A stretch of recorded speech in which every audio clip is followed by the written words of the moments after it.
city of Xiamen in southeast Fujian province is the host city for the 19th staging of the TotalEnergies BWF Sudirman Cup, the World Mixed Team Championships, and all the action is happening here at the Xiamen Fenghuang Gymnasium. It's actually the 7th time in the last 11 editions that this prestigious event has been staged in China. And this is the magnificent trophy the teams are playing for. 80 centimetres tall, gold-plated, solid silver. It really is an iconic trophy. Well, we started 5 days ago with 16 teams divided into 4 groups of 4 for a round-robin stage. Only the top 2 teams from each of the 4 groups will progress through to the quarter-finals knockout stage tomorrow, before the semi-finals on Saturday and then the final on Sunday. Well, these are the groups, and all group winners and runners-up have already been decided. So this evening we'll be concentrating on Group C, France against Australia. There's a straight playoff to decide the 3rd and 4th place in the group. Neither can qualify for the knockout stage, as both have lost their previous 2 ties against Japan and Malaysia. So we've already had 1 session here on the last day of group play, and here on court 1 this morning it was the Group C decider, and it was an absolute thriller. Japan came back from a love-2 deficit to beat Malaysia 3-2. This evening, as I was saying, it's France against Australia. France have a young team with an average age of just 21 years, 8 months. And there's huge talent amongst these youngsters, such as Arnaud Maclay and Margot Lambert.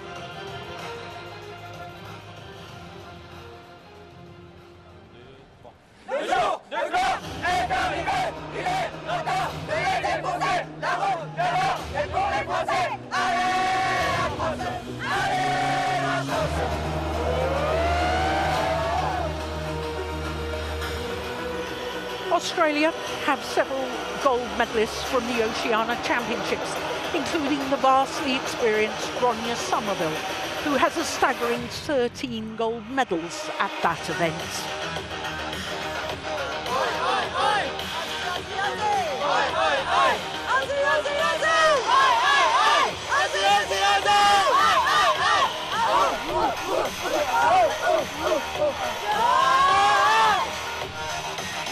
Well, each tie in the Sudirman Cup comprises of 5 matches, 1 of each of the 5 disciplines, and here in the round-robin stage, all 5 matches will be contested. Well, when you look at the lineup for tonight's tie, the first thing you will notice that for the French team, Margot Lambert is playing 2 matches.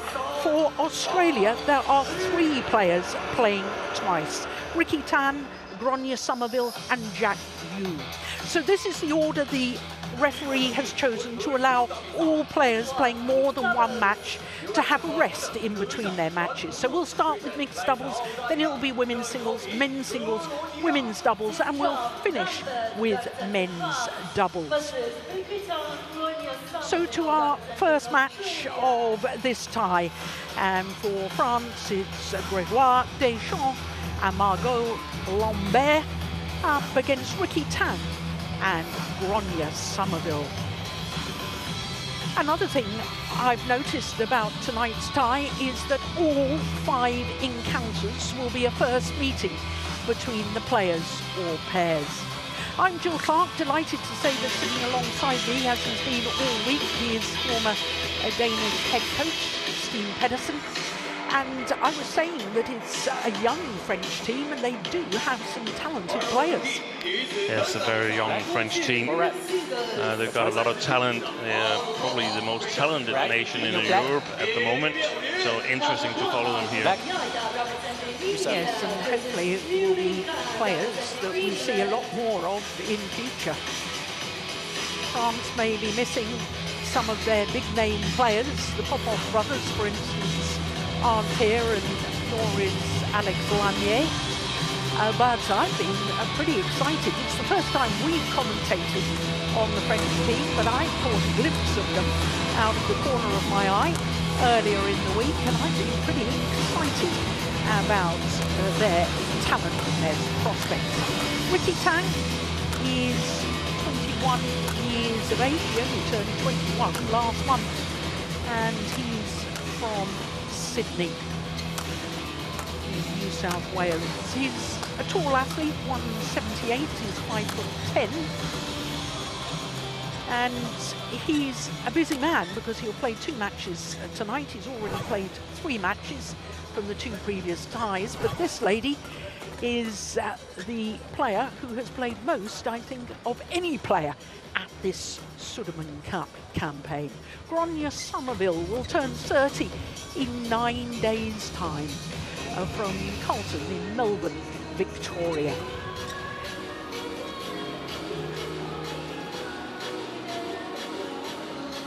Margot Lambert is 25 years of age, and in a previous women's doubles partnership with Anne Tran, she won the gold medal at the 2024 European Championships, having won a bronze at the European Games the year before that.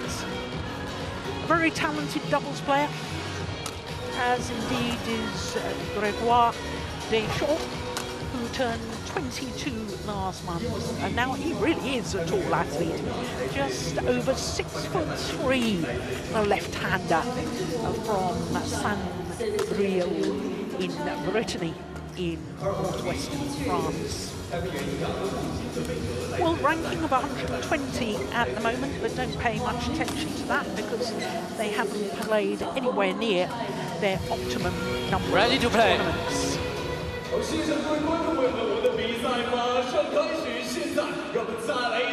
So our court officials for this one will be Victor Wong from Hong Kong, China. That's the Australian coaching bench and the French coaching bench.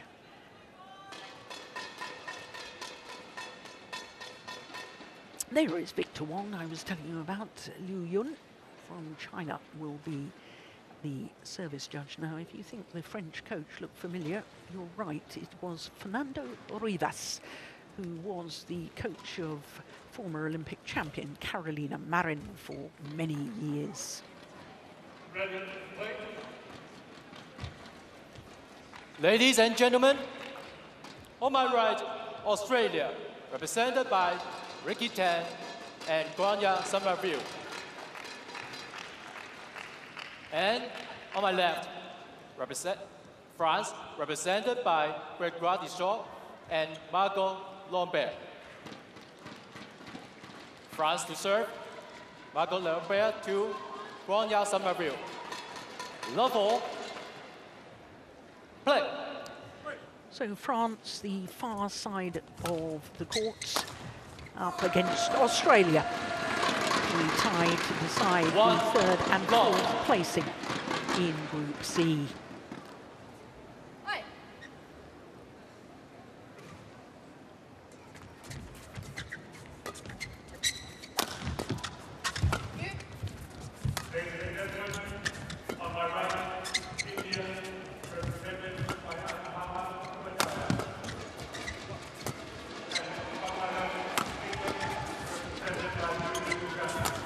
Good rally. Yeah, that's good disguise from Deschamps. 2 love.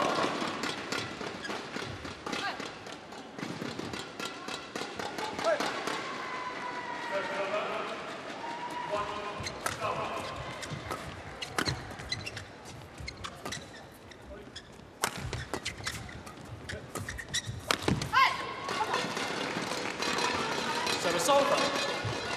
1, 2. Well, Steen, I was telling you a little earlier that Gráinne Somerville has 13 individual gold medals from Oceania Championships. Do you have any idea how many individual medals she has in total? No. A staggering 21. 21 medals, wow. Isn't that amazing? Must be close to a record in terms of 3-1. continental medals. I don't really play the medal I guess they do. Service over. 2-3. Yeah, I think they do. I think they do. Continental championships. There's no question they do, because I'm looking down her list of achievements, and every year. And it's every year. Big. Great flip serve. 3-4.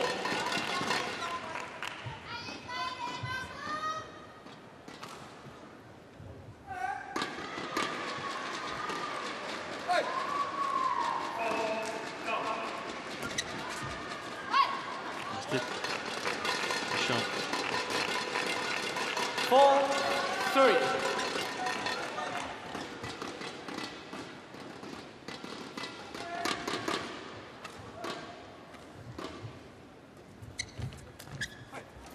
Service over. 4. Now, completely mistimed that.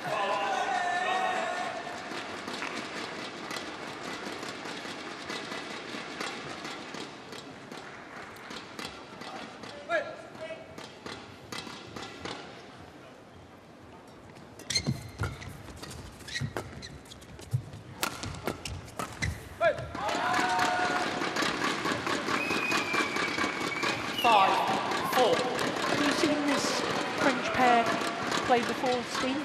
I've seen bits and pieces of their matches, but I know Margot Lambert from her women's doubles career. You could say that she sort of started a quotation mark new badminton life after the Olympics. Participated with Anne Tran in women's doubles. We're going to see her later on today in women's doubles with her new partner Camille Fenghuang, and that has sort of been a totally different ball game. She started playing mixed doubles. She didn't do that up until the Olympics, and starting to create a partnership with Grégoire Deschamps here. So normally in the women's doubles, she was the backcourt player. She has to figure out, she has to learn how to play the front court. Well, they've had a hugely successful start to their mixed doubles partnership of the French combination. 3 finals already this year, and I think only from 3 tournaments. They won the Swedish International Series and the Portugal International Series. Service over. And were beaten in the final of the Estonia event, the same level of tournament. Yeah, and that's you have to start when you don't have any points. Grégoire Deschamps previously played men's singles, so he's also being reschooled. So you have to start from the bottom, and I mean it's been a while since Margot Lambert played the international series tournaments. And that can be a challenge also mentally, that you're sort of like starting all over. But yes, and I appreciate that, because I mean, look at this magnificent arena, and if you're used to playing the major events and big arenas and you know, big fans and everything's very well organised and very well presented and so on. I'm not saying that the lower grade tournaments aren't, but they tend not to play in stadiums this size. Yeah. But it can also be a good thing that you can get back to that winning feeling again. Yeah, and that's the idea. They did play some tournaments previous year, Deschamps and Lambert, and didn't get any wins out of that. So going down and starting to build confidence and have time to work on game plans and so on, that's super important. But I mean, it can be a tough journey when you're the European women's double champion, which she was up until 2 weeks ago, together with Anne Tran. So it takes, I suppose, a lot of talks and discussions in between the tournaments.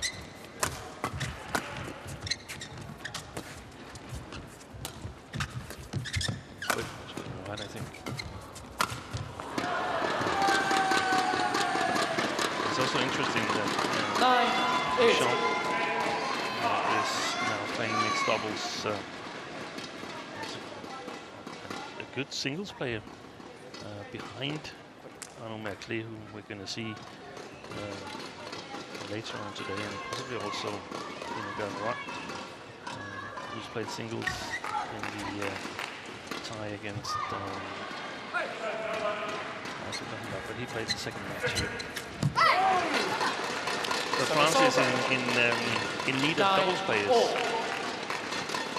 and I can see that there's some of the skills that is absolutely mandatory to play mixed doubles, and Xiamen, he's got that. So the question mark is, how quick is he as a learner? Well, I seem to remember a certain Xiamen from Korea, who was a very good singles player in his youth, and initially when he first went into senior badminton, he happens to be the reigning world champion in both men's doubles and mixed doubles. Yeah, exactly. Both left-handers, Xiamen and Xiamen, and another left-hander also comes to my mind, and that's Joachim Fischer, the former Danish international. Right, that's a lovely angle shot from Xiamen. Service over. 10-all. He also started as a singles player in men's doubles, and it was sort of, he almost took it as an insult when he was suggested to play a mixed double. Yeah. But the two skills that I feel is important is that you have to be able to cover the full court, you have to move really well, and you have to be able to score and be dangerous as a male mixed doubles player. Oh, that was going right. My goodness, and then he... Service over. 11-10. Had a complete mistime of that overhead shot.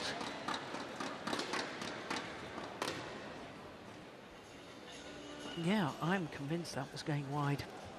But it is the advantage to Australia in the form of Ricky Tang and Gloria Somerville, a 1 point advantage at the mid-game interval.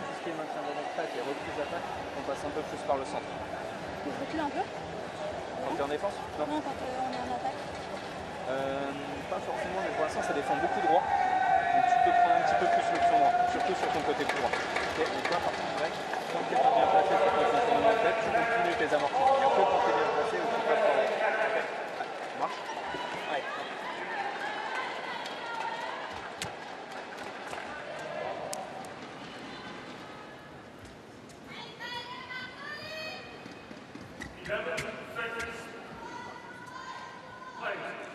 $11-10. Play. So 11-10 in this opening game, the 1 point advantage to Australia.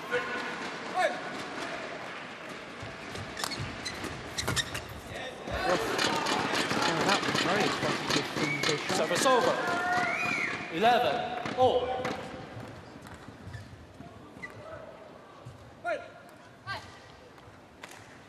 We've talked a little bit about the French combination. Christine, just give me your thoughts on this Australian mixed doubles pair.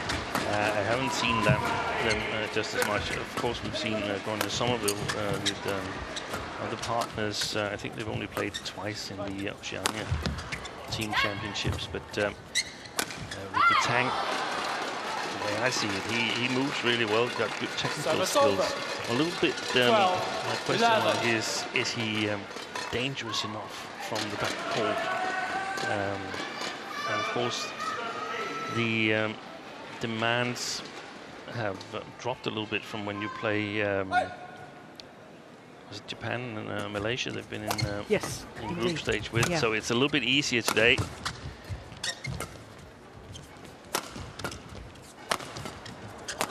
Good. Oh, no. Touch the net, demolish the net. Service over. Did everything right until that last shot there. And Gronya's not happy. Take a look at this.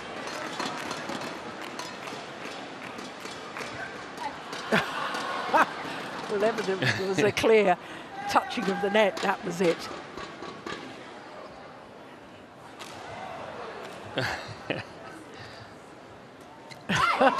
Service over. It looked like he was unaware of where he was, Ricky Tang. It's not uncommon for him to be on the front court. He plays men's doubles. We're going to see him later as well.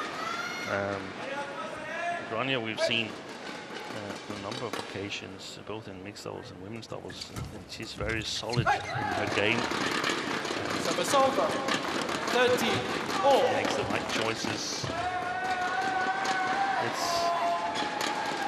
I suppose it's been difficult because they tend to not have long careers, the Australian players, but Grania has. Yeah. And that also means that she's had to change partners a couple of times. Boy, that's a good defense. Pushed it wide. Yeah, and for 14, Australian, 13. New Zealand players and so on, if you're not up there on the World Tour as regularly getting through to the latter stages, then you're reliant on the motivation every 4 years for the Olympic Games and for the Commonwealth Games that we had. But sadly, for the 2026 Commonwealth Games, they're not going to have badminton. Yeah, and it's Australia is a big country, so I think it's 1,000 kilometers between Sydney and Melbourne. So if you're living in Melbourne and partnering a player from Sydney, then it's difficult to practice together. Yeah.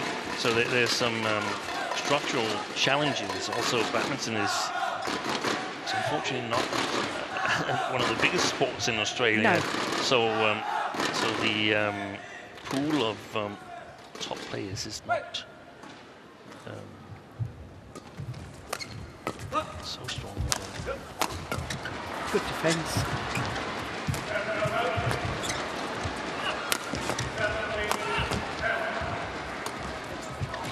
Gosh, that's a super shot from Ricky Tang. Moves really well. 60-14. And I like his lively style of play. Yeah. Moves well. Reverse slice there. Yeah. Eager to try things out. I like that reverse slice drop.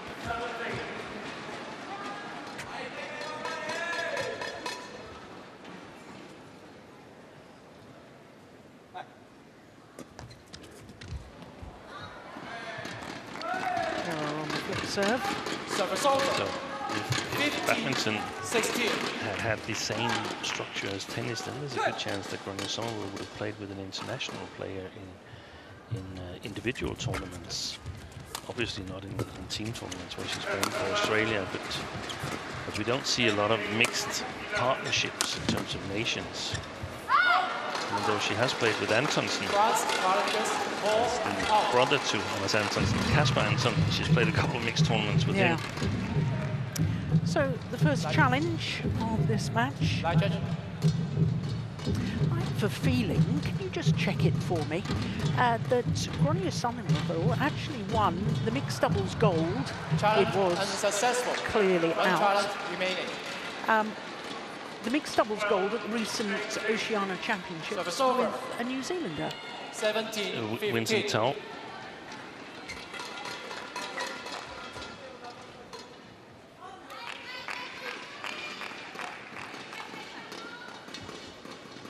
I may have got that completely wrong. No, Vincent Tao. And he is from New Zealand? Yeah, Yeah, I thought that. that's correct. Service over. So this is I didn't- basically a pretty new 17. partnership, isn't it? Yeah, they played 2 matches in the mixed team championship at the Oceania, qualifying back in February. Somerville.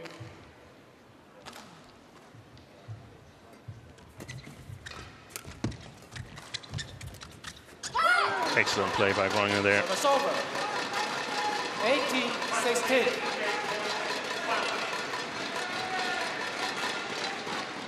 Really alert.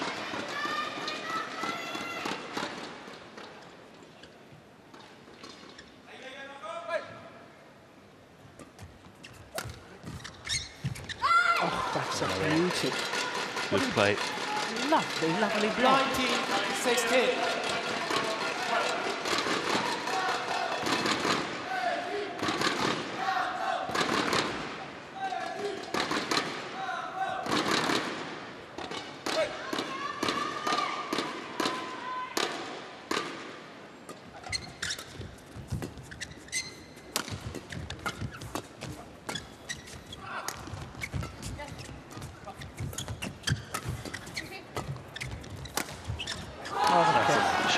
Lovely angle. Service over.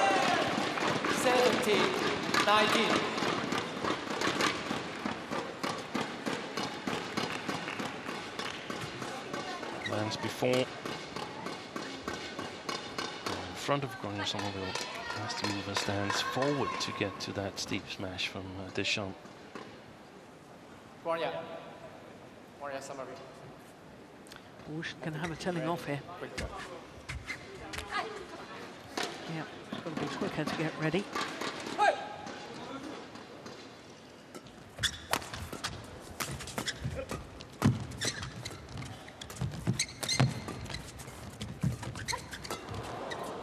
Voice confusion. Oh, it's landed in.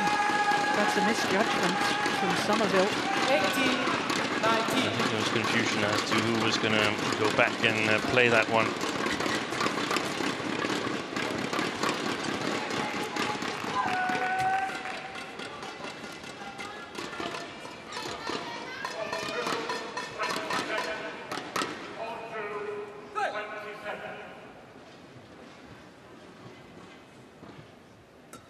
Oh, good drive serve.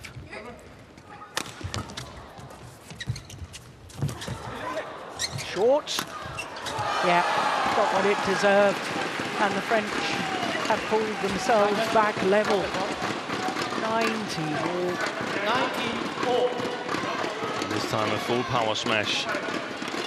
So if Somerville were moving a little bit forward to cover the steep ones, then suddenly it's full power. Choice is quite far forward, Xiamen.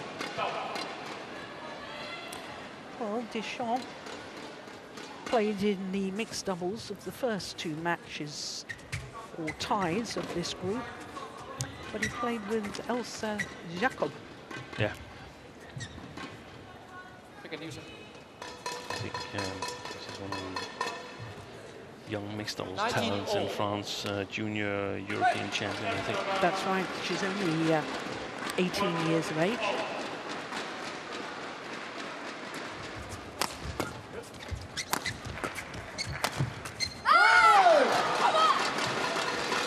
It's over. But also Game ball. an error from Xiamen there. So the game point opportunity is Australia's.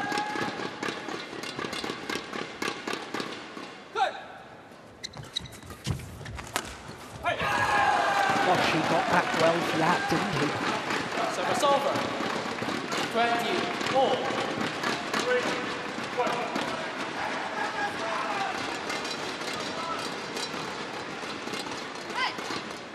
20-all, and extra points required.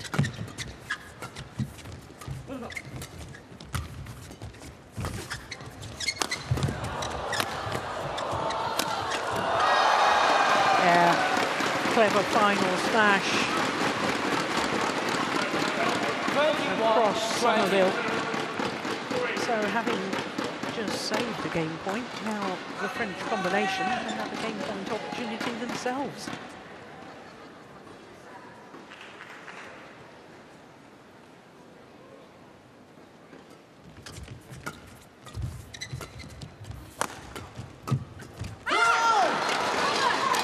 This time, The blocks from the midcourt area have deserted the French a couple of times.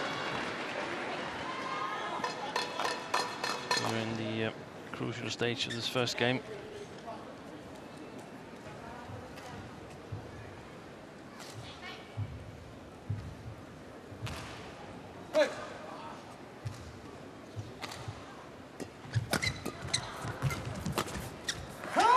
brilliant. Coverage. Oh, there's a challenge here, though. France are challenging that. Well, from here it looked good, didn't it? Yeah, it did.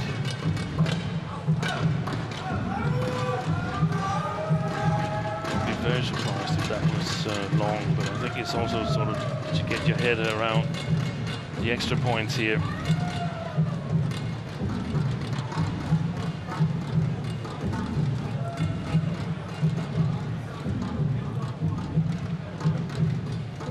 It's well in.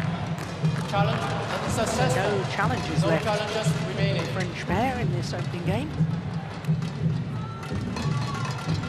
Second game points for Australia.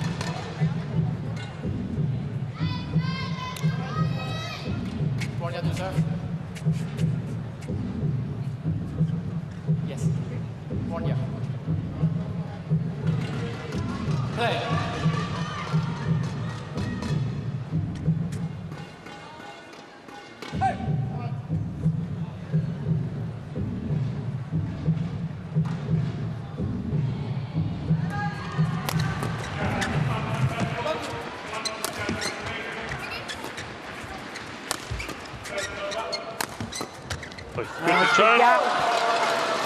And that's lovely defence by the Australian pair. 23-21. And they take the opening game against Deschamps and Lambert. Thrilling opening game.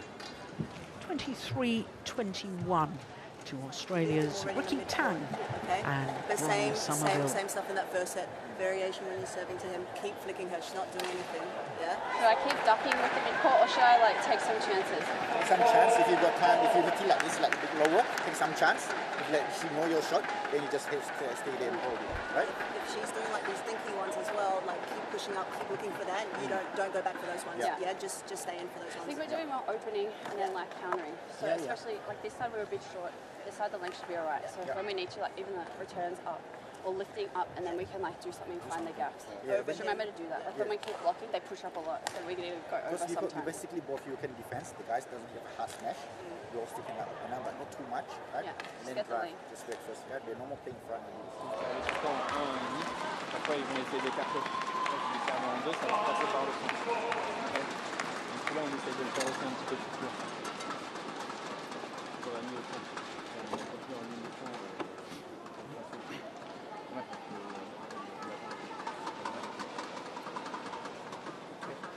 C'est mieux, hein. À la fin, on intensité au niveau.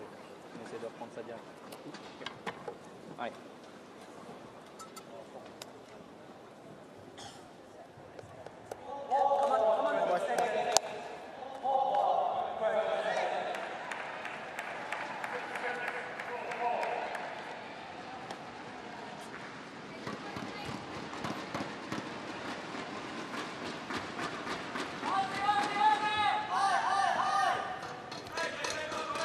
So the advice for the Australian pair from Lian Chu. Level. Actually only understood the first part with variation in the services to Fenghuang Deschamps. And did they say they would keep on flicking him, or was that her?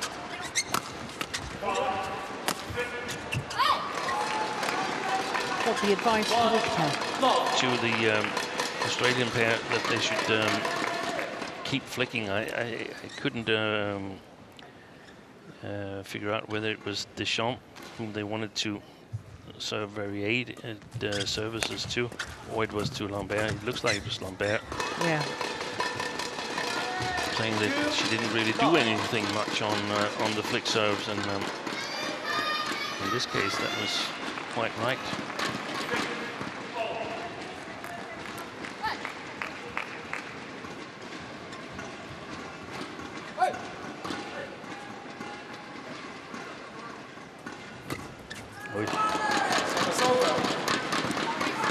Right in the middle of the chest. Yeah. So way too inaccurate.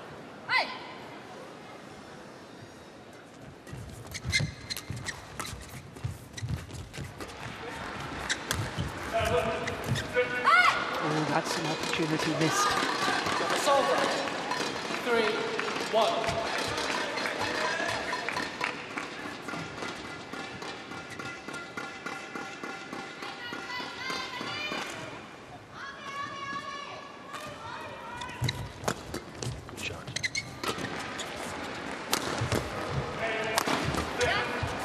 Oh, that was going wide. Yeah. Oh, that's a magnificent final shot from Deschamps. Service over. 2-3.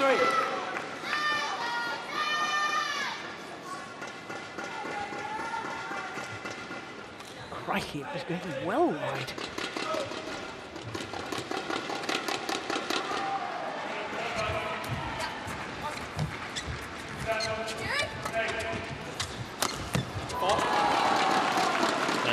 Actually, Somerville being very active here, but I think she got in the way of her partner in the backhand side.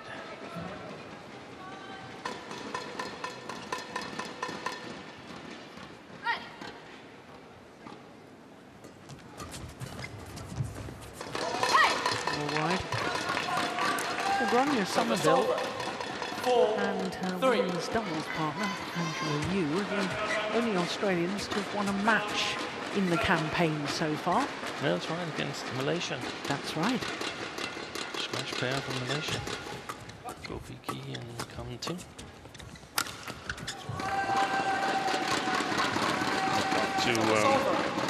Got to avoid lifting too much to Grégoire Deschamps. Tang and Somerville, at least if they have to lift, they have to move. Make him move before he can hit, otherwise he's got a really, really dangerous attack. Service over. 5-4.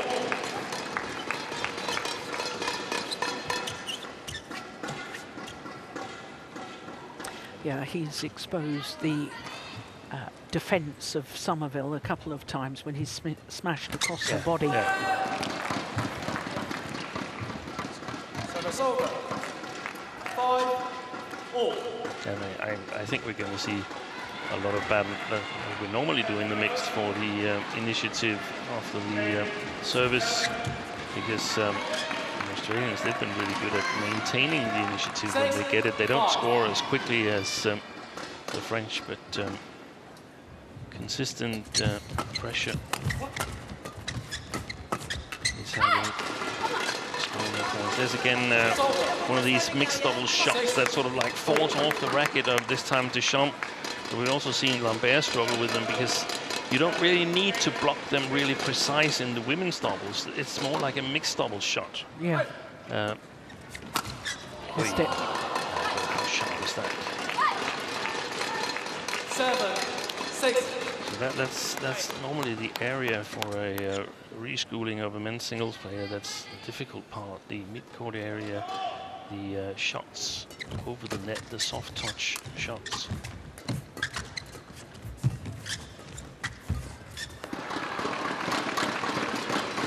Service over.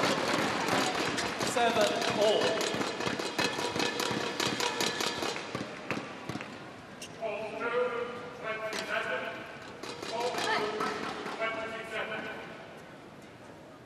Margot. Bella. 7-all. Yeah.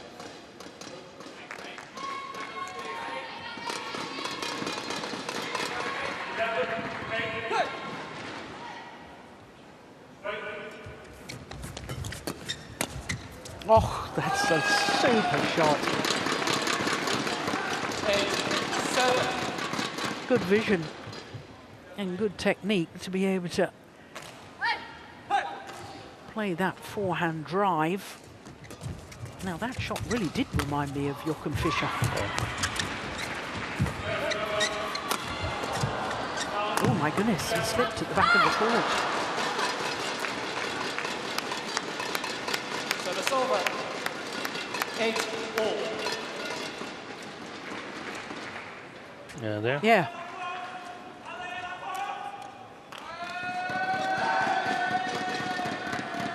I met him in the lift the other day. Deschamps. Yeah. Yeah, he was reminding me that we met a few years ago. Funnily enough, we sit in a lift as well. Okay. Can't keep doing that. We can't keep doing that. Anyway, he seemed a very nice young man to me.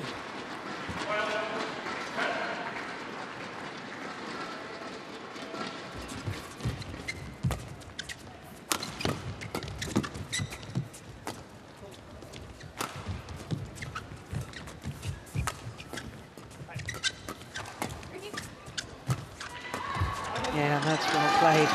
Again, it's the push down the forehand side of Ricky Tang. 10-8.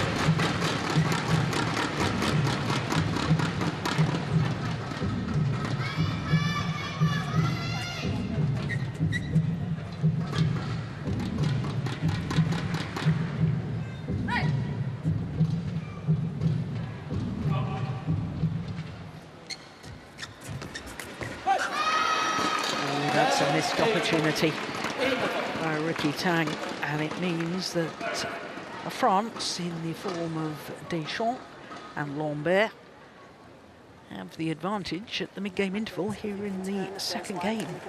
A 3-point advantage. Yeah, because everything at the moment they're not playing net, so they can kind of sit back into their pushes. Does that make sense? Yeah. But Ricky, that means you have to like push up behind Gron. Yeah, you're still too far. I feel like our stuff's a bit long, and then they can like press faster. We can like play it tighter. Play it tighter, yeah. I'm talking like soft block, because everything they're playing is past the service line. Yeah, don't play that back to them. Yeah, take some pace out. I think if you can do some like hold and cross instead of like fast ones, then they can't read it, and there's more gap. Just take some pace off like the mid-court at the moment. It's too hard. Yeah? Or you can like take a chance if like the dinky one and just like run in. Hey, come on, stay focused, yeah? We can do it.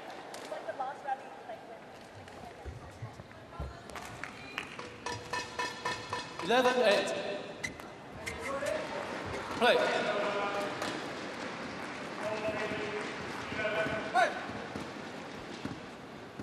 So 11-8 the advantage to the French combination here in the second game. Now, I couldn't quite hear everything that Liang Chu was saying there. Steen, he was saying something, they're not blocking back to the net? Yeah, that the shots that I said they've missed a couple of times where they tried to play the soft block, that she spotted that they don't play them. They try to play them further into the court. That was how I interpreted it. And that these flat exchanges that Ricky Tang shouldn't play it all the way back to the French pair, but try and block it himself, which seems like a nice idea, especially if it's to the mid-court side lines, inner tram line. 10-12.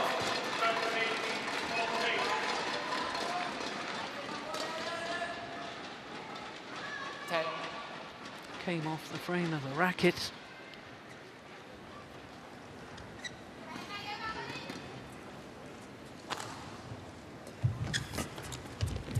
There's the variation in the service.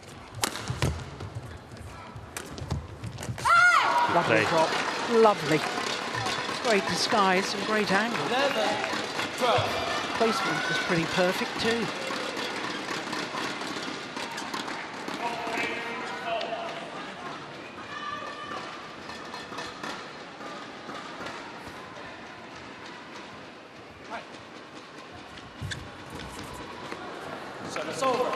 Stayed her side. 13-11. That's a pity from her perspective. Yeah. She read it well. And I think it's the right idea to play in front of Lambert. In general, good idea to play in front of both the French players.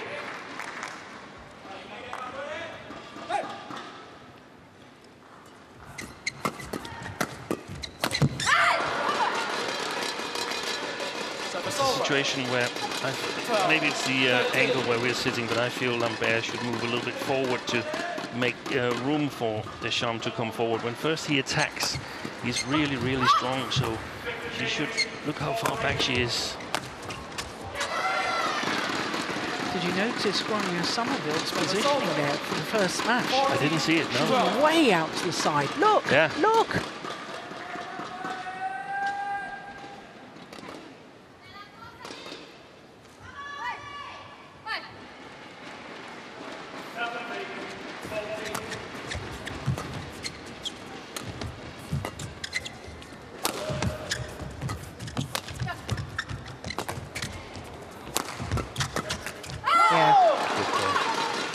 well set up by Ricky Tang and well finished off by Somerville. Yeah.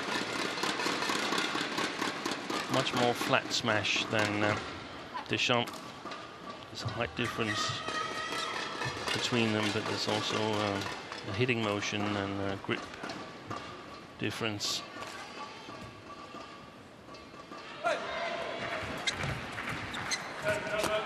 Great interception. Fantastic interception. That's amazing. And Australia back level.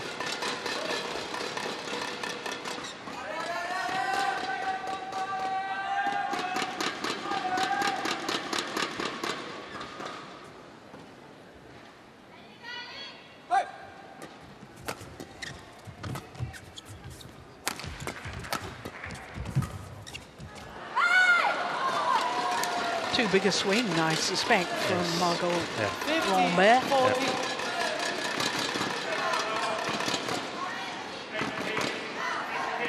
And her racket carriage had been a bit low too, hadn't it? It just shows, doesn't it, Steen, the difference in skills that are needed sometimes between women's doubles and mixed doubles. Yes. And just because you're a good women's doubles player, I think she could be an excellent mixed doubles player, but you were explaining her role within her previous women's doubles partnership with Anne Tran was that she was very much the back player. She's got to learn the new skills from the front. And the reading of the game, I held back a little bit because, I mean, it's so easy to say that you can see that the French is not used to playing mixed doubles. Now you know the score of the first game, so I was a little bit afraid of rolling into that trap, but I think I can see that they're not used to recognizing the situations. Grania recognizes the situations much quicker. I don't know how much mixed double Ricky Tang has played, but he's quick on his feet, and that means he's probably got a little bit easier time of adjusting if he's reading things a little bit incorrect.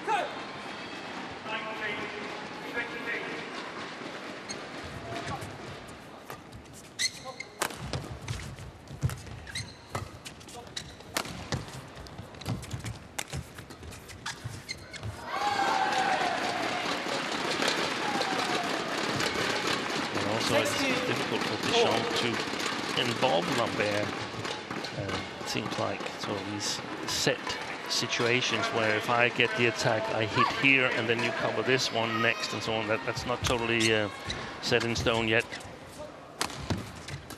Oh, that was better. That was much better.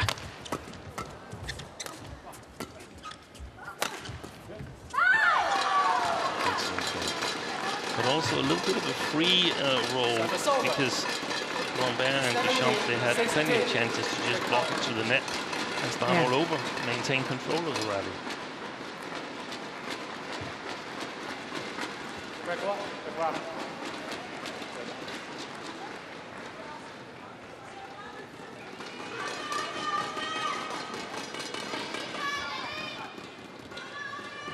(17-16).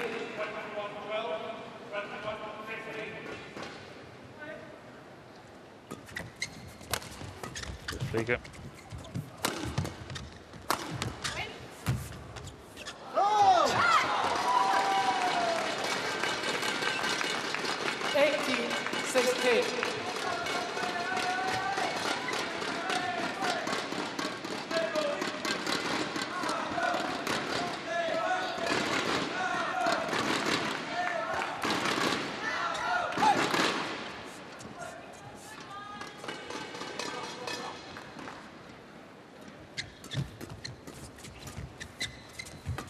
That's going wide.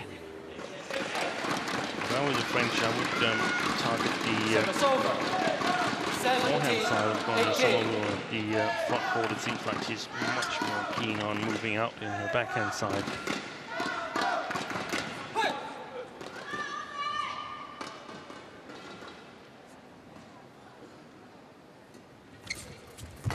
Good return.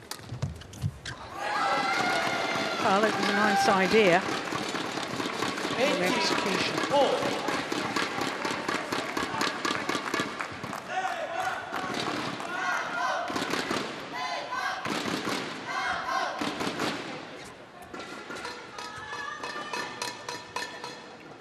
situation now in terms of service for a former singles player. Good one.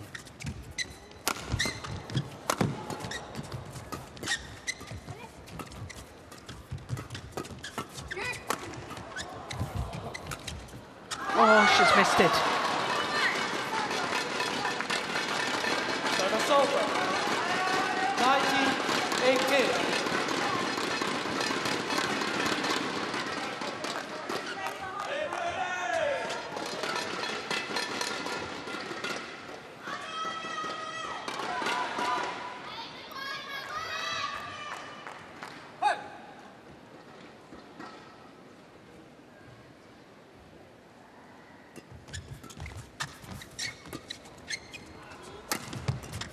Super. Wow. Fantastic Don't defense. believe it.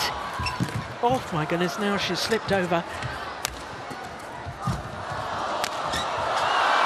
Wow. 10 out of 10 for effort. Are you allowed to try and distract the opponents like that by tumbling around the court like that? 19-4. I thought it was a very impressive dive. It was. And then, oh dear. That seemed to be a bit of a limp off the court. Look at that dive, that's Fantastic fabulous. save. Then off the floor.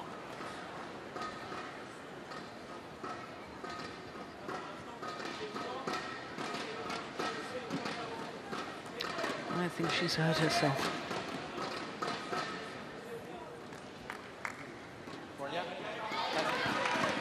Have a check. Ricky. Have a check.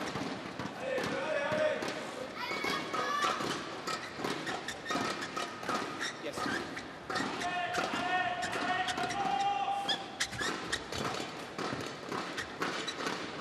She's already got that ankle support on, hasn't she? Yeah. I think she wears that most of the time, doesn't she? I think it's preventative.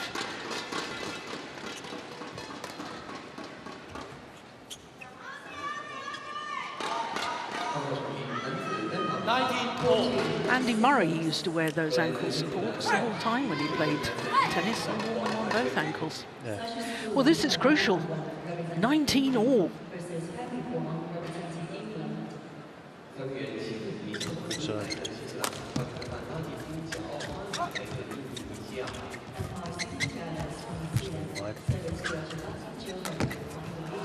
Wow, another save.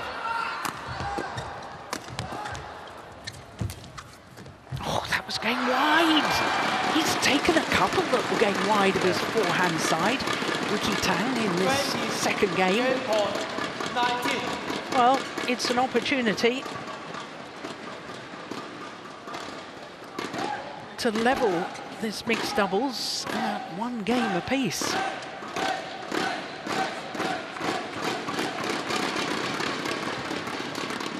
Thank you.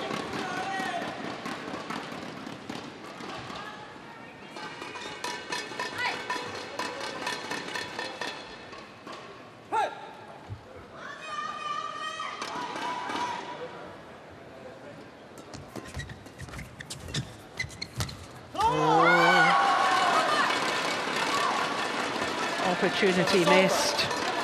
20-4. So 20 all, and like the opening game, extra points required until there's a clear 2-point winning margin.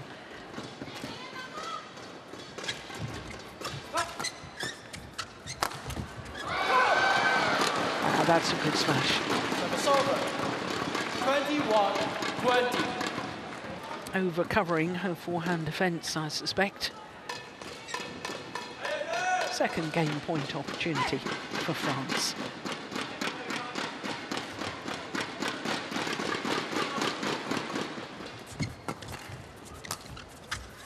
One game all.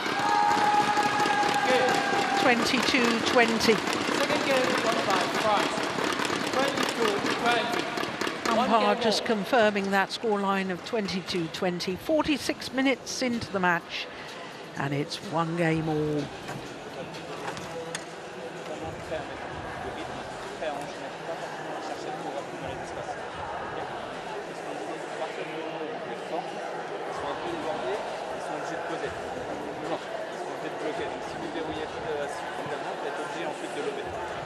Dès que vous pouvez un petit peu pousser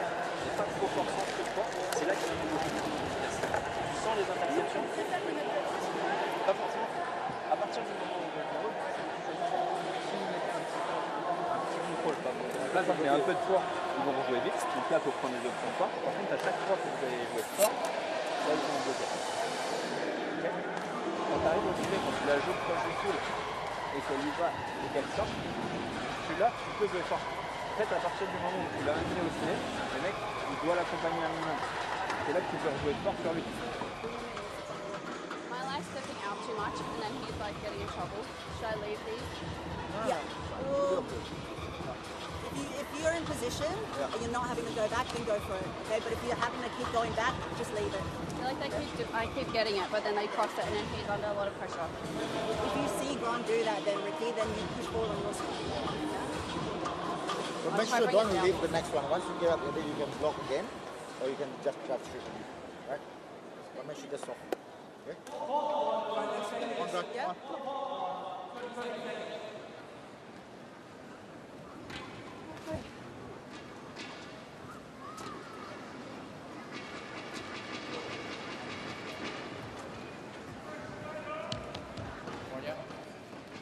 So the French pair already back on court.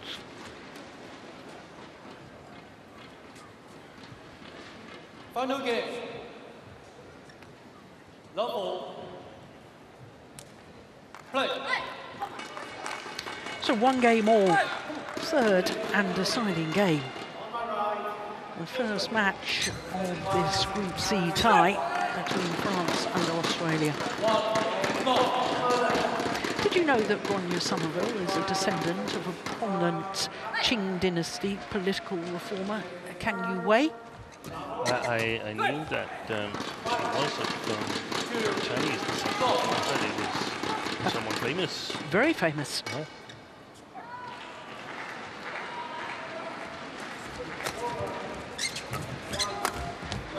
Oh, that's a lovely shot.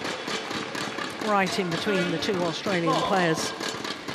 And I think it's important, Steen, that Ricky Tan especially keeps his energy levels as they have been, because we said in the opening game, you know, he was a very active player. Yes. And he seems to be just a little quiet at the moment. Yeah. Wait, that's going way wide. It's over. 4-1. I'm not able to hear all of what's being said. There's a lot of background noise. I just have a feeling that there's a lot being said, and it can sometimes be a challenge for some players when it's a new combination. What, by these French coaches? Or Both the French and the Australian coaches, and I don't know if that's got anything to do with that Ricky Tang. I think he seems a little bit confused at the moment. They're lifting to Gregoire Deschamps, being made to lift to Deschamps, and the first thing there is avoid lifting to Deschamps. That's the whole game plan. Yeah.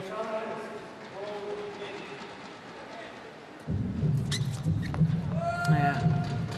The rails have come off a little bit here with the Australian pair. 7-1 advantage now to France.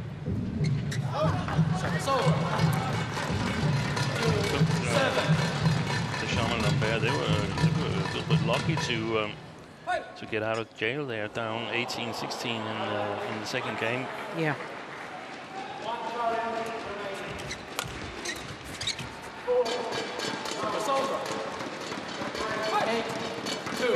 I would come back to some of the things they said in between the first and the second game. Flick to Lambert, and again, it was a great flick, and I don't think she's doing anything on it.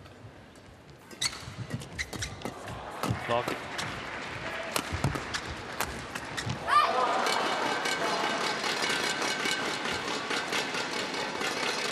Service over. 3-8.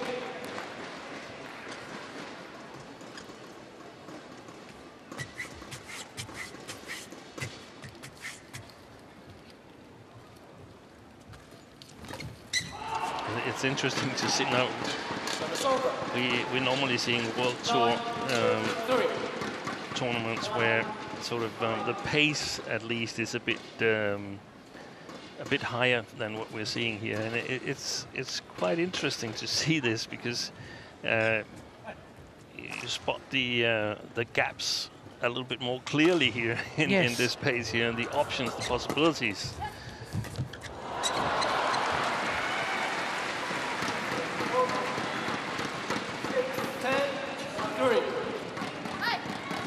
This has taken a really bad turn for Tang and Somerville. That's the way to do it. Yeah, well done. Get on the attack. And if you're not on the attack, then avoid lifting to Deschamps.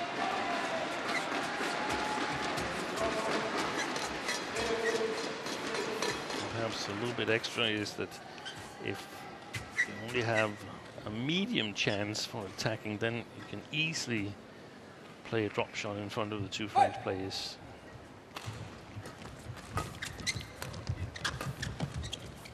Double. So it's a very handsome lead, a 7-point advantage if the change of ends here in the deciding game. The advantage with France and Deschamps and Lambert.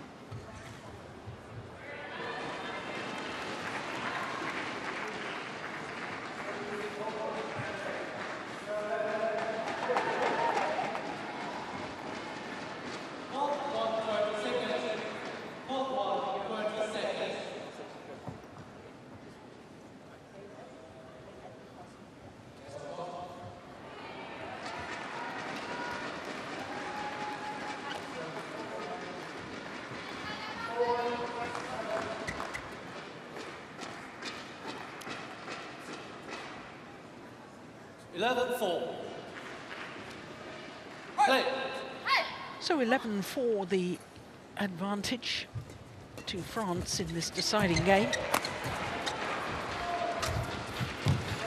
Wow, that was a wonderful cross-court net shot from Somerville.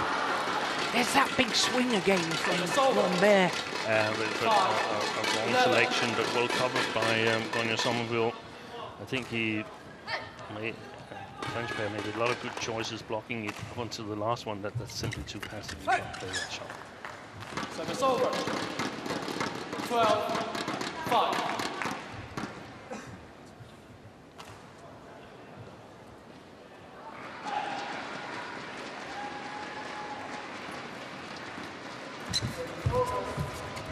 Good play. Now that was well taken by Lambert. 13-5.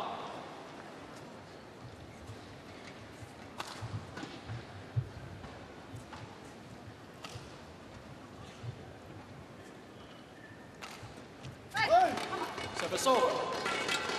6-13.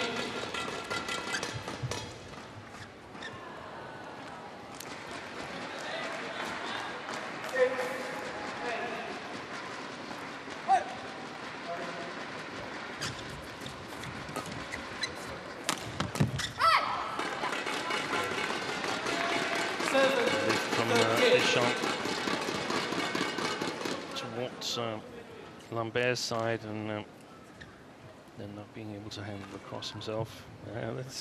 He's a new mixed doubles player. Yes. This is, they have the sign on the car's new driver. So it's over. 47.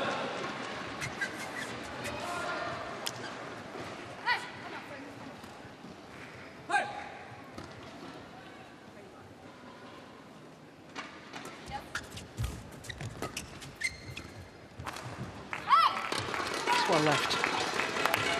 This is certainly not beyond the realms of possibilities, you know, for Australia. No, not at all.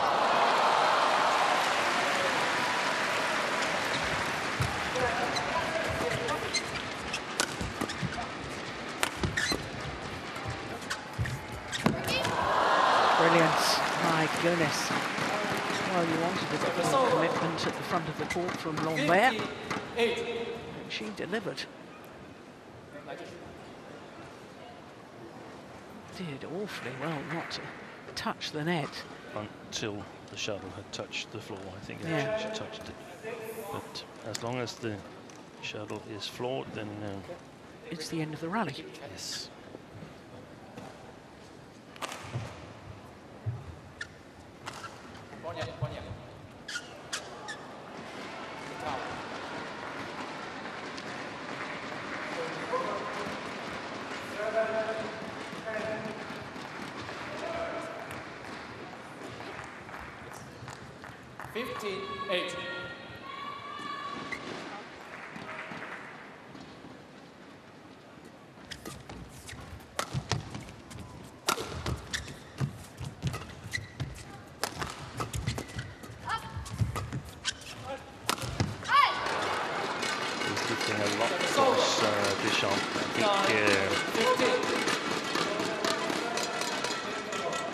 Someone has to tell him about Park Jubong's mixed doubles philosophy. Try to protect the female player in the defense and don't lift so that she's directly opposite the attacker.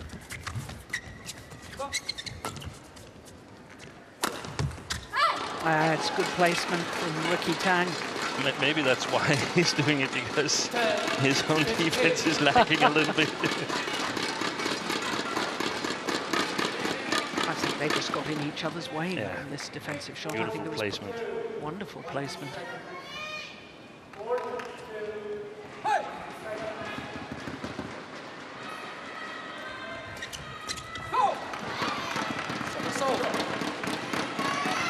Maybe a little bit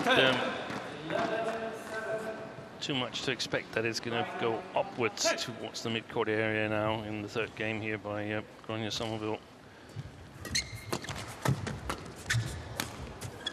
Missed it. And again, there's a bit of confusion between the two Australian players. Maybe getting in each other's way, putting the other off.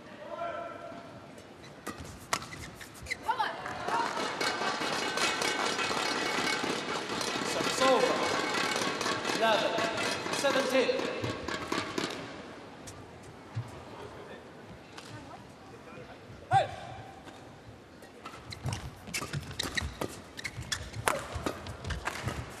Oh, that's clever.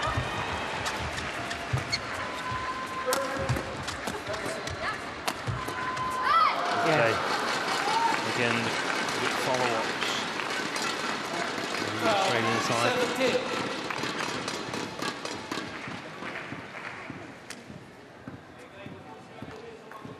Look how quickly he's ready, Ricky Tang.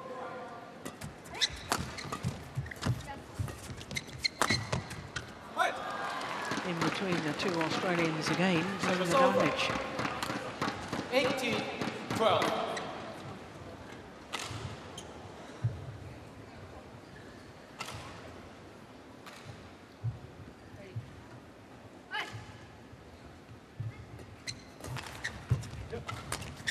Missed it. 19. 2 points away from victory. Deschamps and Lambert.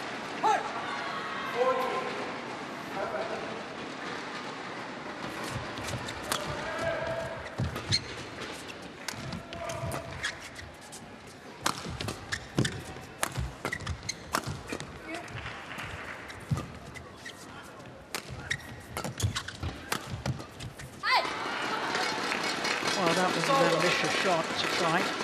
30-19. With what? Again, they convert by patiently attacking Tang and Somerville, and from a French development perspective, we've got to find a way to change that defense around. We're going to face combinations with bigger hitters than in this match here. Service over. 20. Match point 13. 7 game point and match point opportunities.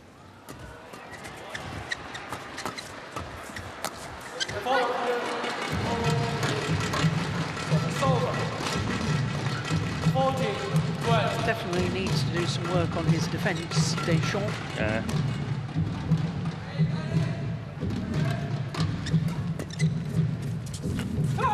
And this time, second time of asking. And Gregoire, Deschamps and Margot Lambert take the mixed doubles against Australia's Ricky Tang and Grania Somerville. 21-14 in the deciding game. Won by France, 21-23, 22-20, 21-14. An hour and 2 minutes for that hard-fought victory. And sadly for Australia, they simply were too far down at the start of this deciding game. 10-3 down and 11-4 down at the mid-game interval. So it is victory for France, coming from a game deficit 21-23, 22-20, 21-14 in the deciding game. Up next, it is women's singles, and Anna Tatranova for France up against Tiffany Ho from Australia.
Welcome back to Xiamen and the TotalEnergies BWF Sudirman Cup finals. Well, after that mixed doubles, we turn our attention to women's singles, and Anna Tatranova up against Tiffany Ho for Australia.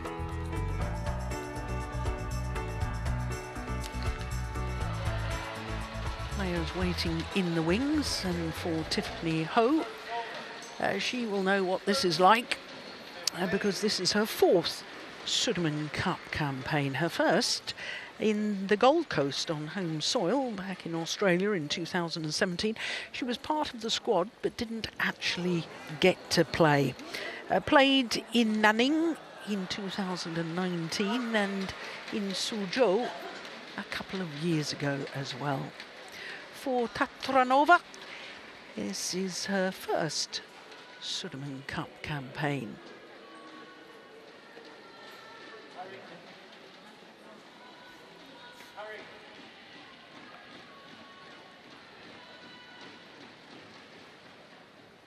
So the women's singles, Anna Tatranova against Tiffany Ho. 1号场地女子单打比赛，由来自法国的塔拉姆瓦对阵来自澳大利亚的何切。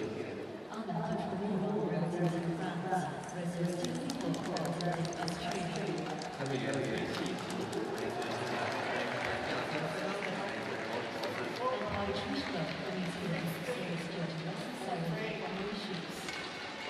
Well, a big moment for both of these players.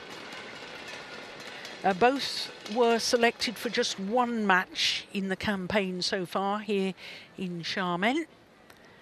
And this lady, Tatranova, lost to Akane Yamaguchi. My goodness, what a baptism of fire that was against the two-time former world champion. Red coat, black for you. First meeting, as I've said, for all of these encounters today. So Tiffany Ho has chosen ends, having won the toss of the coin.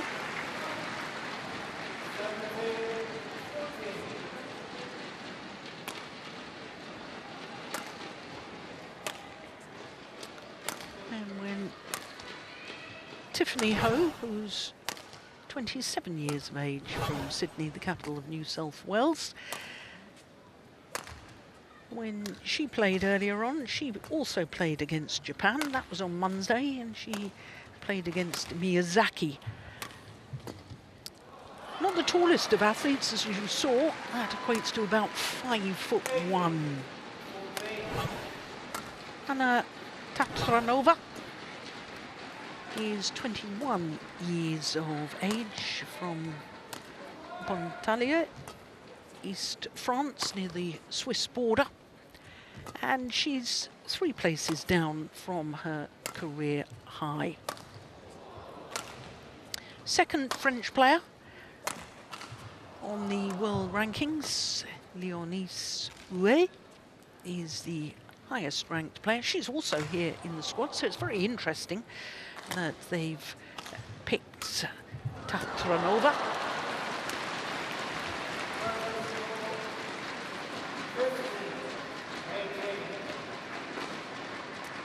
A couple of titles for the French player, both last year, the Finnish Futures Series event, and also same level of event in Slovenia. This lady, what a fascinating lady she is too. She's a fully qualified nurse. I have great admiration for all players who manage to study and play badminton at the same time. I think it's quite remarkable. Of course, our former world #1 women's singles player, Tai Su-ying, got her doctorate in sports management while she was world #1. How she found time for study is quite beyond me, but huge admiration.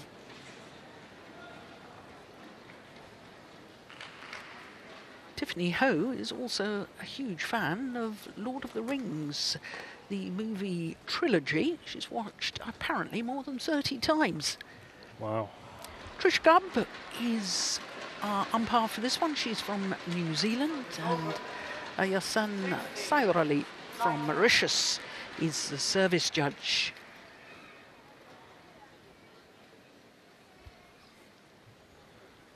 If you watch a movie 30 times, you probably know every line throughout the duration of all 3 movies. Die Hard 2. That's the one for me. Is that your favourite? It is.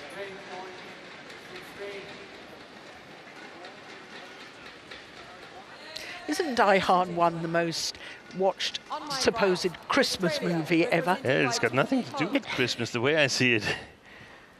And on my left, France, represented by Anna Tatranova. France to serve. Love all. Play. So, Anna Tatranova. Oh my goodness, oi. I think that might be a little bit of nerves from Tiffany Ho. 1. Love. The second match of this Group C tie here at the Sudirman Cup finals.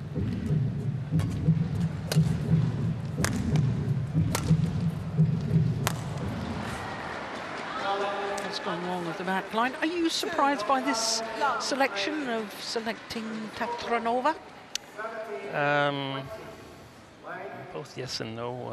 I think Léonie Houet is the more experienced and probably would give France a better chance of winning, but I don't think they are that focused on winning. They would like to win, but in terms of development, I think it's understandable that they've chosen Tatranova.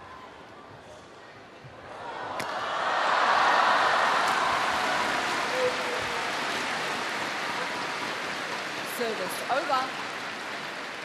And I suppose when you no longer have a chance of qualifying for the quarter-final stage, then that's in the coach's mind as to, you know, of course everybody wants to be in the quarter-final knockout stage, but if you've not achieved that, then what is the goal for the next match? Because there's no prize money. I don't think there's any difference in world ranking points whether France win this match or whether Australia win this tie. No, nothing significant. But I think France not sending the 3 best men's singles players, the 2 best men's doubles pairs, they've been, and the best mixed doubles pair here, they've been quite clear that the quarterfinals was out of reach. So this is a development tournament for the players that are here. It's a declaration of confidence, future confidence for the players that are here from France. And we also, I heard an interview with Fernando Rivas after the European Championships, where France did extremely well. Played there by Tatranova.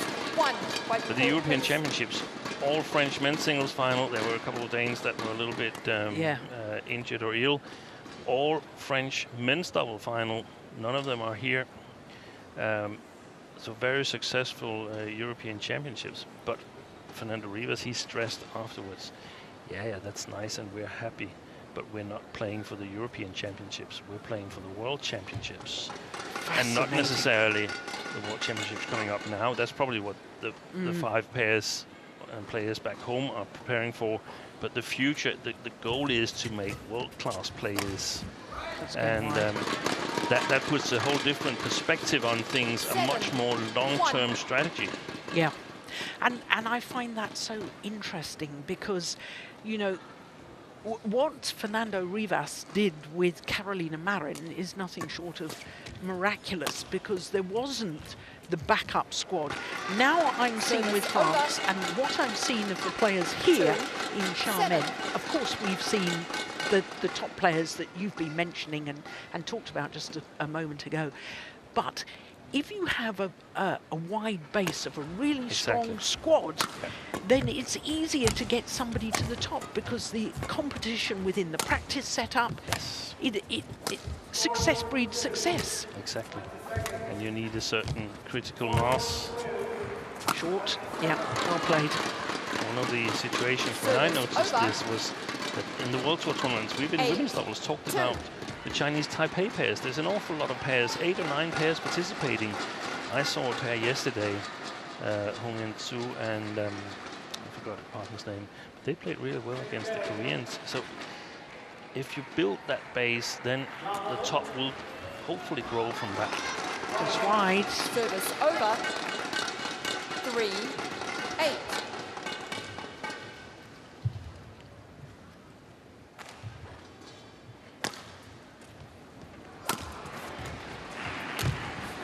That's very good commitment coming forward from Tatranova. 3.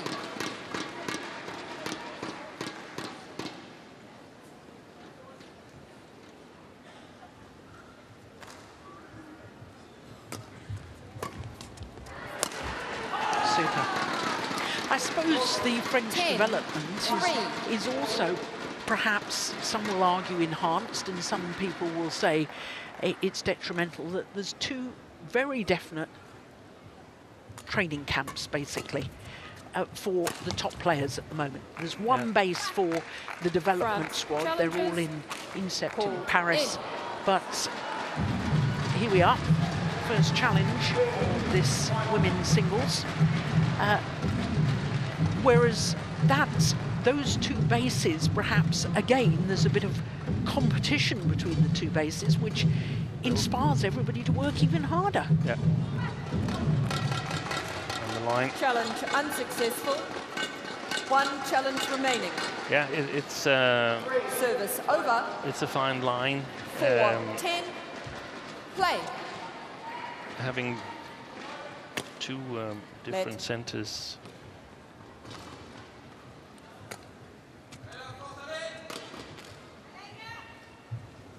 I'm sure there's positives and downsides to kind of what solution you would choose. I think the important thing is to have a clear strategy of what you want to accomplish long term. This is a good rally. Clear.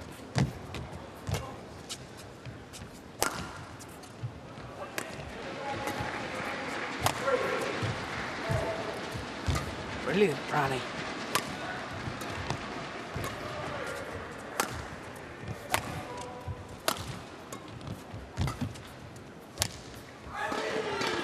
Yeah, got to be the longest rally of the match so far. 11-4. And it means that Anna Tatranova goes to the mid-game interval with a 7-point advantage.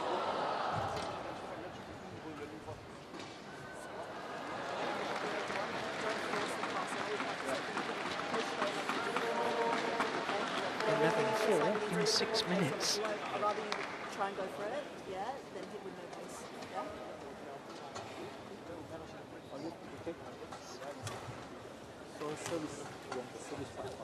Yeah, so when she's serving,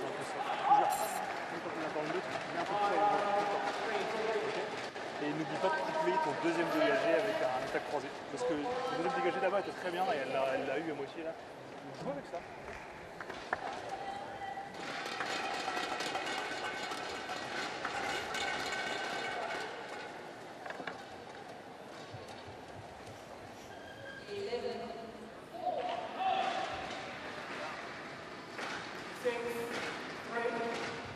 So the players return to court after the mid-game interval. 11-4 the advantage to Anna Tatranova. Play. And you know a fair bit about Tatranova, don't you? Doesn't she play for your club? She's played one match for my club, so I'm a little bit biased there. Some might say more biased than normal. Service over. I know she's of 5-11. descent. Her father played for Ukraine, Konstantin Tatranov, before the family moved to France, and she's got a very good kid brother. He's runner-up at the European Juniors. In the men's singles? Service Yes. over. Arthur. 12-5.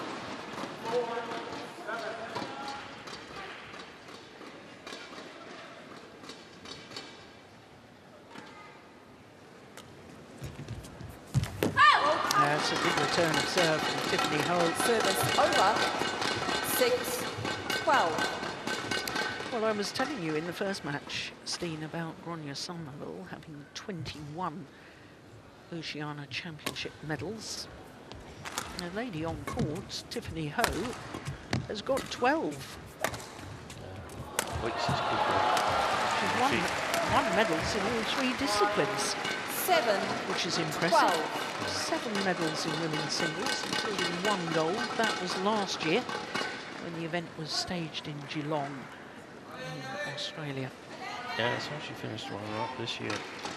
That's right.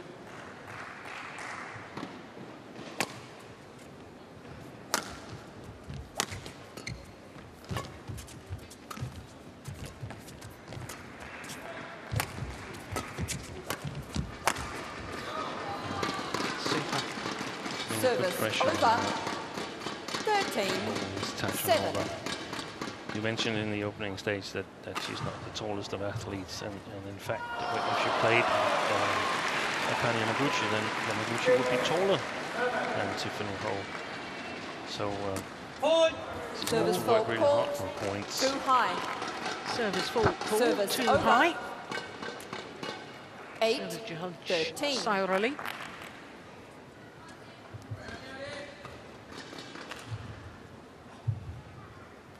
Well, there can't be many players that are shorter than Akane Yamaguchi No. in world women's singles discipline. No.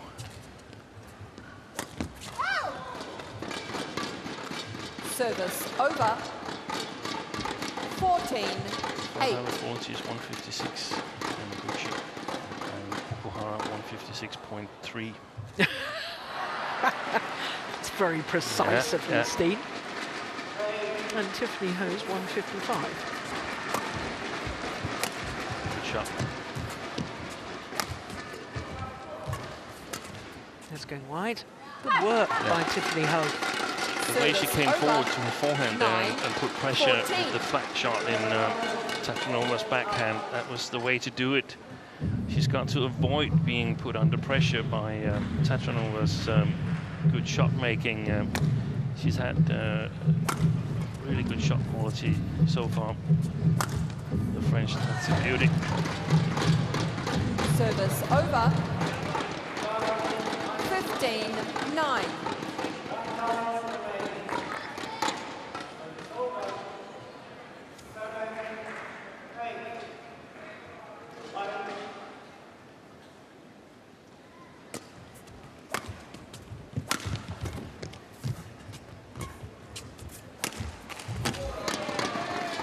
Super. 16. She's crisp with her downward shots, isn't she? She is. Tatranova. she's got to be careful, Tiffany Ho, there, because sort of lack of reach is a little bit exposed as long as Tatranova can keep that quality and put it within 5-10 centimeters of the sideline. Service over. 10-16. So I would like to see Tiffany Ho take a little bit more initiative herself, and if Tatranova is playing these attacking clears, then sort of break off, play some neutralizing shots into the middle of the court.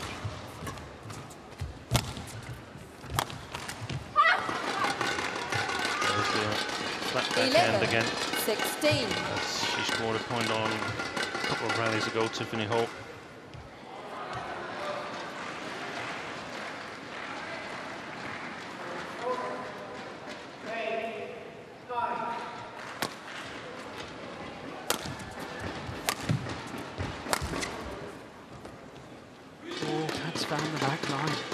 Service over. That is perfection. 17. On the punch clear 11. there.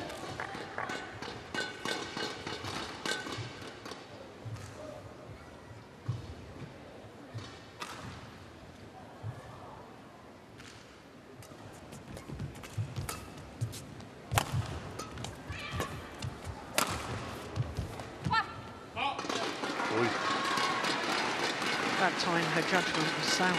Yeah, line judge Service over. his mind. 12-17. Yeah. Before finally reaching the right conclusion.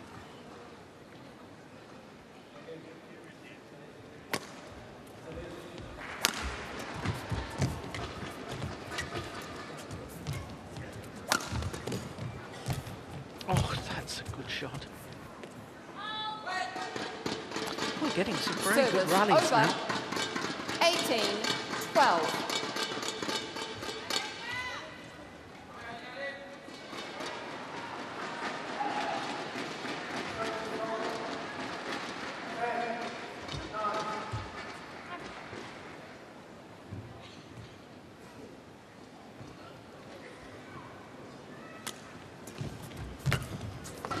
Good return.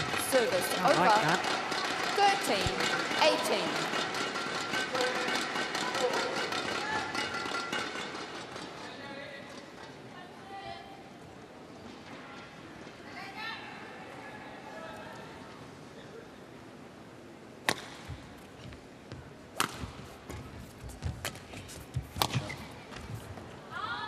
I really like the Service service return over. from Tatranova. 19-13. Downward shot, no risk, but preventing Tiffany Ho from really putting pressure on her on the third shot.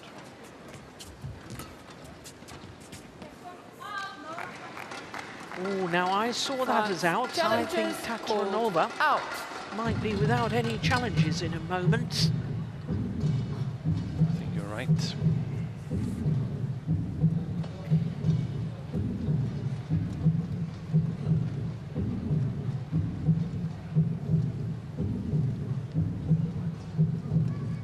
Yeah, the line judge was correct. No challenges Challenge left unsuccessful. for Tatranova. No challenges remaining. Service over. 14-19. Play.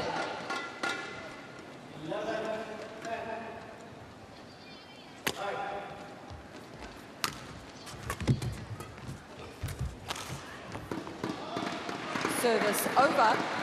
Ambitious shot to try. 20. Game point. And that 14. error gifts 6 game point opportunities to France and Anna Tatranova.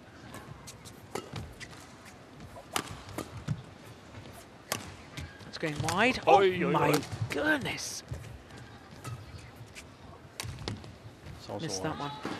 Game. So on her first time of asking, Anna First game won Tatranova by France. 21-14. wins the opening game. 21-14 in 16 minutes. Tu vois là, on respecte parfaitement le temps de jeu, mais il y a petite nuance qu'on pourrait faire, c'est que on est toujours sur des déclencheurs. Dès que tu as une occasion, tu veux déclencher ce qu'on avait dit dans le temps de jeu. Donc dans l'idée, c'est bien, mais des fois, ça part en croisée, attaque. Essaye des fois d'eutraliser par du milieu, de l'entrejeu. Prends du temps aussi pour pas tout le temps déclencher. Parce que des fois, tu peux te faire contrer, des fois, elle anticipe. Et voilà. Autre chose, c'est que dans tout ce jeu d'entrejeu, invitation à spin, tout ça, tu joues un peu soft. Essaye de jouer plus direct. En gros, not always like straight. Yeah, you can go cross now. But you have some cross clear, cross anything, just not back to that overhead. But you have some rhythm now. Yeah. You're fine, yeah? Just start with that rhythm. Just be aware after the defense, like you don't need to rush down push cross, block straight. She's moving forward, she definitely will push. So that's the time you do your pull-up cross and keep moving in again. Okay? Yeah? Just never net at all.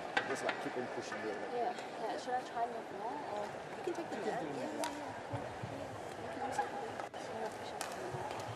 If it's good quality, she can. You can do it, yeah? You can start the set. Yeah? You're in the rally, the pace is better now. Yeah? It got better from like 5. Yeah? You're fine.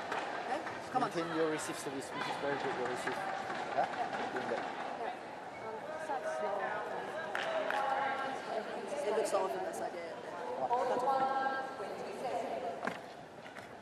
Focus.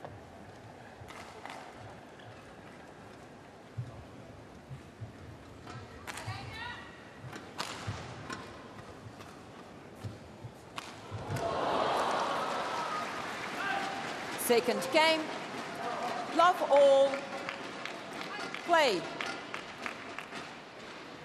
So one game to the good, France in the form of Anna Tatranova.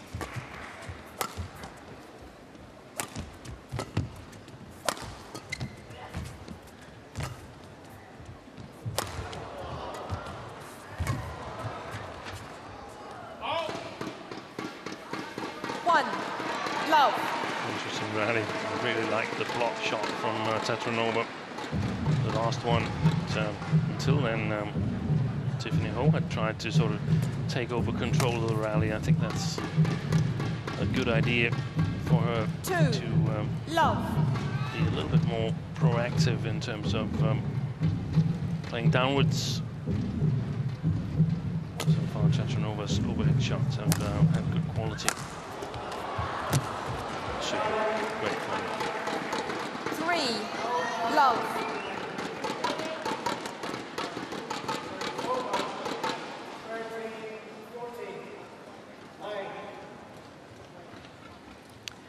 Australia is the only continent in the world, Steen, that doesn't have an active volcano. Did you know that? No. Are they thinking of buying one? I didn't know that. There you go. There's mountains. Pushed it long. 4. I was interested about Lian Chu's coaching there. Did I hear correctly that she said you've got to hit cross more? I think so. But it was difficult to figure out whether she wanted Service over. her player to play more cross, or she said that Tatranova wasn't crossing. I find it difficult to figure out. But well, I think she said it doesn't matter if it's a cross clear or a cross smash, but you've got to cross more. Okay. That's what I heard. Yeah. That's a beauty. You can see that's a lot in straight lines there from Tatranova. 5, 1.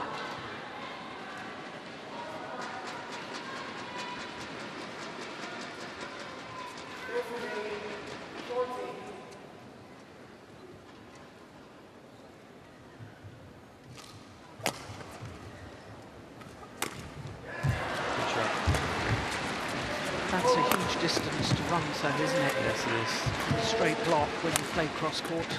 That's a nice one.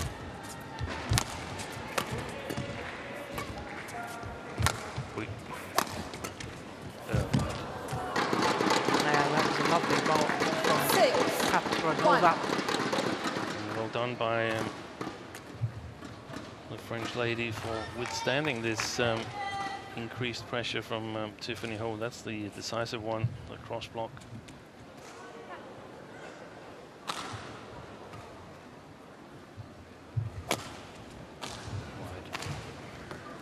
out. Yeah, that's well wide. Service over. 2-6.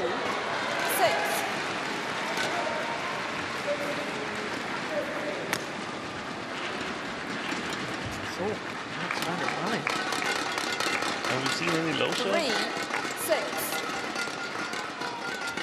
Not that I recall. Low serves are often very efficient against players that are sort of not regular on the World Tour.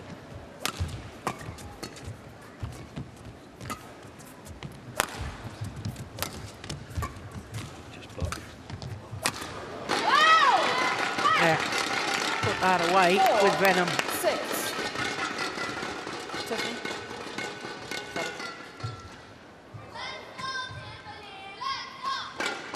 I think both Australia and New Zealand have female national coaches, don't they? New Zealand has Danish Yes, national coach Ricky Olsen. that's right.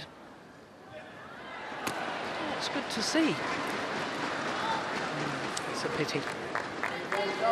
Service over. 7-4.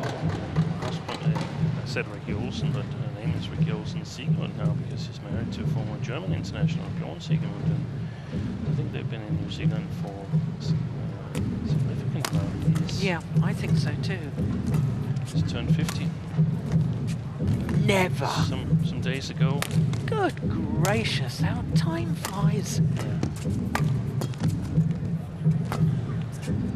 It's gone well played. Yeah.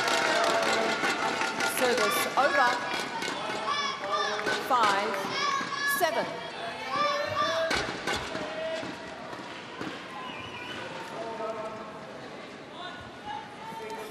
Four of the last 5 points. This is a good little spell by Tiffany Ho.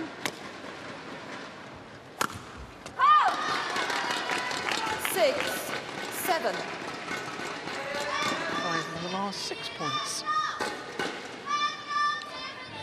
We talked about this Quickly, earlier Anna. on in the mixed doubles with the structural challenges for Australian and New Zealand players. We can include in that as well, because I recall when there was the Sudirman Cup at the Gold Coast in 17, we talked to someone. They said, you know, before we can compete with any other country than ourselves, we need to fly 3 hours. Yeah. If you're in Europe and flies 3 hours, then you're out of Europe. Just wide, that's well left, and this is a remarkable 7 comeback all. by Tiffany Ho. 1-6 adrift. With your foot. 6 of Stay the on last court. 7 points. Oh, thank you. Quick towel. Thank you. It was a good example. Only here towards the end of the mopping of the court, Tiffany Ho went out and toweled down. Regular World Tour players, they would have left the court immediately. The mopper came on the other side. Yeah.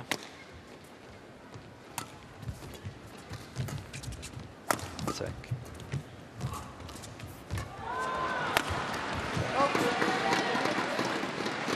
Service over. 8-7. Change.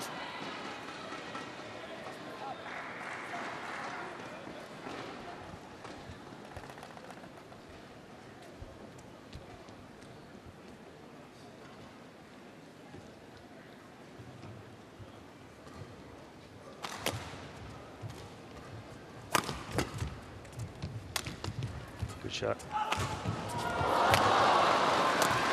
Nice. That is brilliant.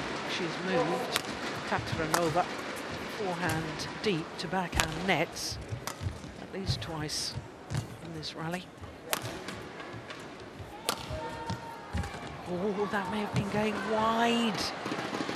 9. I have a feeling 7. Tiffany Ho could have left that one. It was a very good rally, this one. Both players battling to get the initiative. That's the one you thought Yes. would go wide. Quickly, Tiffany.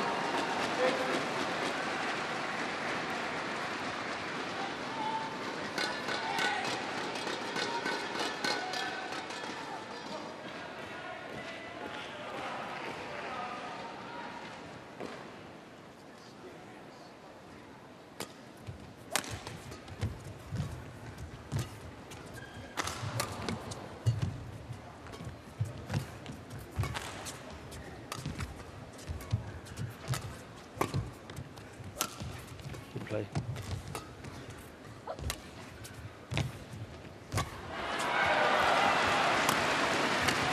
Yeah. Nice angle shot from Tapranova to finish the rally. But I just love the work ethic of Tiffany Ho.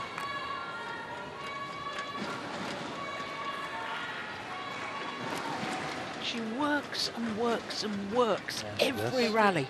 She does. And It's the thing so is, good to see. the more of these shots that you can get back, the more the pressure piles on. Yes. In the mind of Tapranova. She's got to be really certain that she can When I say players stay on the full court, distance. you need to move. Well, 10-7. Play. Partridge Gum not happy that Tiffany Ho is not obeying instructions, and when she says back on court, she means back on court. It's going wide. So it is a 4-point advantage at the mid-game interval. Here in the second game, the advantage to France and Anna Tapranova.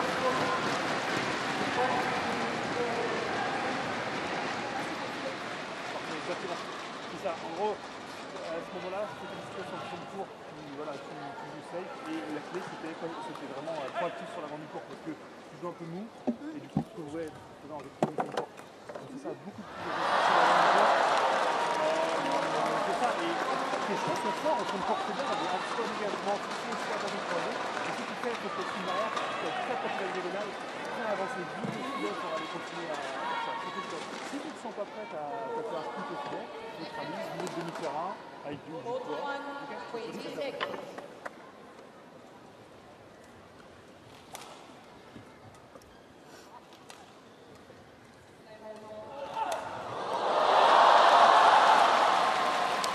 So the players return to court. The advantage for France and Tapranova. 11-7, having already won the opening game. You speak a bit of French, Steen. Did you catch any of that coaching? No, I didn't catch any of it. I simply can't. The background noise. I might be getting old, but I can't hear anything from the background noise. And even if I could, I can only recognize words in French. But sometimes it's enough to give a wild guess. But not here. No. Okay. She's playing way too short, Tiffany Ho. That's a nice shot. Yeah, well done. Service over. 8-12.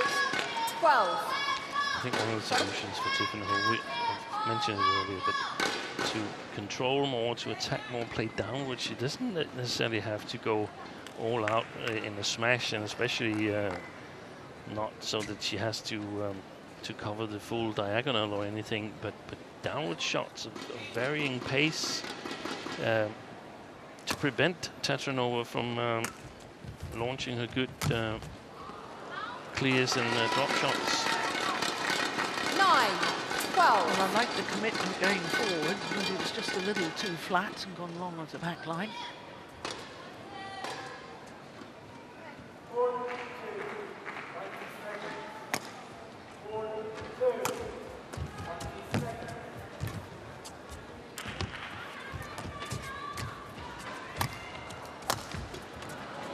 Brilliant defence.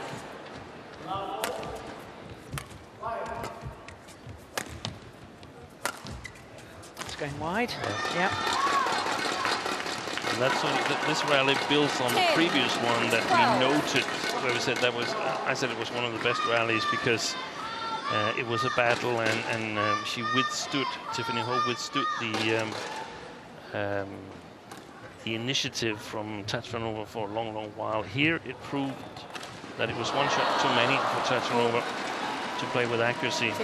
Question mark is if she can build on that, Tiffany Ho.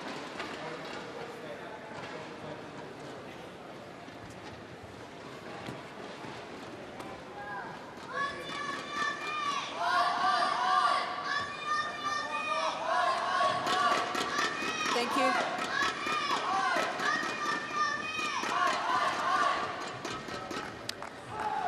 Well, Tiffany Ho competed at the Paris Olympics last year. She finished 3rd in the group, but she told a wonderful story about it had been,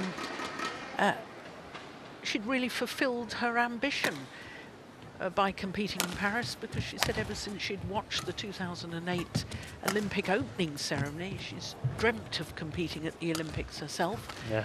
And having qualified. And I think, of course, 11. Everybody pays 12. every attention to the medal winners and so on. But the number of wonderful stories of how people have worked for a lifetime to try and qualify for Olympics and become an Olympian. And once you're an Olympian for life. That's right. It's just lovely to know how Yeah, much it's it means huge, to people. huge motivation for a lot of players.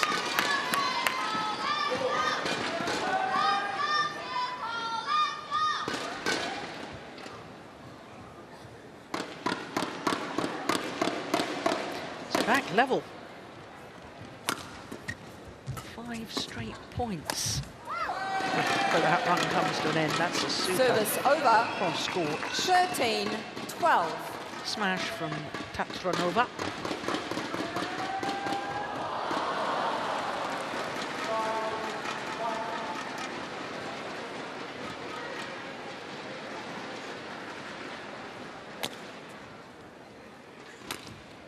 Oh, that was going wide. Yeah, it was.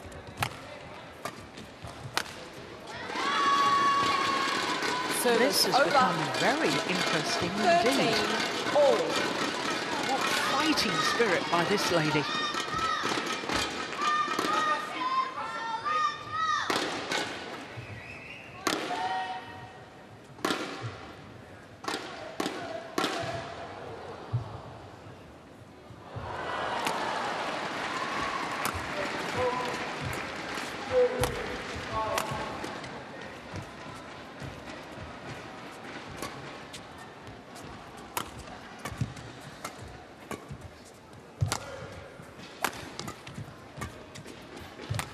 Oh, that's clever. Still she gets it back, Tiffany Ho. I told you her work ethic was good. Service over. 14-13. You okay, Tiffany? You all right? Yeah, and she's still watching it.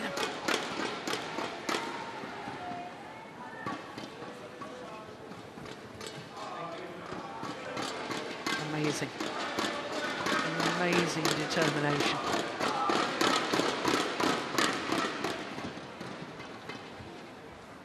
Tiffany, check the court, please.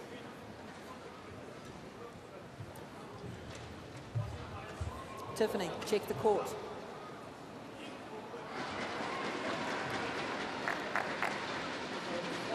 Thank you.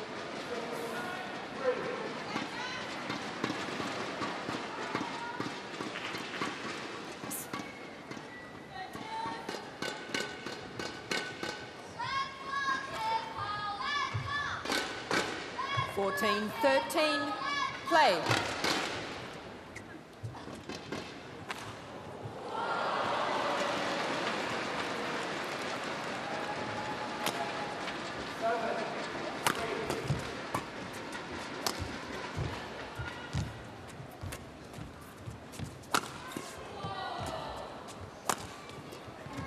Yeah.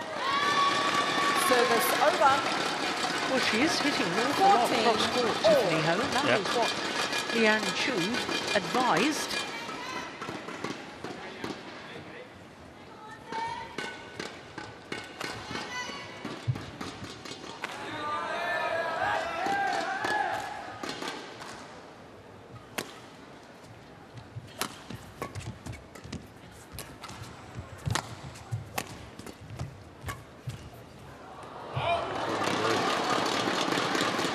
Service over. 15, 14. Yeah.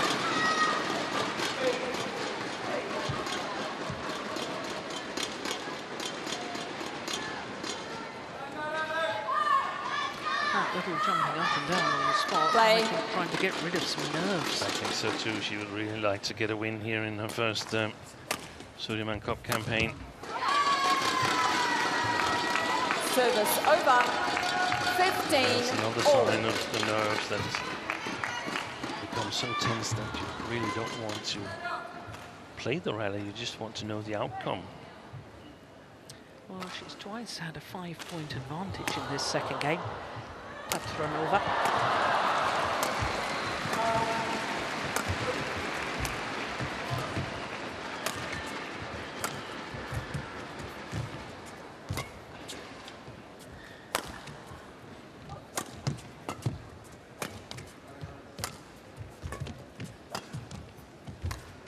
Oh, that's a good one. Fantastic play. That's an absolute beauty. 16. What a 15. shot New shuttle. from Tiffany Ho. Desperation backhand. And it was played to perfection. Look at that. Thank you.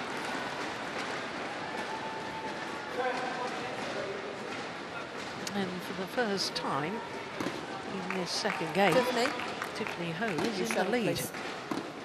New shuttle. In fact, for the first time in either game, she's been in the lead.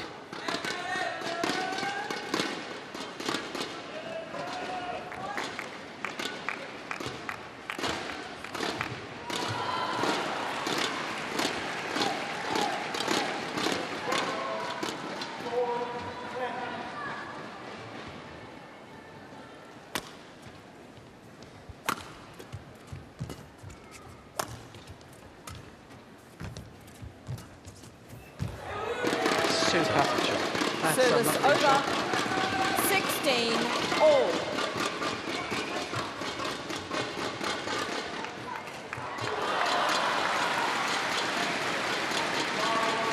Looks a little bit tired to me, the way she walks around on court, Tiffany. Not that I blame her, because she's been working extremely hard.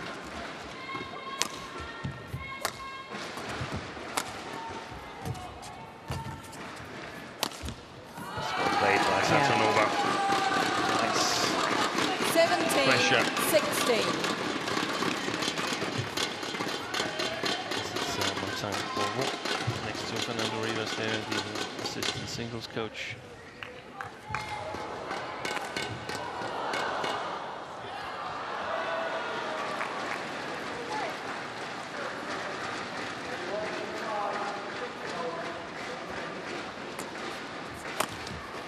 Mistakes. Well, if your observations 16. about fatigue with this lady are correct, that would explain the 2 errors on the last 2 rallies. Yeah, but she's got to give everything now. There's Yeah. no reason to hold anything back. She must win this game to force a decider, so it's going to be all out and a little bit of extra as well. Service over. 17, 18.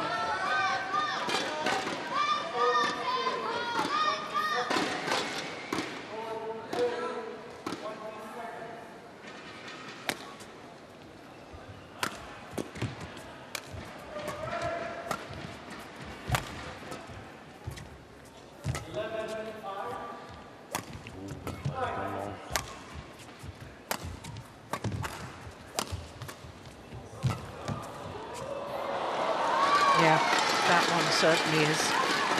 18 And I suspect you may have been right, Steve. Anna. 18 all. Come here. Anna, come here. The umpire's not happy that she went to the back of the court. You need to stay on court at all times. Thank you. To be quicker to serve and receive. Yeah, she went off court to hear what her coaches had to say, and the umpire doesn't like it, and the umpire's right.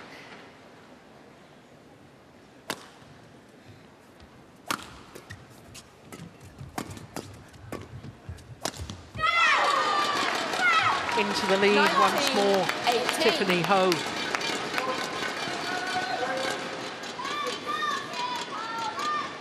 I think nerves serves are a factor now for Tatranova. I agree. For Ho, there's not so much to discuss. She's got to win this game, otherwise it's over.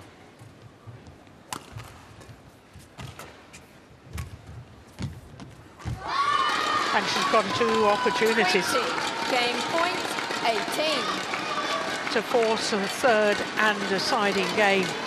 Tiffany Ho and Australia. Twice 5 points adrift. A real lesson in why you never, never give up fighting.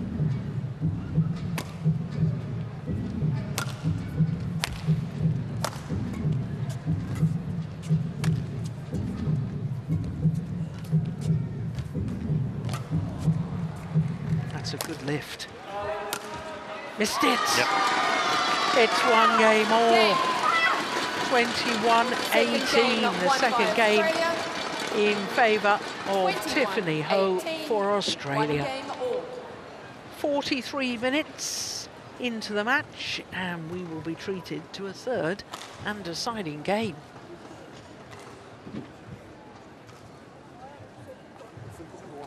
Surtout. Du coup, tu vas pouvoir la tirer sur une volée. Quand tu joues, quand tu joues ta première attaque droite, elle a souvent tendance à attendre ta deuxième. Okay, du coup, c'est là où tu peux croiser sur ta deuxième.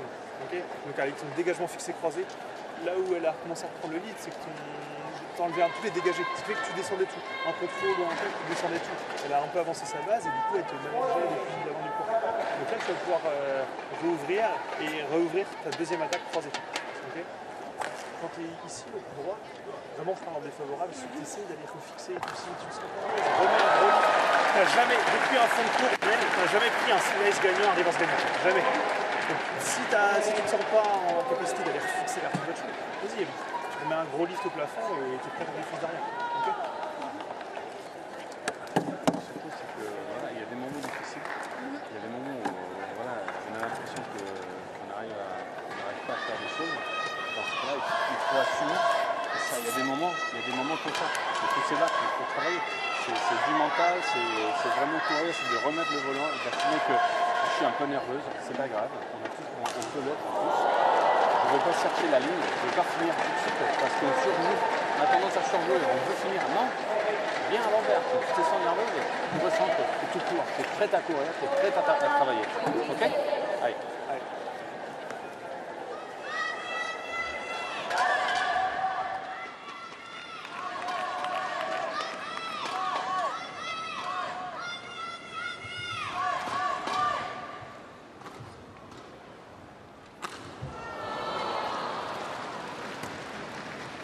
Final game, love all, play. So 1 game all. I didn't think we'd be saying that when Tiffany Ho was a game and 1-6 down and 7-12 down in the second. All credit to the Australian. Service over. 1, love.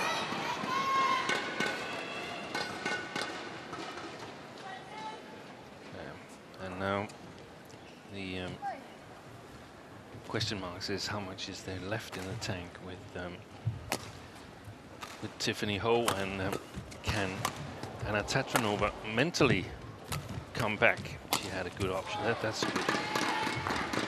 2, Off the pace there a little bit. The Frenchman.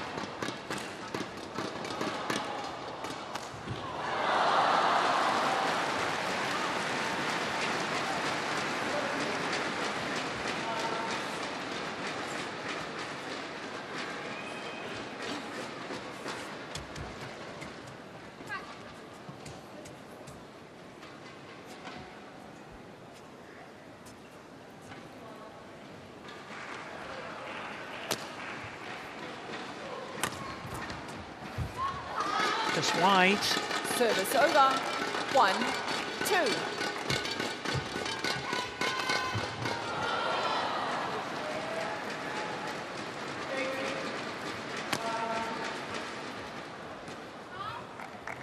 Service over.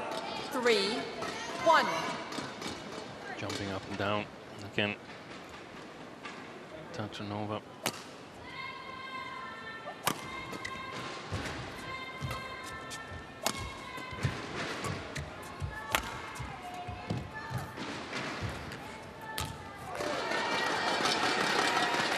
Service over. 2-3.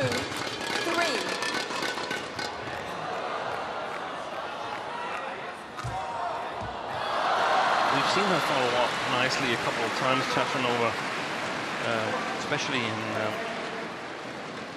the opening game. It's not her natural area of scoring.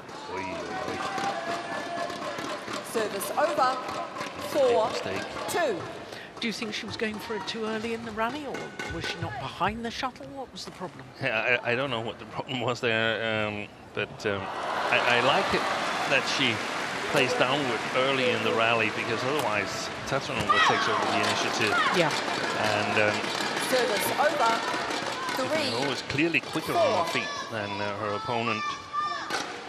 So it's a beautiful battle we have between speed and reach. Thank you.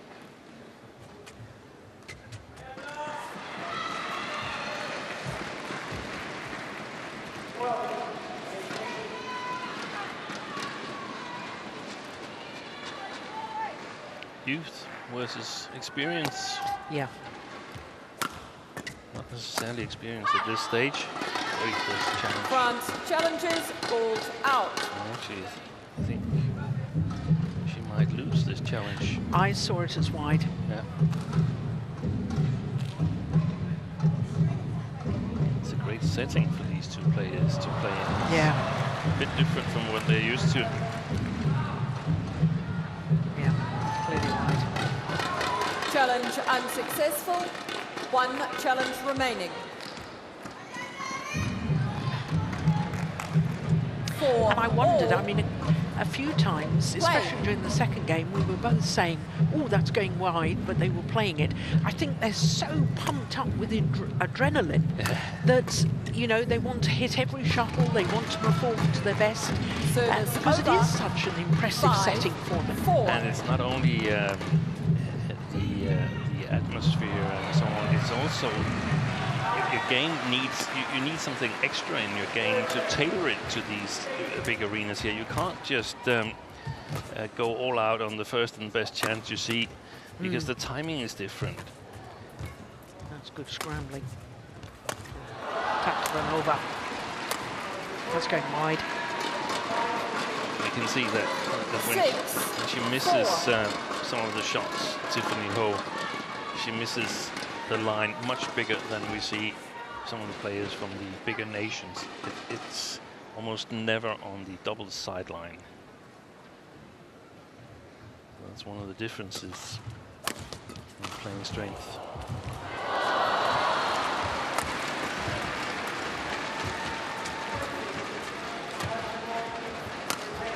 Possibly that exacerbated by 7-4. the fact that these players, if you're playing in a smaller arena more often, you're not used to the sideways drift that we've got here. No. So they're not able to compensate in the same way. I think they're putting on a wonderful match for us. It's an entertaining women's singles. It is. And it's intriguing. I still don't have a clue which one of these two is going to win. No, because there's this battle going on. Who's going to sort of prevail? Is it going to be the shot accuracy of Tatranova and a bit more attacking, or is it the persistency of Tiffany Ho, speed of movement? Oy, oy, oy. That's a missed opportunity. Service over. 5-7.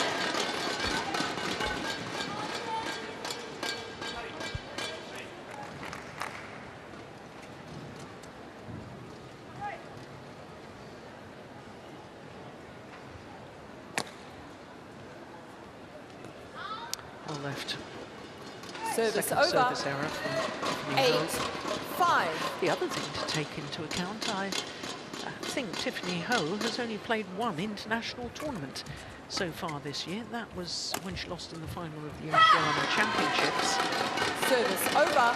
So 6, to come into 8. a big stage like this without the match play and the sort of the adaptation to pace. Yeah. Face players that pace with higher pace than yourself. Because as we're saying, if you want to play internationally outside of Australia, you can't travel a lot. Good play. This is a really good rally. Tatranova being pushed and pulled all over the place. Was a nasty slip there from Tiffany Ho. Service over. And I think that's why she made the error on the 9, next shot. Look at this slip. 6. Ooh. Yeah. I didn't like the look of that.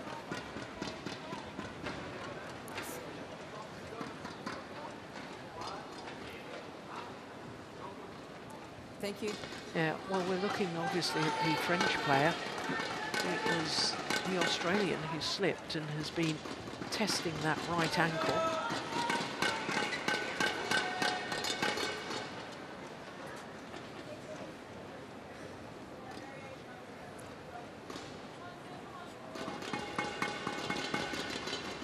Play.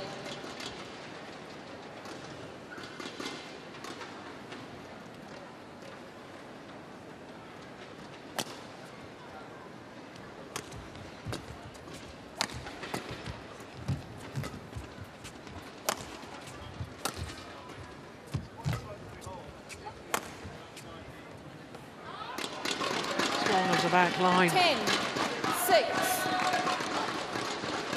Opened up a 4-point cushion. How dearly Tatranova would love to get the next point and have a 5-point advantage at the change of ends.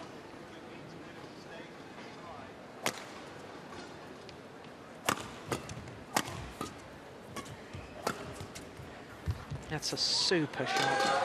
Right in that deep backhand corner. 6, and indeed, interval. it is Change a 5-point advantage for Anna Tatranova. Oh, that's perfection. Wonderful shot. And a 5-point advantage here in the deciding game to France. Vous pouvez pas l'avoir tous les deux.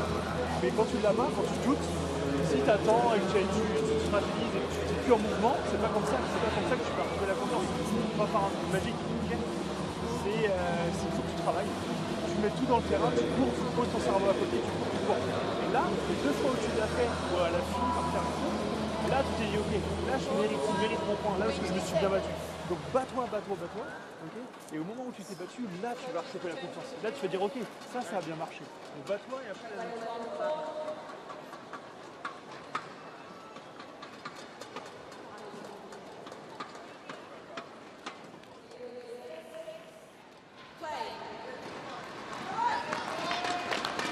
.55 minutes this women's singles have been in progress. She's going to get a yellow card for time wasting. Anna Tatranova warning for misconduct. Delay. Well, she was asked to return to court and she didn't. Play.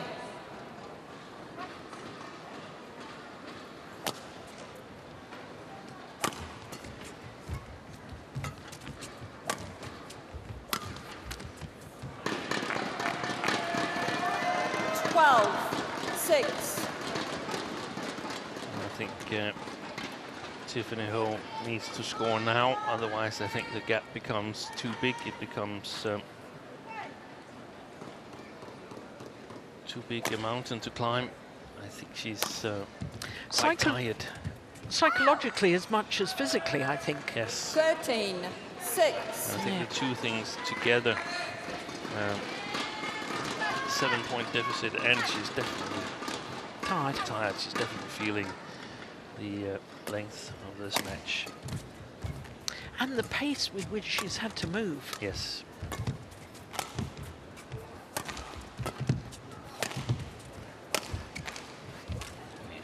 that one. Leave it, leave it. And that one has gone wide as well. Super lucky that she couldn't get to it, otherwise she would have played it again. 7-13. Oh dear.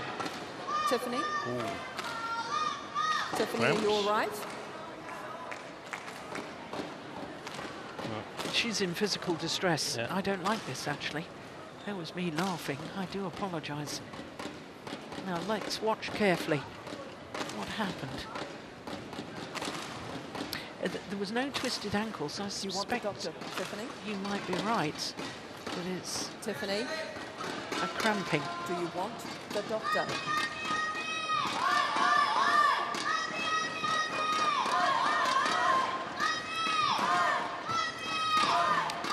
So, the tournament referee is coming on. Tiffany, you need to go Monique back on. Bastillon, one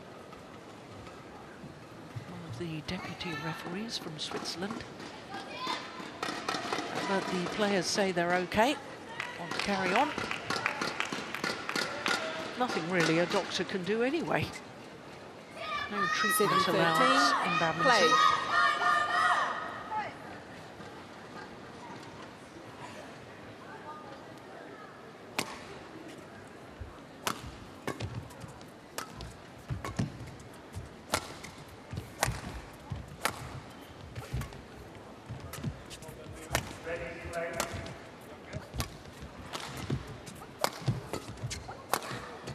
Play.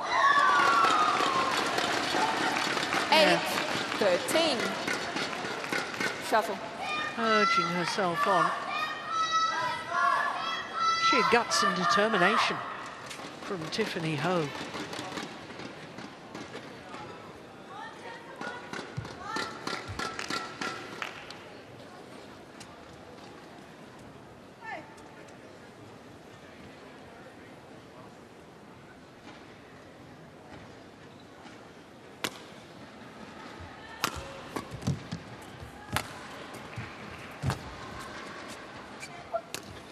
Good shot.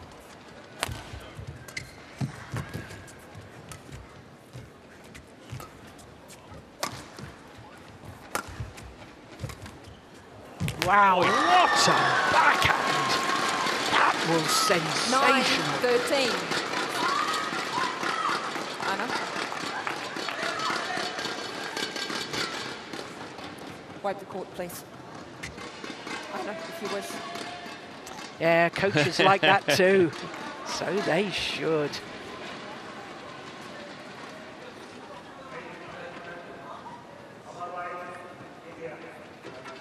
Well, I remember it was Tiffany Ho that chose ends, having won the toss of the coin. I wonder if that was a masterstroke.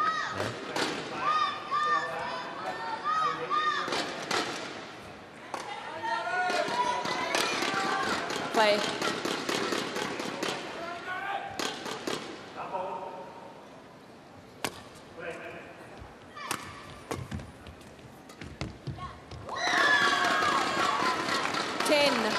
All of a sudden it's believable again after those 4 straight points.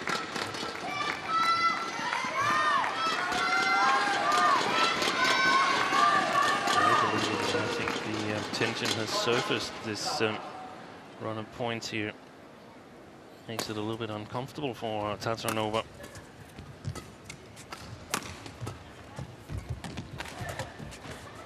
Oh, that got the net cord. Service over. Deflected the shuttle quite badly. 14-10. Here it comes. There's the net cord. Looked as if it was going to be a push, but it ended up more of a sort of block.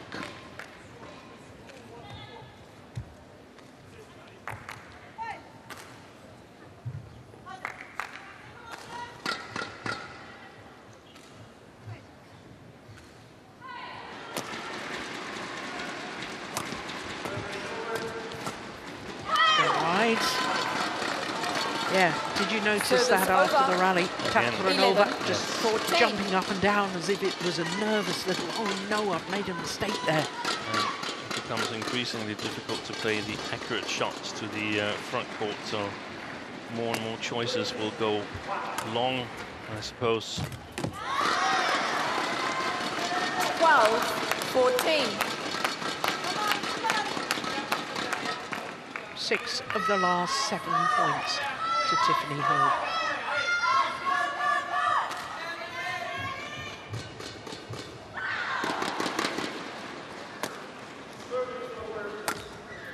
Well, that's wide as well.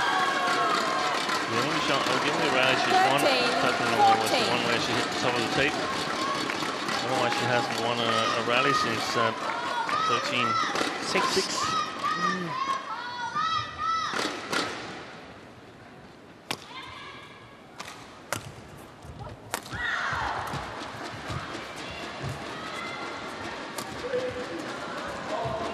That's a beautiful play. One more time. Oh, that was getting long, surely. That's a brilliant shot. And what a way to get back level.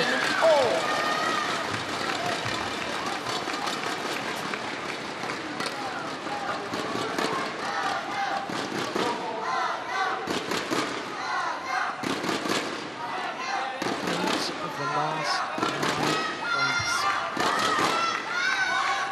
Well, so much for us. Our reading of it that Tiffany Ho was tired. I think she is tired, but she started scoring at the right moment, and that has put mental pressure on Anna Tatranova.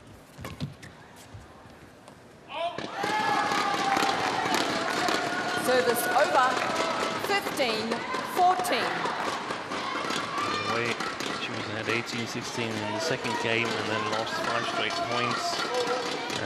Makes me think that she needs a bigger lead going into the final phase here if she's going to convert.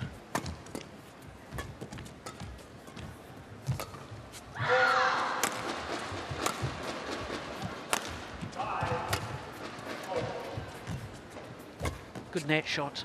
Wow. And then, oh, that must have been close. A challenge here Called out from Tiffany Ho.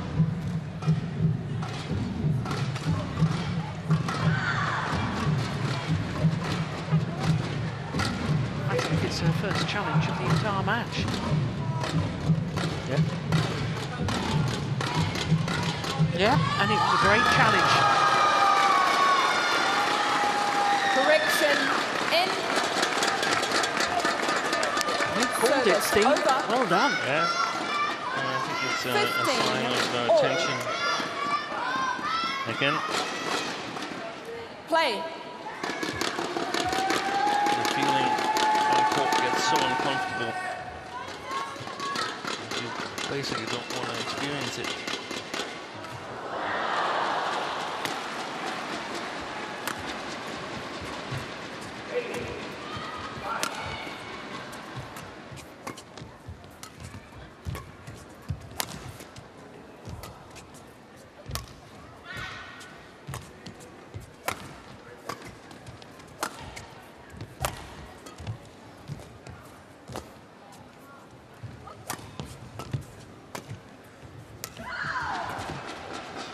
Rally. Yeah. Service over. And French teammates on their feet. 16-15.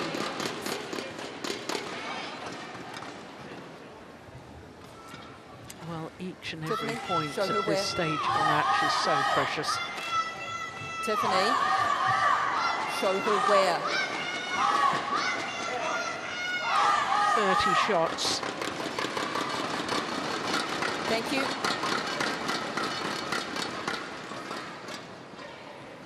Had a rally of 41 shots in the opening game, if you remember.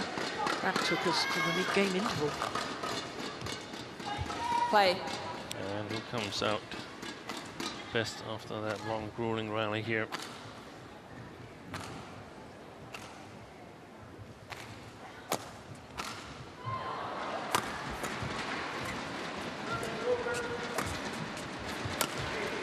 Smashing down the centre at the moment, the French lady. Yeah, I actually like that.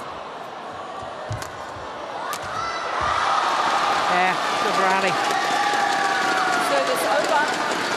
16 all. Do you not think she's doing it too often? Yeah. She's hardly smashed down the lines at all But in this deciding game. It's been Tiffany. a couple of times where Don't get subtle. Tiffany Ho has been able to play the cross defense, and then she has to come in full diagonal. Tatranova here, she's more certain of being able to play on in the rally.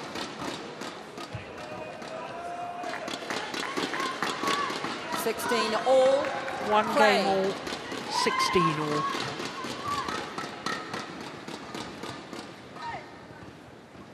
What a match.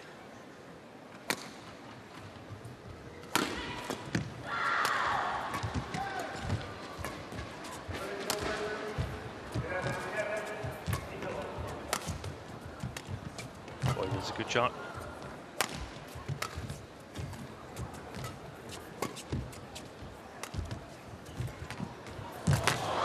Super.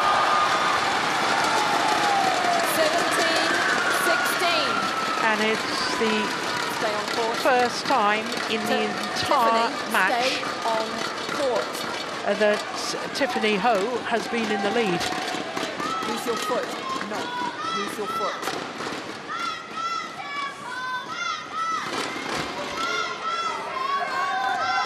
Thank you. Play.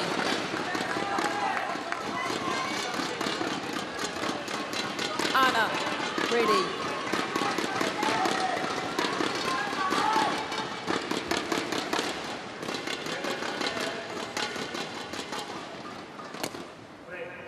Let.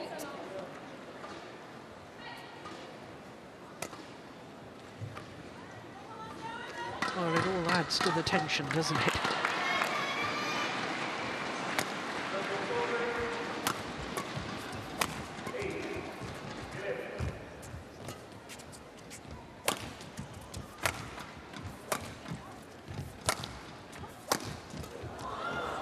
Nice block.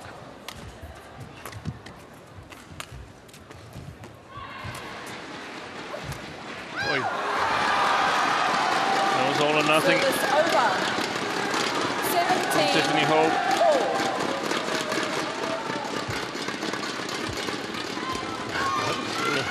It's amazing, isn't it?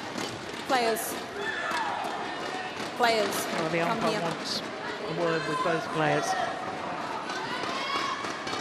We need to stop wandering around the court when we're bouncing, when we're walking back and forward. We're playing badminton.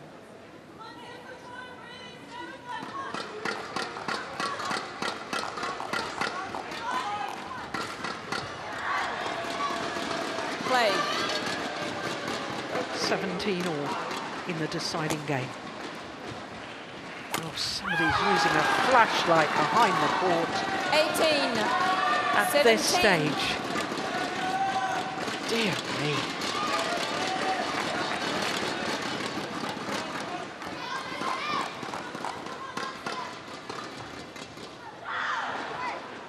Now it's Tatranova back into the lead.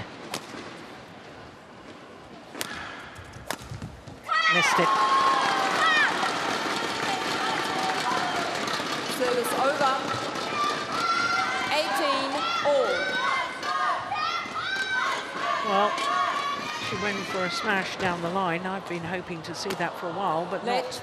Tiffany. Wait till she puts her racket up. Enough. Yeah, but she just overdid it. And Tatranova has a yellow card. Yep, so she needs to be very, very careful, because the next is a red card, and that's a point to your opponent. 18 all in the deciding game, you can't afford that. That's gone wide, and it is Tiffany Ho, who 19, once again goes 18. back into the lead. On court, Anna. This is, in my opinion, 2018.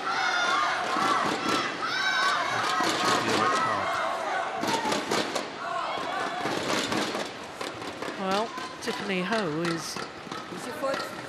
now wasting time or delaying. Play.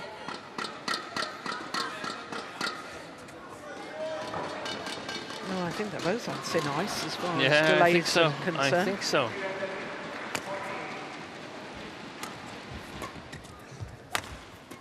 That's a brilliant block. It's match point opportunities, 2 of them for Tiffany Ho. Having been 7 points adrift in this deciding game, now on the verge of victory.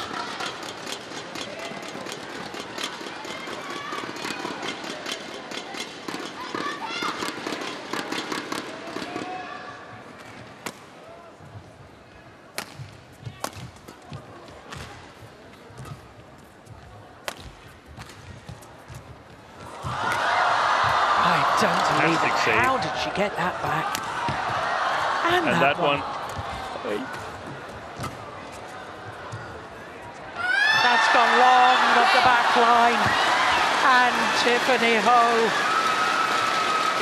has dug herself out of trouble and has been victorious. Twice 5 points adrift in the second game, having lost the first. 7 points adrift in the deciding game at 6:13. 21-18 in the deciding game, and she gives Australia a point in this tie against France. An hour and 13 minutes. What a match. I think she's in tears. Whether that's physical distress. Yeah, she's cramping. Look at her. Yeah. Oy, oy, oy. Well, her coaches have taken her bags. Oh, look at that. That's lovely. What wonderful sportsmanship from Anna Tatranova. Helping her victorious opponent off court. She's cramping badly. And smiling as well, Tatranova. This is sports at its wonderful best.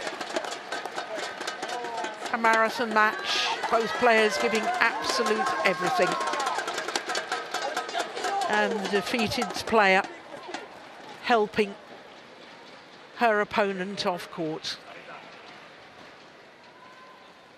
Makes me proud of the sport of badminton. This is the final rally. The lift, she watched it, and victory was hers. Tiffany Ho, who twice, if not 3 times, looked down and out of this match. As I was saying, in the second game, having lost the first twice, she was 5 points adrift. And then 7 points adrift in this deciding game. All overwhelming, physically and emotionally.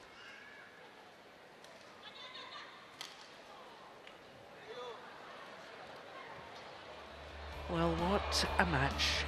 Confirmation of that scoreline, 14-21, 21-18, 21-18 in the deciding game in a match lasting an hour and 13 minutes.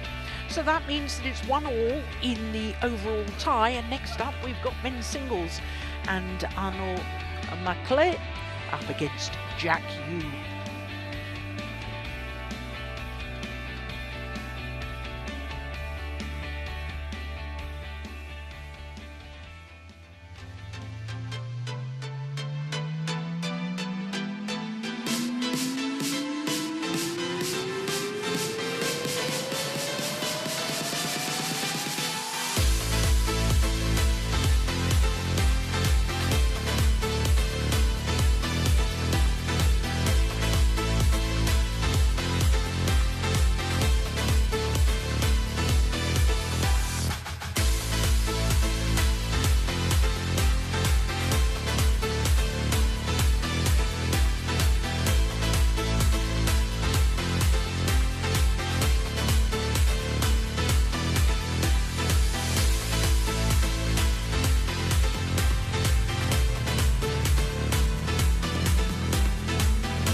Welcome back to the Xiamen Olympic Sports Complex, a wonderful facility here in Xiamen.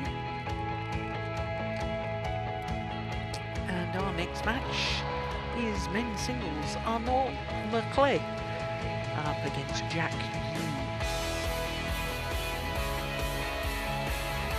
Finally poised at one match apiece within the best of a 5-match tie.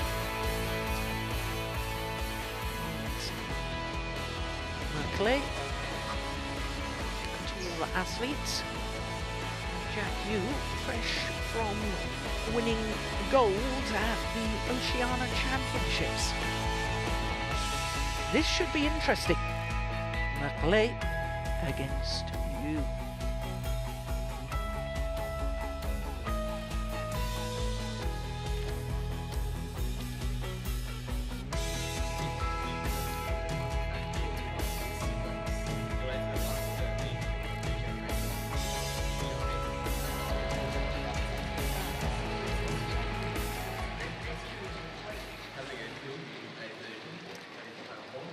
Hugely talented individual, Arnaud Merclé. Already had a very serious injury issue. In January of 2023, he underwent surgery on his right hip. For somebody that's so young, he's only 25 years of age, and that's very worrying. Jack Yu is the younger of the two, though. And what a magnificent victory in the final of the Oceania Championships, beating Edward Lau from New Zealand in the final. Okay, left toss, right and black. So, as I was telling you right at the start of today's tie. Black, receive. This side. Oh, that's interesting. Receive. Monsieur Merclé, what are you thinking?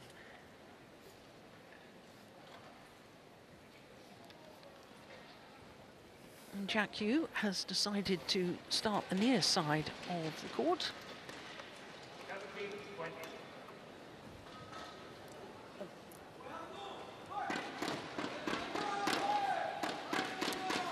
Well, I hope the umpire starts the 2-minute warm-up from when the players actually start their warm-up. Well, when I say he's a talented individual, when I tell you that he finished 4th at the Youth Olympic Games in Buenos Aires in Argentina, Merclé, you'll understand what I'm talking about. Lost the semi-final to a certain Li Shifeng of China. Quarter-final, he'd beaten Kunlawut Widasan. But let's look at Jack Yu, first of all, 20 years of age, from Melbourne in Victoria. His sister, Angela Yu, is going to be playing in the very next match, the women's doubles. And he is the son of the Olympic bronze medalist in the women's doubles from Atlanta, Tang He Tian. Merclé, as I was telling you, is a tall man, 191, that's just over 6'3", from Mulhouse in eastern France, near the Swiss and German borders. And he's already won a couple of titles this year, the Swedish International Series and the Polish International Challenger event. 2 finals from 4 individual tournaments, 50% finals, that's pretty impressive.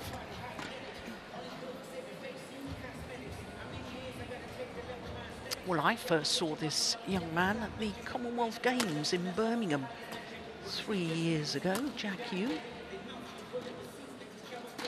Actually, Jack Yu won gold at the Oceania Junior Championships in mixed doubles with his sister. That was back in 2019.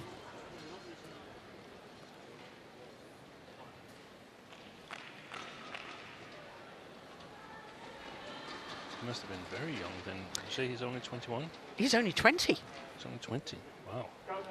So our court officials for this one, Liu Yun from China in the umpire's chair and Victor Wong from Hong Kong, China, is the service judge. I actually saw his mother at the airport when I arrived. It was lovely to see Tang He Tian, left-hander. She was a lovely player. And obviously very good to win the Olympic bronze medal. Beat the New Zealand national coach Ladies in and the bronze medal gentlemen. playoff. That's On my right. Yeah. Australia, represented by Jack Yu. And on my left, France, represented by Anu Mackley. Australia to serve, level, play. So it is Australia, nearest to us, in the form of Jack Yu, getting this men's singles underway against Arnaud Maglé. 1-love.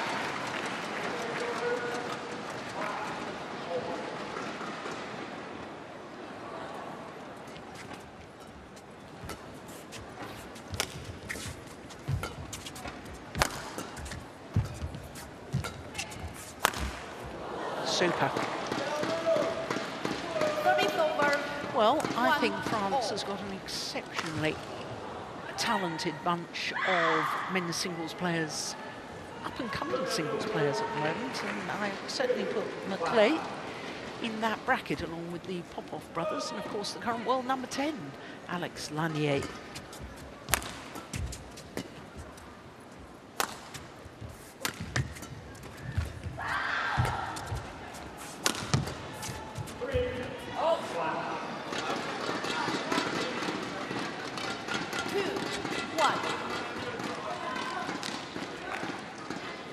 Have you watched much of Arnaud Maglé? I haven't watched much of him play, but I've watched some, and my impression is that that's missed. He's very all-round. 3-1. There's no, that's relative to the opponents, but there's no area where he's extremely weak, but also none where he's extremely strong. So I have a feeling that he must have a good badminton mind, a good eye for the game. Tall player, 191. It's like Victor Axelsen, he's sort of brought hope to the players that are taller than 190 in the men's singles. Yeah, absolutely. Good rally.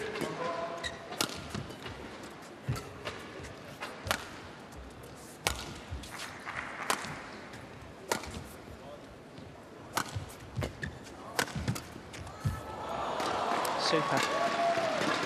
Well, I think the first time the world media perhaps paid attention to this tall Frenchman was at the French Open 2 years ago when he was promoted from the reserve list, and in the first round he beat Lakshya Sen. Do you remember that? Now that you're telling me. 15 and 18. Yeah. And that was in Rennes.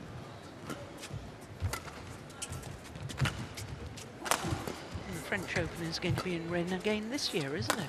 Yeah, and that was quite emotional, as I recall it, because of his injury woes. Yeah. Well left. 5-1.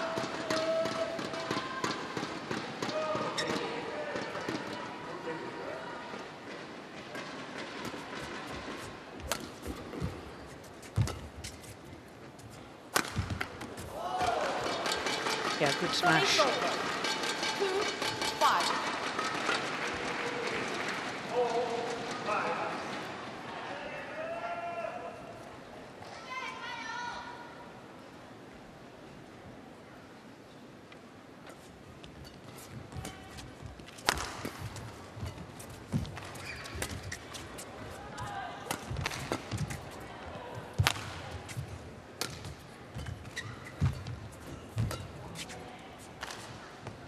Just wrong. Well, Maglé played on Monday against Malaysia's Leong Jun Hao and only lost 22-20, 21-19. considering Leung Junhao earlier today beat Kodai Naraoka, I think he must have played exceptionally well. We unfortunately didn't get to see that match, did we? I saw some of it afterwards, and he played well. Yeah. And he was in contention. Sometimes it's like you're down 20-14 and have a lucky run of points and you're not really close, but he was neck to neck with Leung Junhao.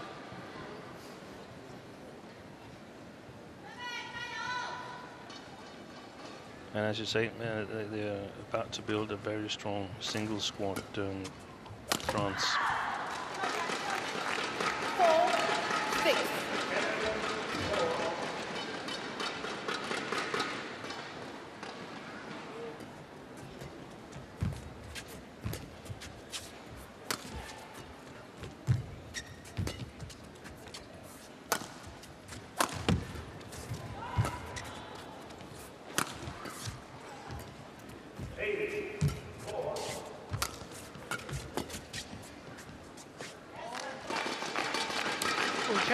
Is going to be playing men's doubles in the last match. 5-6. And in his Sudirman Cup campaign, which is his second, he played 2 years ago in Suzhou. He played singles against Kodai Naraoka on Monday, and then on Tuesday he played men's doubles with Frederick Chow. Lost to Aaron Char and Silver Yeek.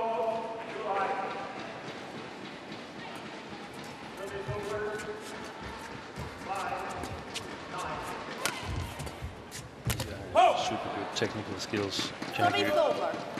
7-5.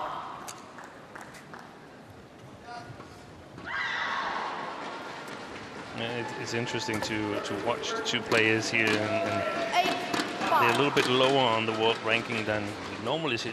We see him play sometimes in the World Tour, but it's not always that he's selected for the TV courts and so on. But it's I mean, he's amongst the 4 best French singles players. I think he was in the final of the French Championship this year. I'm not totally sure, but the interesting thing is to try and sit and figure out what could the development be, what could the playing style be for him. And when I look at him and his skills and stature and everything, I'm thinking in the direction of Chen Long. Really? Yeah. Good, good solid shot making. Not the overall dangerous attack. That could, of course, also be worked on, but he doesn't make, just like Lanier, doesn't make a lot of unforced errors. That's really good to see, because I feel that a lot of European players, they're making more unforced errors than their Asian competitors. That's not the case here, the way I see it. No. But he probably needs to dial Chen and ask him if he's done using his legs for badminton, because then he wants to buy a pair of used ones. He needs to get stronger in the legs, no doubt about it.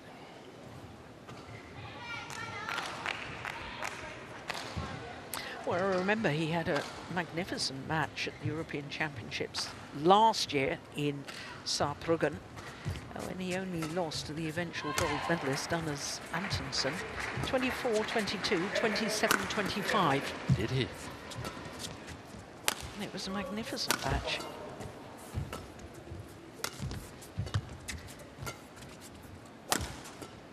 He doesn't give away much. There's not much to the opponent to feed off. Good choices.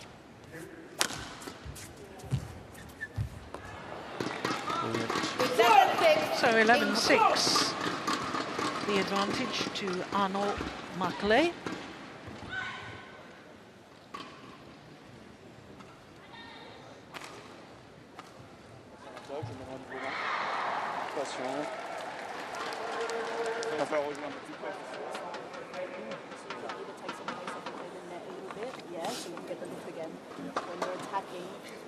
sometimes you can go straight down the line because it's hard for him to turn you, so you can go down that straight line. Okay? The variation is okay at the moment. Yeah, keep that up. Yeah, it's finding the right, like making the right decision to go down that line hard. Okay? Sur le 30 ans. Sur lui au corps, comme ça il joue tendu, j'aimerais ça. Ok.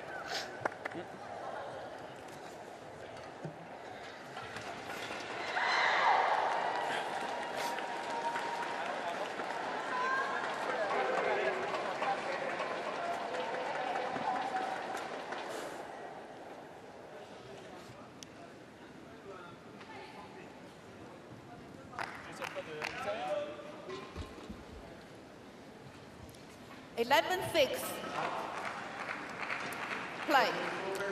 So 11-6, the advantage to France and Arnaud Merlet. 6.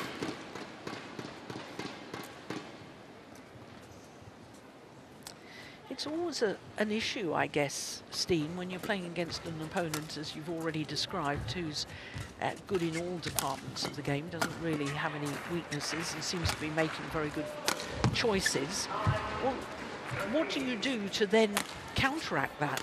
Yeah, you got to have to explore a little bit and figure out what small differences there is, because it's not the same. There's always something that's a little bit more preferred than else. And I think I heard Leanne Chu say that you can go straight down the line. I interpreted it as in the attack, because he's not turning a lot of defenses and so on. So you've got to explore things and see what happens if I do this, and okay, this happened, just the same happened the next time, in order to find some solutions to open up and say, here, not a lot dangerous to me happens when I play this shot here, so I can do that if I'm a little bit in trouble, or here I should stay away from, or only on certain occasions and so on. So you've got to try and figure out what's coming, and that's normally what a lot of the top players use the first part of the first game to do when they play players that they haven't met before, to sort of map their opponents. And if you don't find anything good, well, then you're in a little bit of trouble, most likely, and are going to have to try harder. Oh, that's nice. So that was a little bit of change of pace from Jagu. That could be one of the solutions. Extra deceptions from the front court could be the solutions. We haven't seen any straight attacks yet. That's good play from Merlet. 14-8.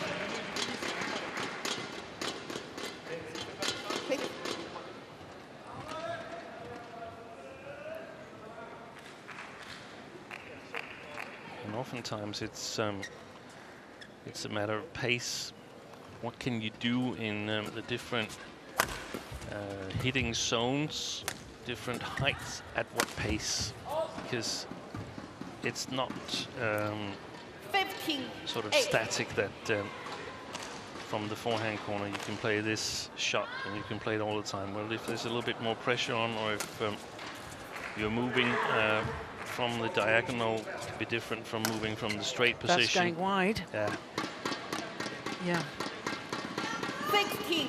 Well, I don't think Jack Hugh has actually figured this out yet. I don't think so either. And I think that Arnaud Merlet is much more solid in high pace than Jack Hugh is, much more efficient. Service over. 9-15.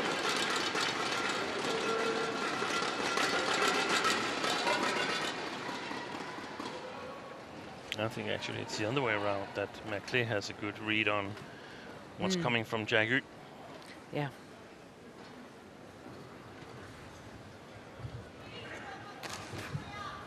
Thank you.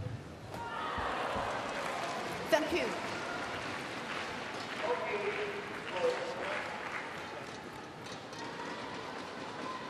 A little nod of approval from Fernando Rivas.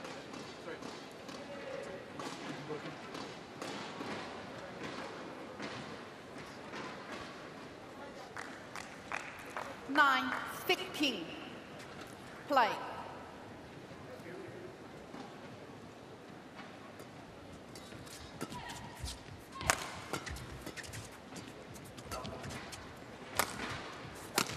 That's a good shot. Service over. Yeah. 17-9. Demonstrating how it's hit. Afterwards, on my cleat, look at that rebound action. That's just lovely. It is. More replays, please. Yeah. Just clipped it down, didn't they? Service over. 10-17.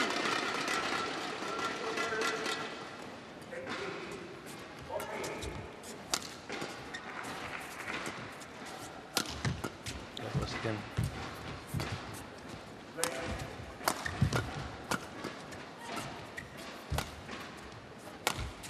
That's a lovely punch clear too.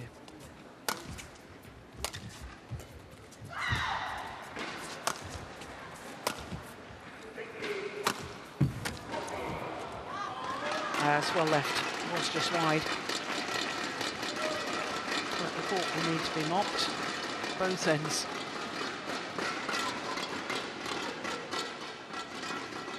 Eleven, 17.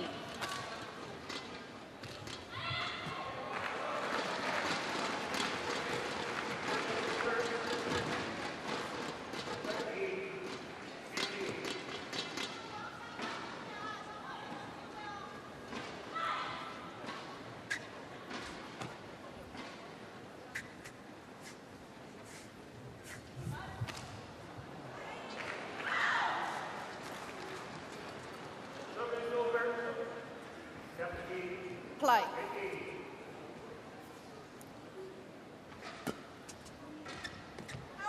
Oh, that's a pity. Service over. Service error 18-11. from the Australian.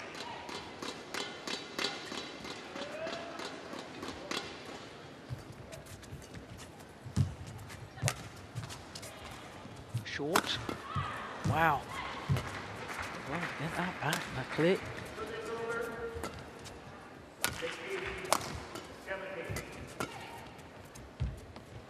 Yeah, that's well left.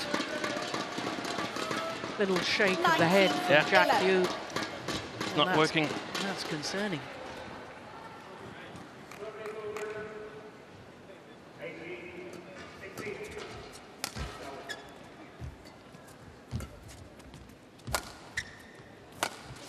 Gone wide. Game point opportunities 20. for France Game point and 11. Arnaud Merclet.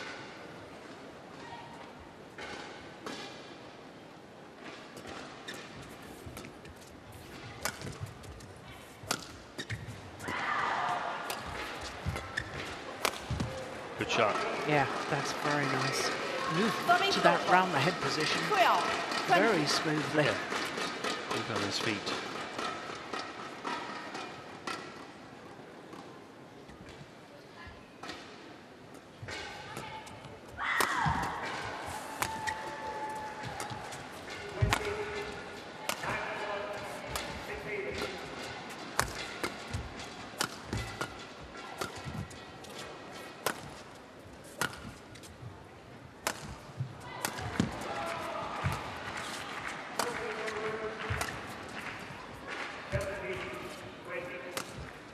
Nice. It's going wide. 13-20.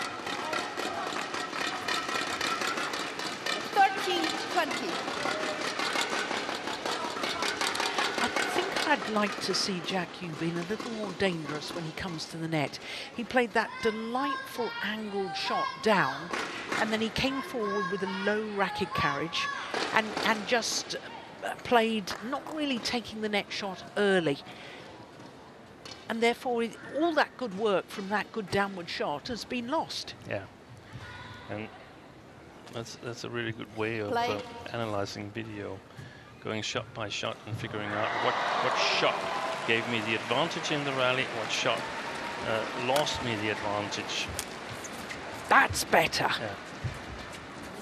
Yeah. But it is the opening game on the third game point 21, opportunity 13. to France and Arnaud Merclet. 21-13.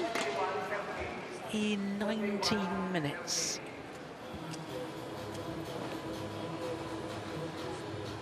Yeah,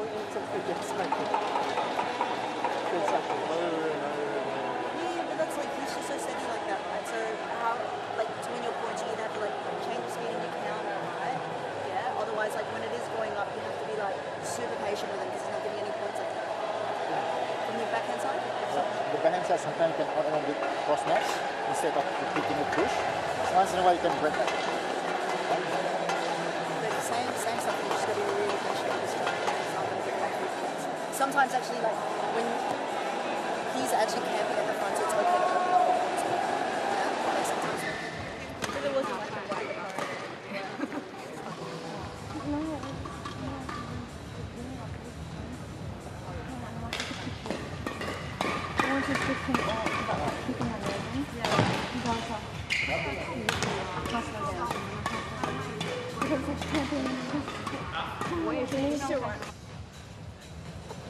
Quand tu vas faire arrière, prends ce que tu veux pour toi. Parce que d'habitude, quand tu sers bien, tu l'as. D'accord. Ok. Allez, prends.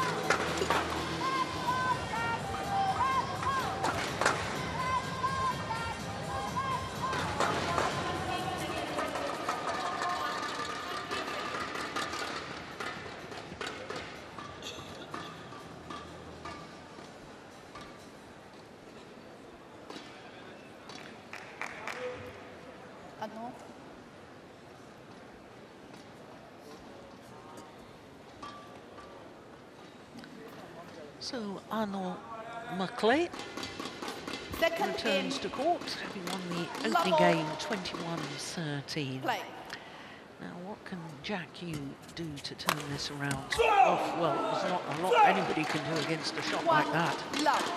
It's a magnificent shot from the tall Frenchman.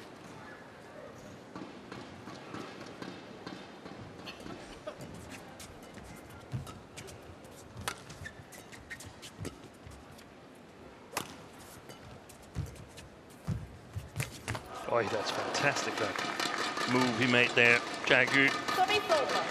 That's what I wanted to see in the opening game. Yeah. More of a threat at the front of the court.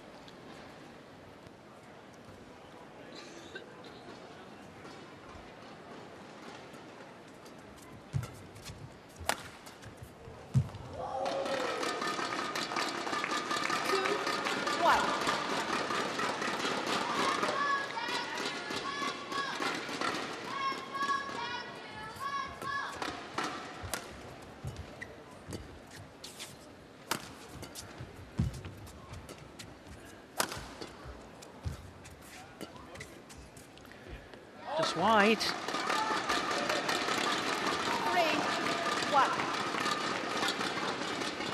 You said, John, in the first game that you felt that it was being a little bit too nice, the game of Jack Yu, and I totally agree. I had a fresh take on what I felt the development could possibly be for Arnaud Maclay, and I have one for the Australian as well. I don't know what he's doing, whether he's studying or whether he's going full-time on badminton, but if he really wants to develop, I think he should call Dubai and get the number of Victor Axels and say, hey, it's Jack, how's your back? I'm coming to Dubai, I want to be your sparring partner because I want to learn from you. Wow. How I can become more efficient, because pace and efficiency, that's the issue here. When I look at the results from playing other players from Oceania, he's winning quite convincingly, and that often means that you develop a number of loose shots that you can get away with because you're so much stronger technically and footwork-wise than your opponents, but you've got to develop efficiency when you want to take on the big boys.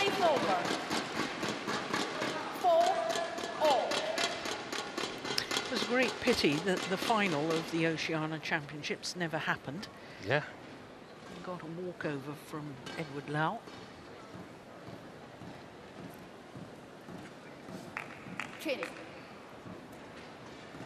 Because not only the efficiency, but the more Jack Yu gets to play these big matches on the big stage, the better. Yeah. Got to be in this environment. Got to be in a competitive environment.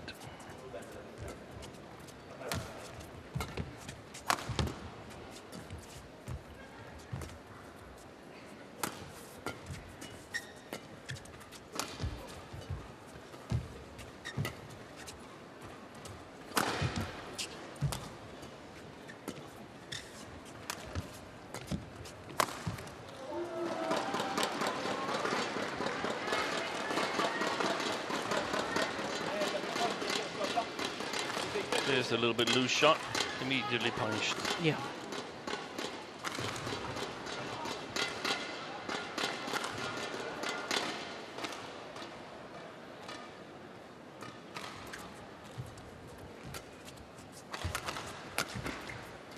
Wow, that was good defense from Calais.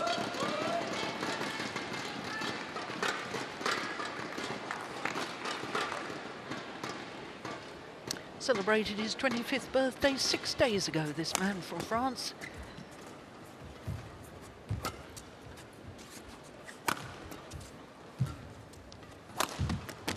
Oh, that's nice. I like that.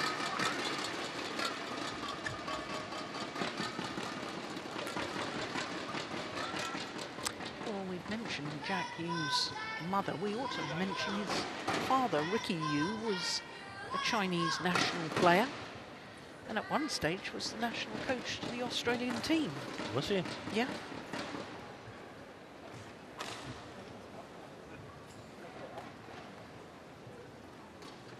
Not surprisingly, their two children are excellent badminton players. No.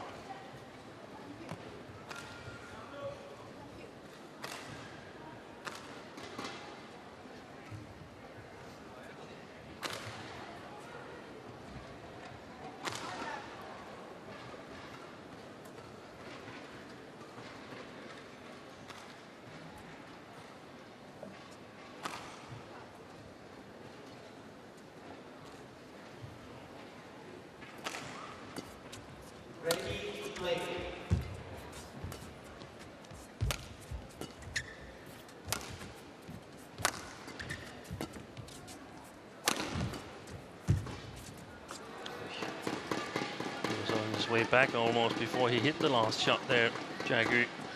But I think he's doing much better here on the far side of the court. He was quick to choose the near end as the starting side. Good shot.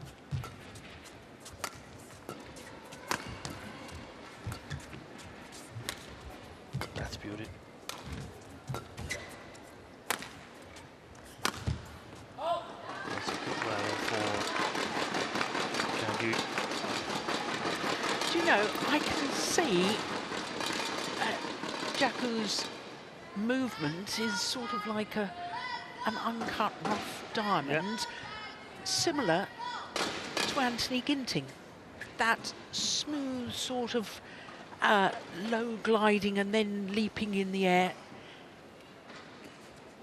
With a bit Soft more legs, yeah. Yes. Ladies and gentlemen, on our right, India, presented by Hariharan Amsakandan and Ruman Kumar. Good smash.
challenge successful, 1 challenge remaining. 1 lap. Play.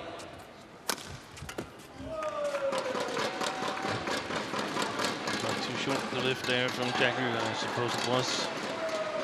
Let's see. Couldn't see where McLeay's legs were when he launched that smash.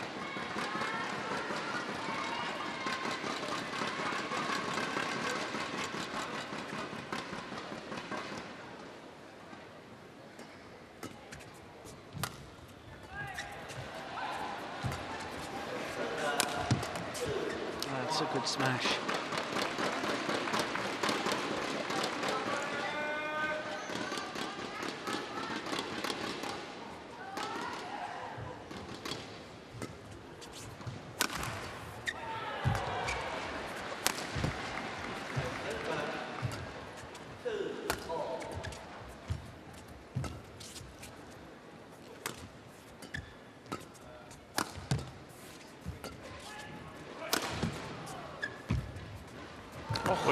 Perfect net shot. That's lovely. Jackie.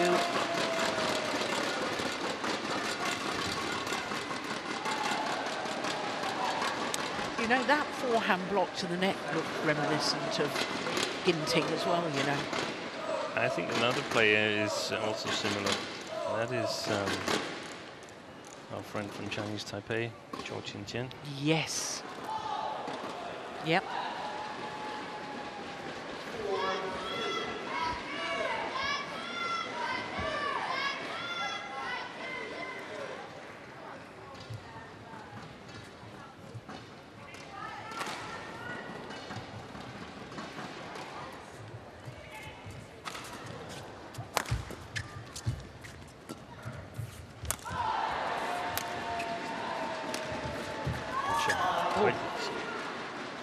That touched the ground.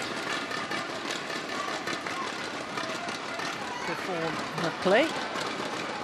Here we go. Another look. Yep, there's the bounce.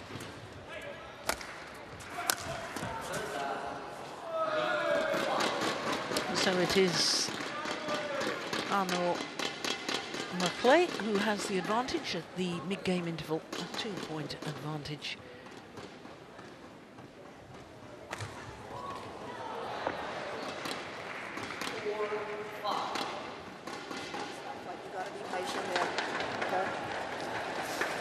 My shots like there, but I feel like it's not up to length. Your lift, just get some height.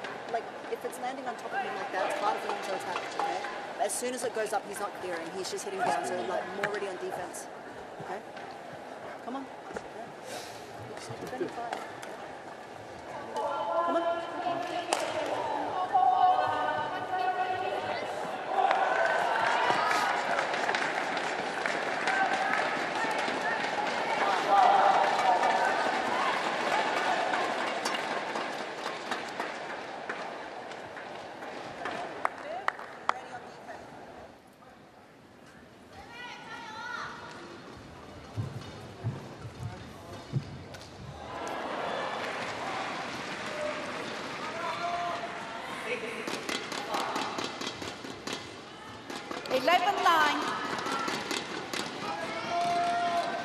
Play.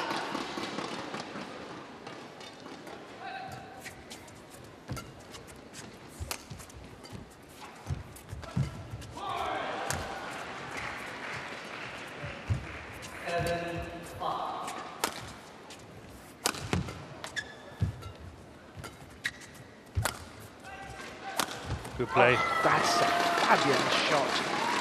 44. 10-11.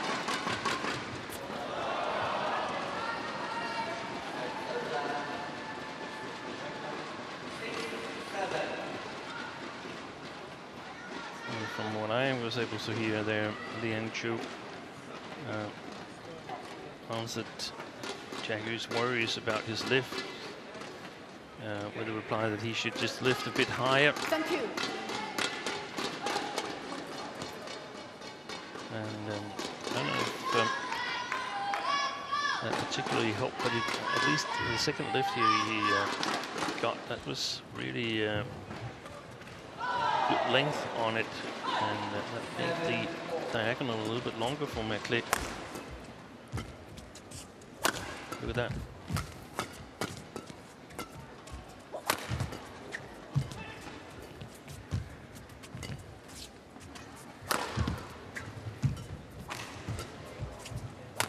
Some variation on his jump smash from his backhand side, Jagu. It's got to be straight or to the body. Wow. Super angle. 12-10.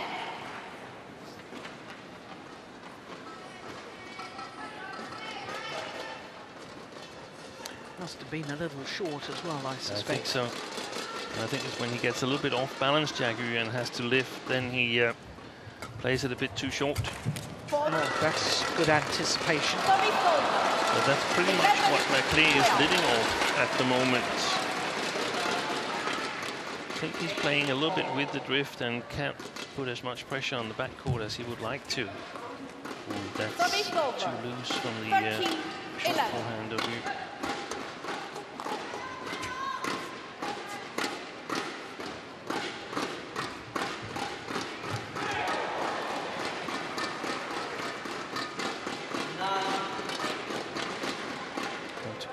Closer on the front court so he can play them in better position. There's another one. 14-11.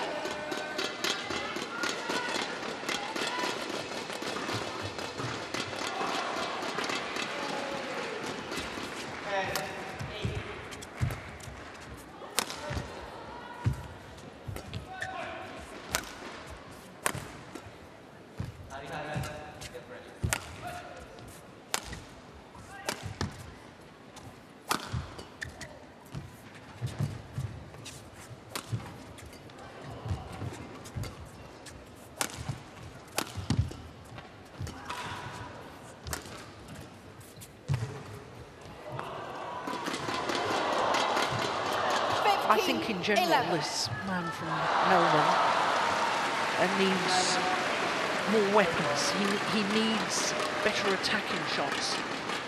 I think that he's got some good attacking shots, but the follow-ups, when he's attacking, then if the opponent gets it back, well, then he's back to level again, the opponent, because the follow-up is not there. And I think he's actually used to scoring a lot from the backcourt, and that's just not possible on the World Tour to all the time score from the backcourt.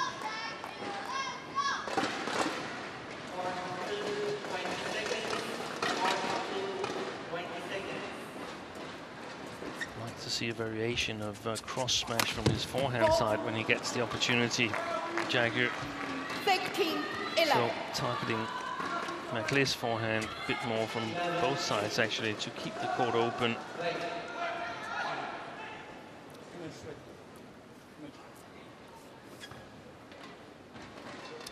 Well, Merklé saying that there's too much perspiration on the court. I did notice at the last timeouts he quickly changed his shirt. And look at Jagu's shirt there. Yeah. The players are soaked, and I actually feel it's warmer in here today than there was yesterday.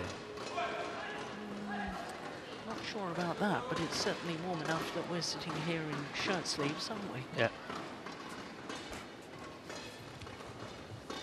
Yesterday we had a much bigger crowd in China was late. Wait. Play. So 16-11. Second game, Merklé, having taken the open game.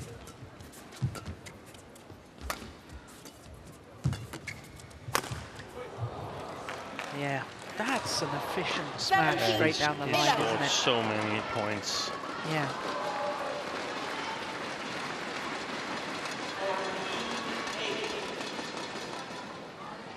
Gets to it too low. Jagu has no other options than to lift. 5 straight points for Maclay.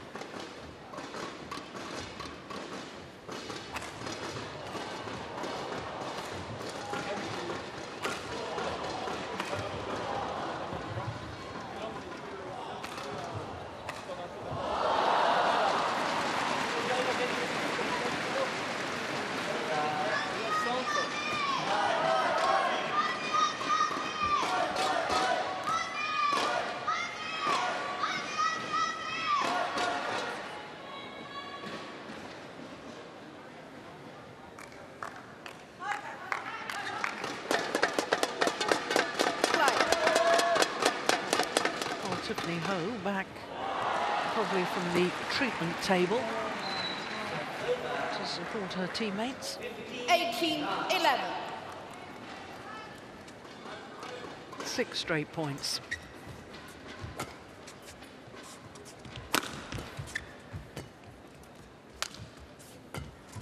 That's a super shot from Maclay. 19-11. Do you know, just when you thought, when Jack Yu had caught back up to 11-12, and you thought that, you know, if he can keep applying a bit of pressure, and then Maclay just absolutely runs away with it. Yeah, increases yeah, the intensity. 20, match point 11. Opportunities on a run of 8 straight points.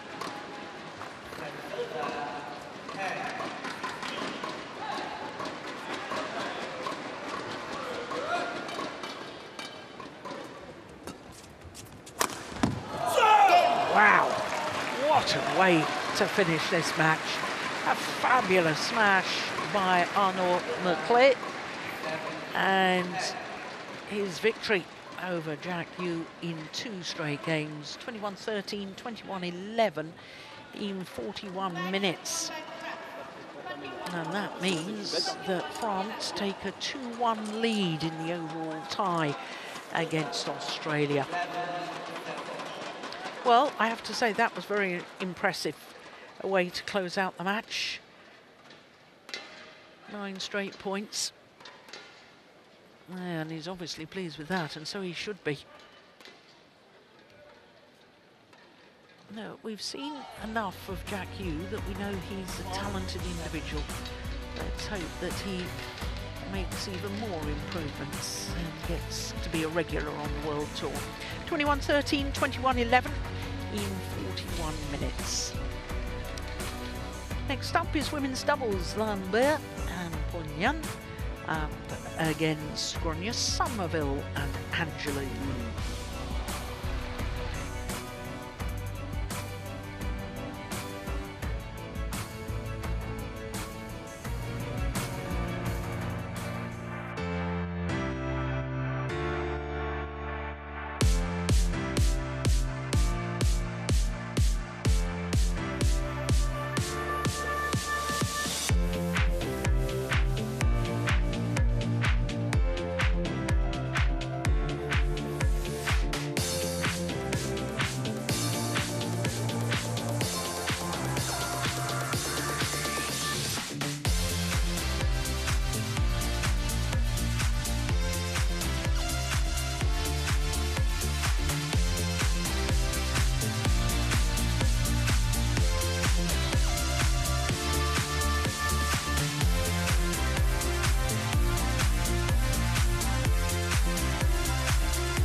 Welcome back to the Xiamen Olympic Sports Centre.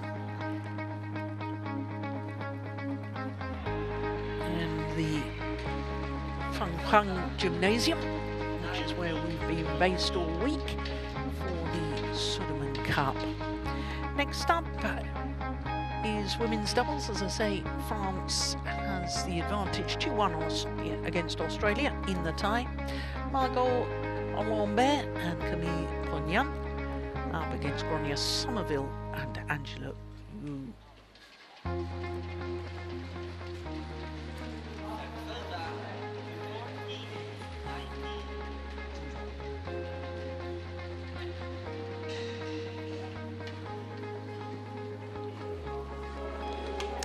So Angela Yu, nearest to us, is the older sister of the man we've just been watching in the men's singles, Jack Yu.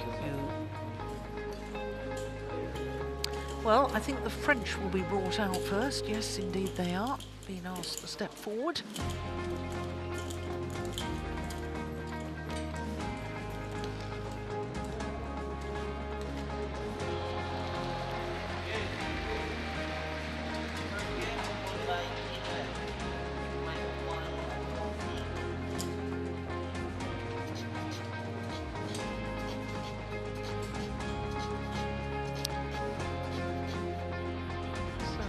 To emerge onto centre stage. It is the women's doubles in the France-Australia tie. Margot Lambert and Camille Pognan up against Grania Somerville and Angela.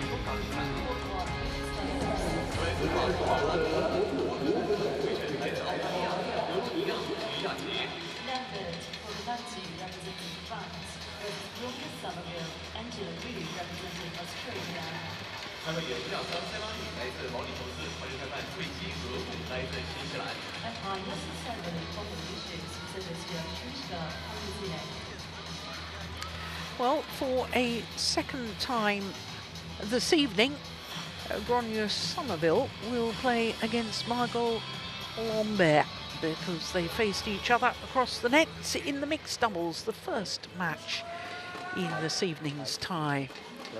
As with all matchups this evening, it's a first meeting between the two pairs or players.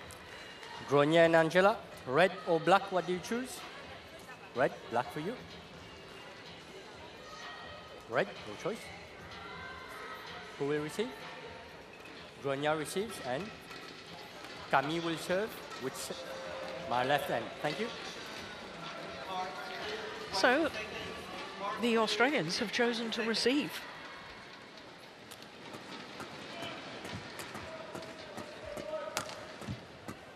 Which means that the French will have the choice of ends. Grania Somerville will turn 30 in 9 days' time. Vastly experienced, as we were talking about in the mixed doubles. 21 medals from individual competition at the Oceania Championships. That is extraordinary. Angela Yu is just 22 years of age from Box Hill in Melbourne, Victoria.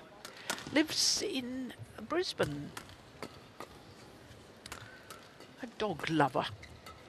One of her hobbies is walking the dogs. I know exactly how you feel.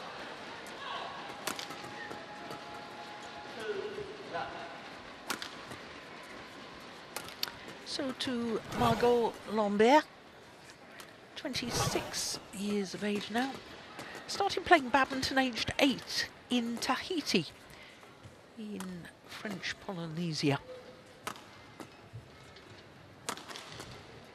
They're 62 on the world rankings as a pair, and it's their third consecutive week at their career high within this partnership.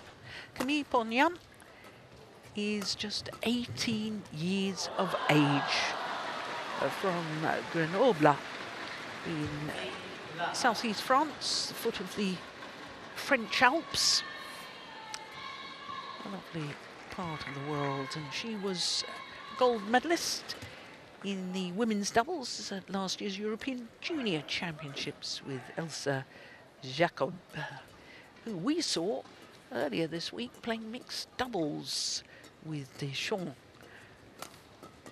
So a couple of 18-year-olds ready to play in the French team here in Xiamen. Oh, that's very good to see. Well, the French pair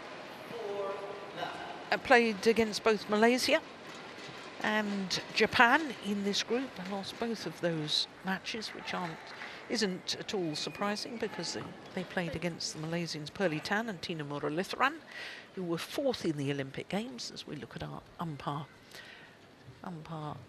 Sairali and service judge Trish Gubb from New Zealand. And when the French combination played against Japan, they played against Orisha Igarashi and Shiharu Shida.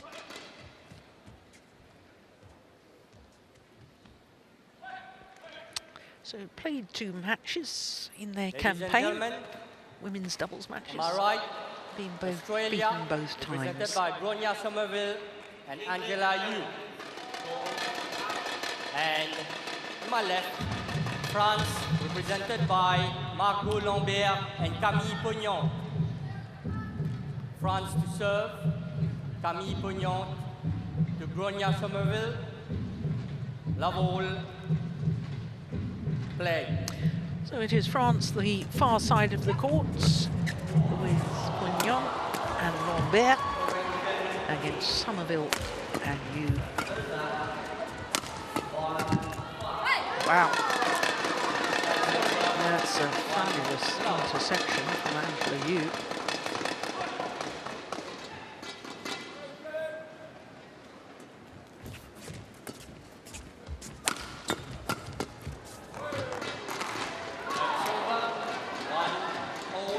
Have you seen this French pair play before, Steve? Very little, because they have also gone down and played some of the continental circuit tournaments. And played with success, because they won in Estonia and they won in Portugal earlier this year. I saw a bit of their European campaign where they won the bronze medal, lost in the semi-final to Danes Fenghuang and Tunisian. And only lost in 3 games.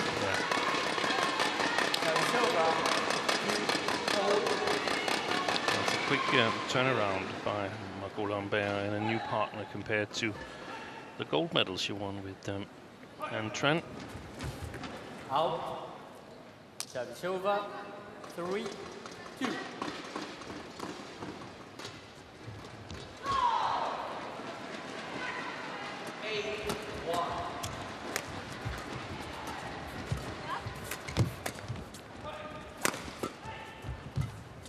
There's many similarities, I feel, between Poignant and Lambert. Oy, oy, oy. We saw that in the mixed as well, one of those air shots on the front court.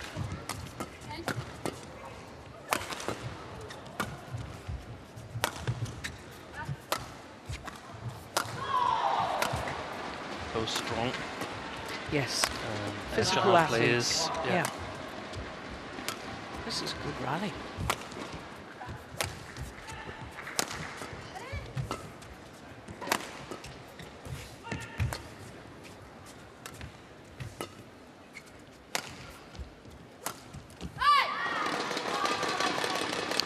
Well, Angela Yu became an Olympian in Paris last year, playing with Mapasa, who is a former partner of Bronya Somerville.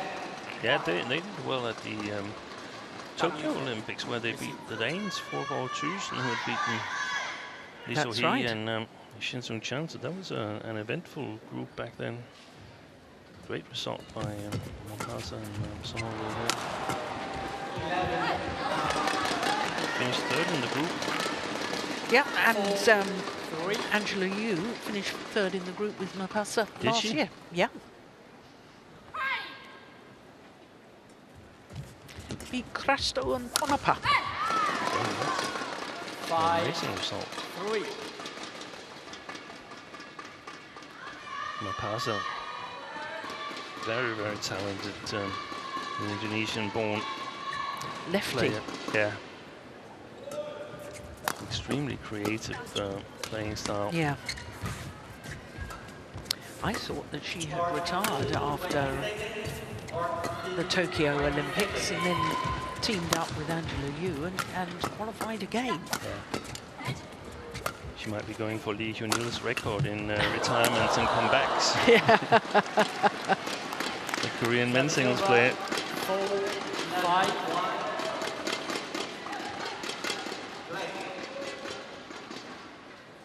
Two times finished 4th at the Olympics.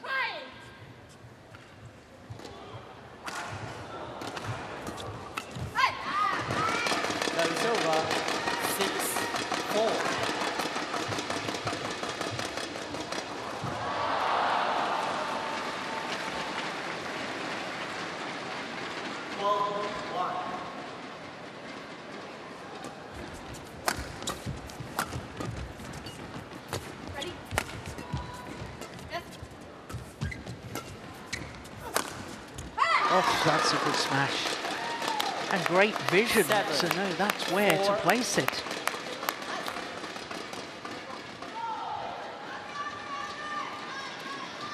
You know, I have a feeling I may have played against her mother. When her name was Tang Yongxu. Yeah.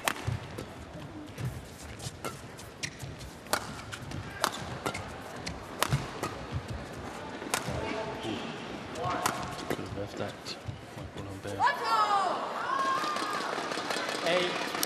Lucky net cord for the Australians.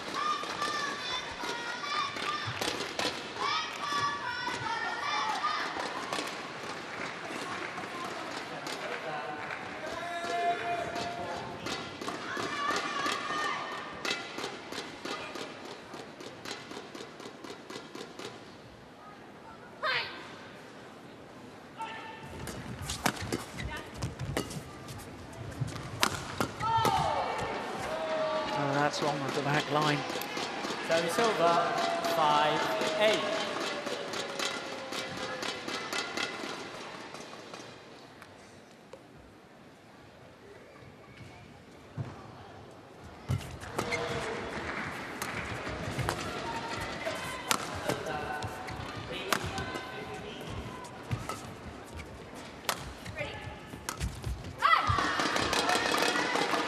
Service over, 9-5.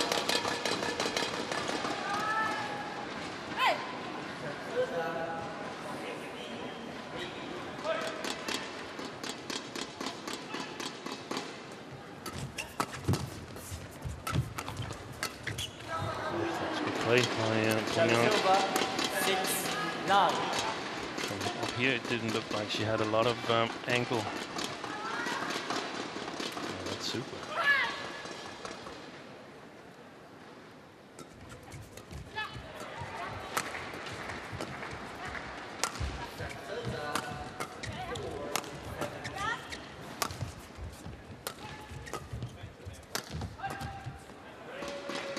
Seven, 9.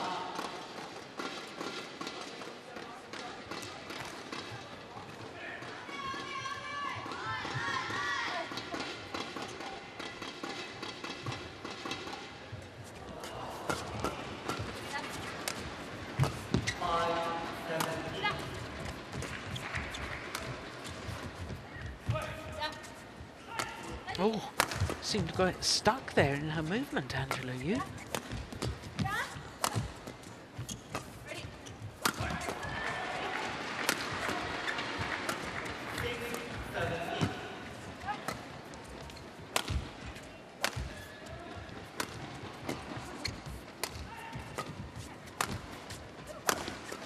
Oh, what a lovely shot.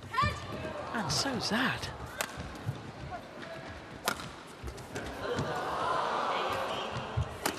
That's excellent play by Camille Pognant. 8-9.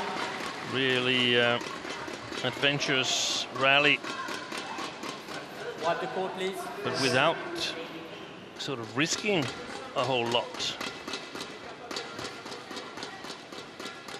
I thought it was absolutely wonderful play. Yeah. I really like that.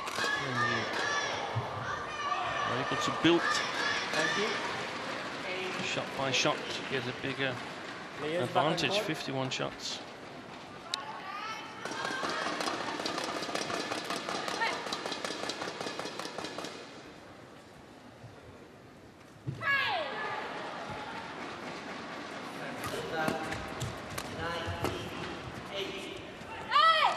Just long.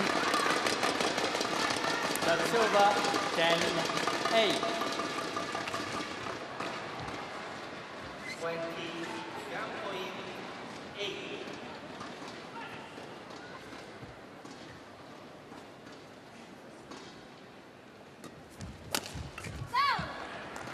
Service over, 9-10. It's like the momentum have changed here lately in favor of the French pair.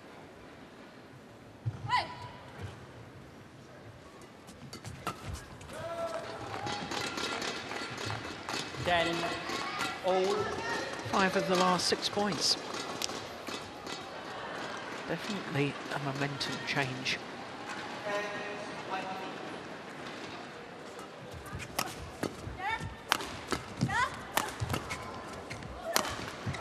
That's a very good smash. It's a powerful smash from Angela Yu. And it means that Australia go to the mid-game interval with the 1-point advantage.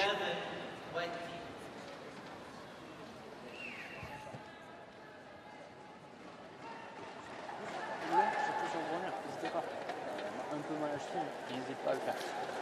Raison de plus aussi, quand elle est au fond de court, je sais qu'on a demandé des blocs en défense, mais quand elle est au fond de court, on essaie de la faire bouger un maximum. Si on bloque droit, en fait, on permet la rotation. On essaie d'éviter ça. Par contre, quand c'est l'autre qui est au fond de court, là on fait un bloc droit pour les faire. Ça marche? Ouais. Allez,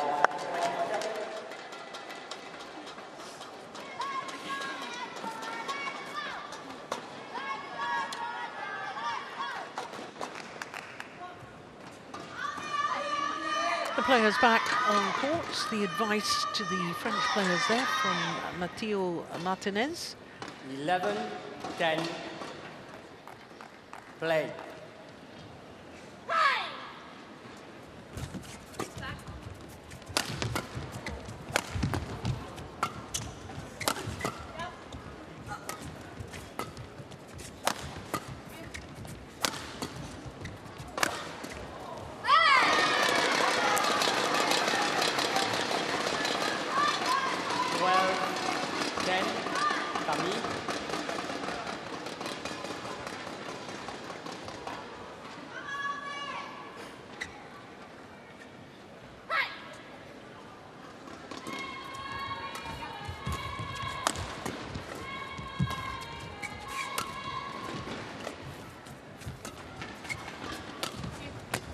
That's gone wide.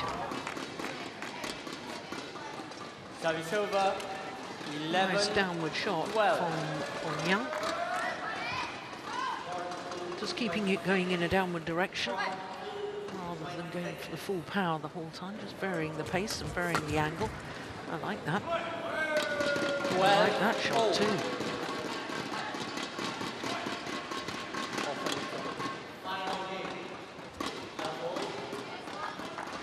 So back level. 12-all.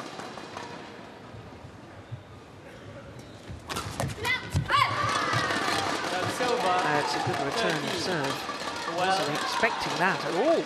It's some big gambles they take, the players here. First Fenghuang on the forehand side, and now Angela Yu on her forehand side.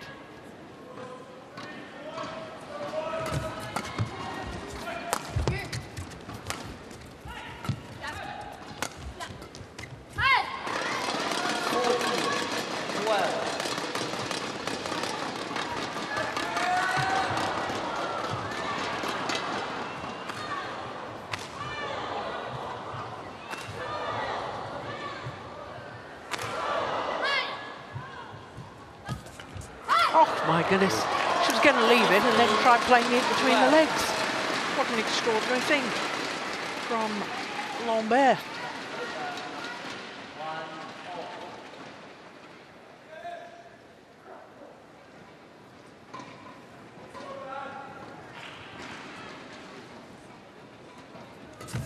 Oh, that's well wide. 60. 4 straight points for the Australians. Again, huge gambles.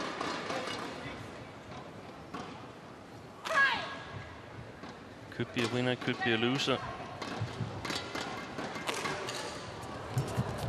Basically want to avoid those shots in the women's double, because when you play top-level players, there's very, very few easy points to be scored. That means you can't give them away either.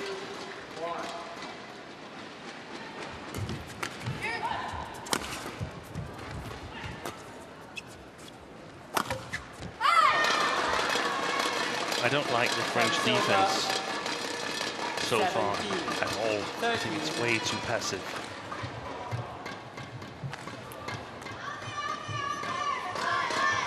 There's a bit of luck from the net court on the shot from Angela Yu.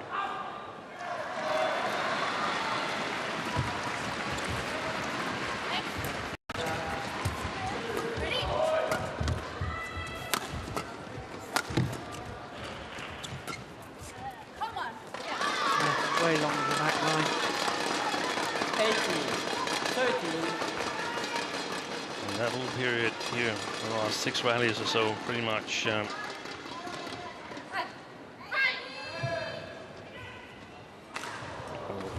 perhaps too much to say secure the game for the Australians, but giving themselves a really good chance. 5 points adrift, 5 points ahead.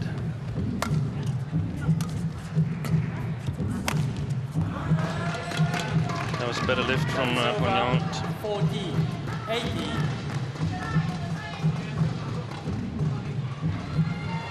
If you're in a good position in the defense, you basically want the opponents to you want to give the opponents a chance to make a bad choice in attacking so that you can counter-attack.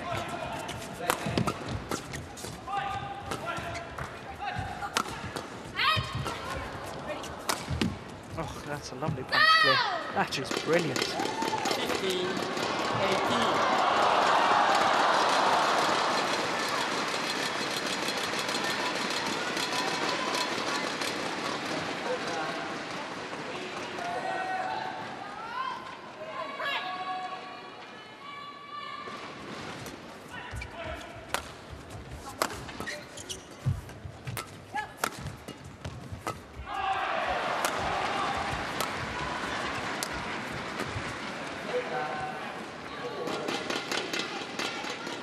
Well, they're working their way back into this. Yeah, they are.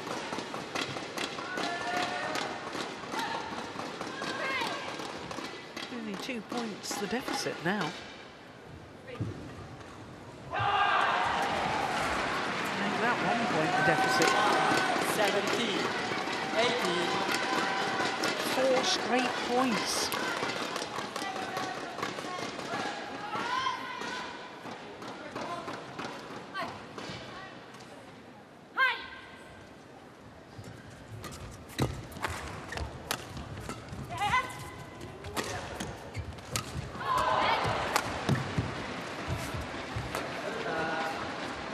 Oi.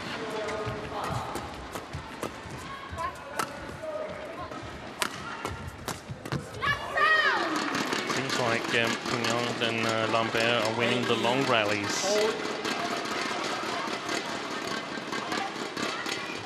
That's a lovely interception from Lambert. 18 or 5 straight points. Remarkable. Another drive serve up the middle.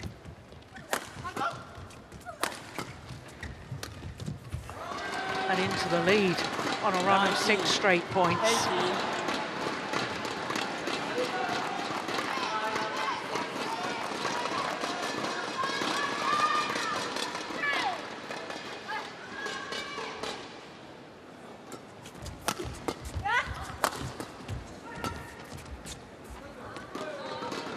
That's 7 straight points.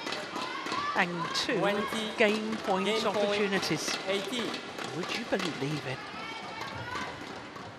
13-18 down. And that's when I thought that they almost secured the first game. Yeah. Nothing could be more wrong.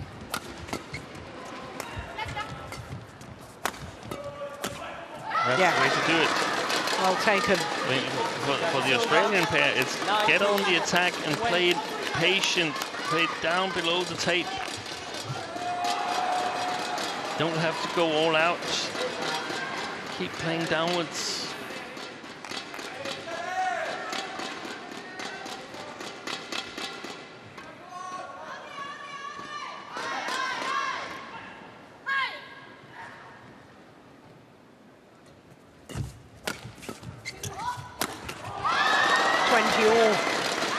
And extra points required until it's a clear 2-point winning margin. 20. Yeah, return of serve. Yeah. Exactly. Not good enough. No.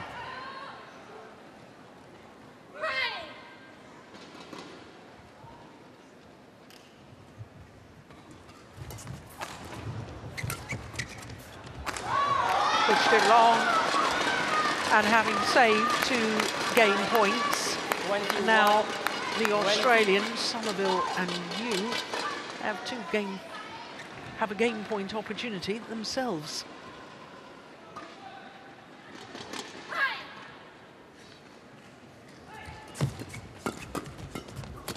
And they convert 22-20 on a run of 4 straight points. What a fantastic opening game. Fluctuating fortunes. But it's the Australians, Sonia Somerville and Angela Yu, that come through 22-20. Opening game, 20 minutes.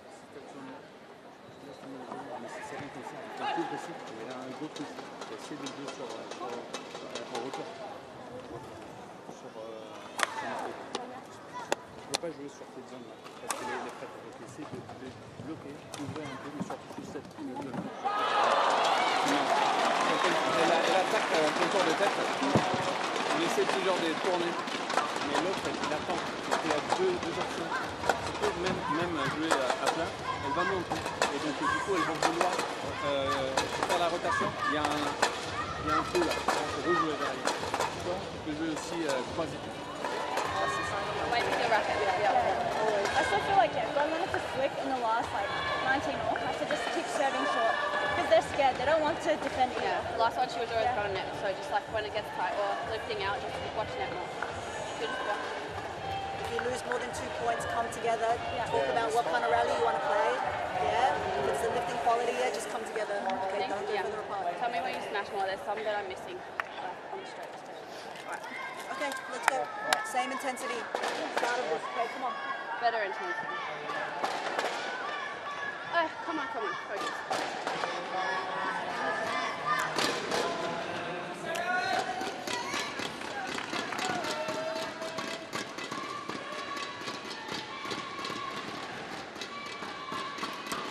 So the players back on court for the start of this second game. Second game. Love all. Play. Australia in the form of Somerville and Yu taking a thrilling opening game, 22-20, having saved 2 game point opportunities. That's good work by Sonia Somerville. 1 love. There was some determination, some will in that. Yes. And again, the French defense is not working, in my opinion.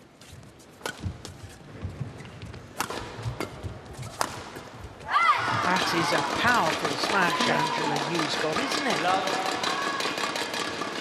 That's the way to do it.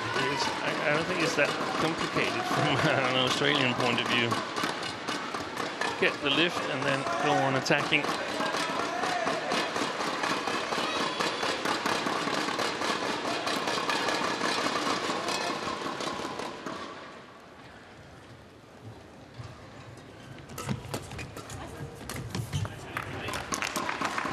Over. 1, 2.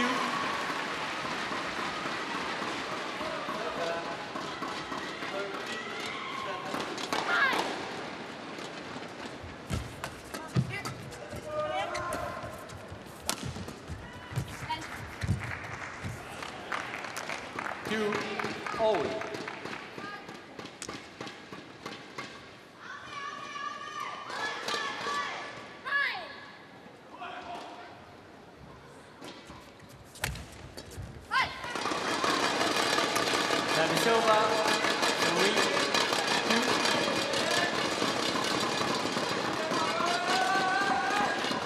Said in the opening game that the French were taking some ambitious chances. Yeah. But wouldn't you rather see that from an 18-year-old than, you know, exploring what's possible? I mean, to a certain extent. If we're talking about the development of a player, yeah. I'd much rather see a player being adventurous in their style than one who didn't have the shots, didn't have the vision to see what might be possible. Absolutely, absolutely. But you've got to sort of like find the right time to use it. I don't want them to take 50-50 chances or 60-40 chances. Points don't come that easy. But that's if you are targeting that you finish third in this match, in this tie. No, that's when I'm trying to make a comparison to what can be done at the highest level. And if this is a 60-40 chance against players at highest level, then I don't want them to take it. I want to try and make it a 70-30 chance or an 80-20 chance, because otherwise you end up giving 2 easy points away, and that's going to kill you in the end. But I would like you to have the skills to play those kind of shots, but be very, very scarce with them.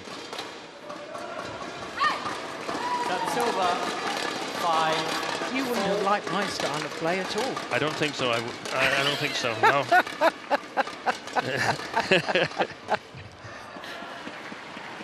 I have some clips. I've seen some clips, but I've deleted them.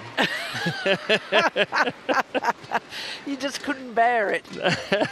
Thanks, Steve.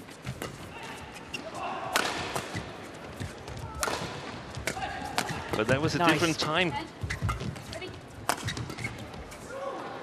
And I wouldn't rule out that the sort of wave that badminton and women's doubles, like all the other categories, are moving in, again, sort of favors players that have this extra special ingredient. And I couldn't agree more. Need to use it more often in the future. Yeah, but you've got to have the basis at the moment. Oh, that's well taken by Angela Yu. That is over. I'm getting more and more impressed with her.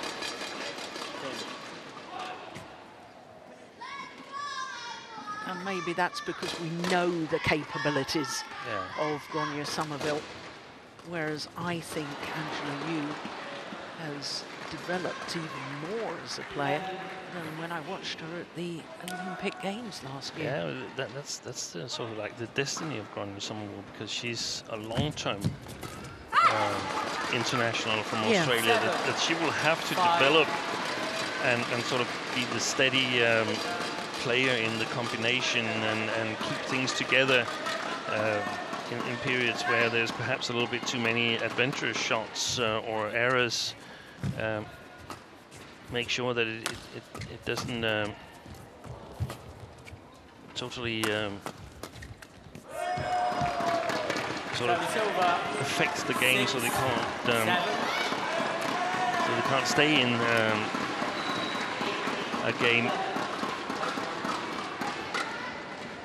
That wasn't very clear, was it? Well, I have to admit I was a bit confused with that.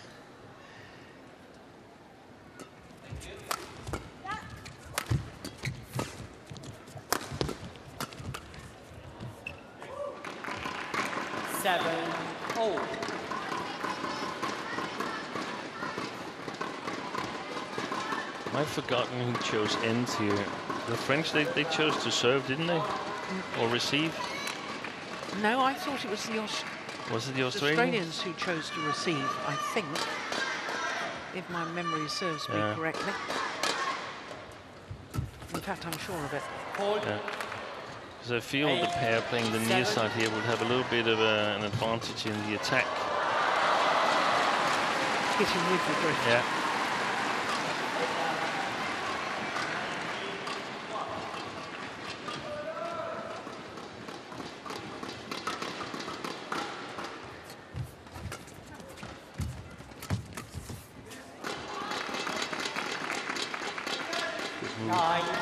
Fenghuang.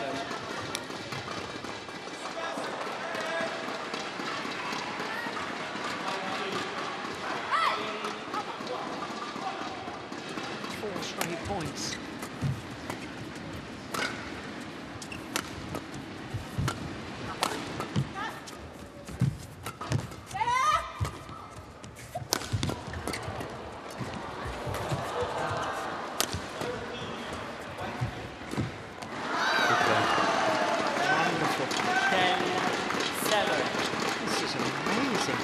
5 straight points for the French combination.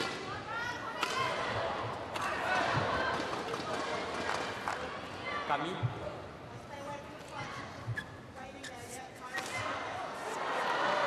Play.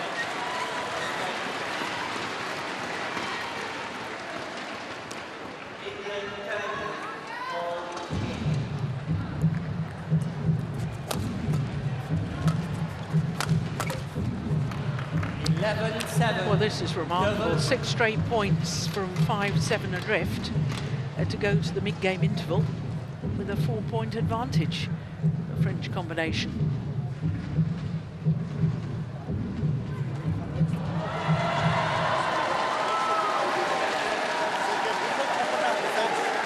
Right? Third, when we smash, try to absorb a bit. Right? So because basically on the overhead side, we always get caught many times. Right? We purposely put that shot for us. Okay? Sorry?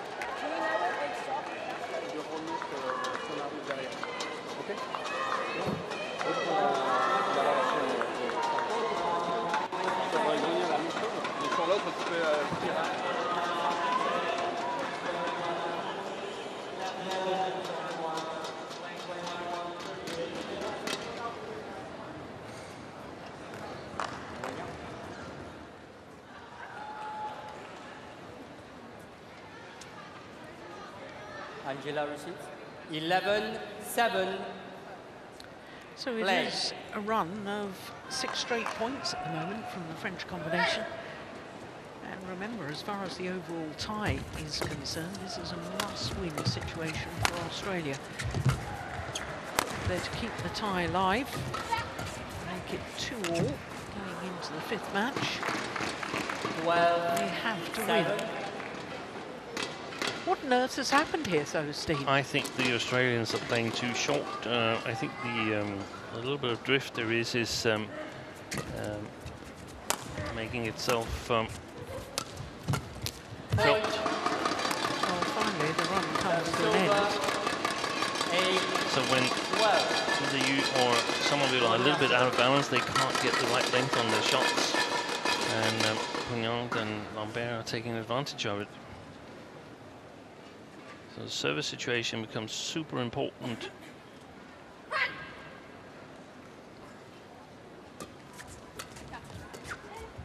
That's a good one. Service over 30-8.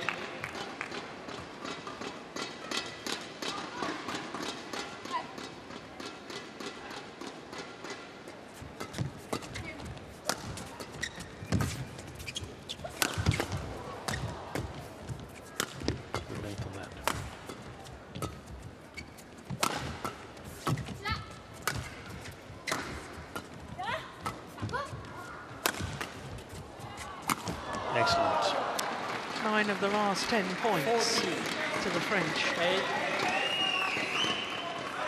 We saw Grania attack a couple of times, but just being played back at in the same side. Angela not able to get involved.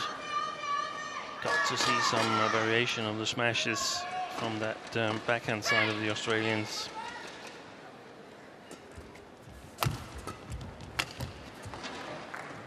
Looks a little bit disheartened at the moment, Grania Somerville.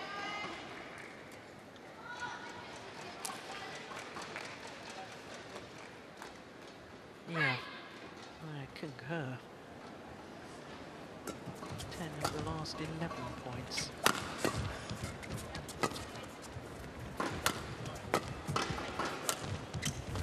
Oh, that was going wide, I think. I didn't like that shot. 16, simply extraordinary. 8. 11 of 12 points.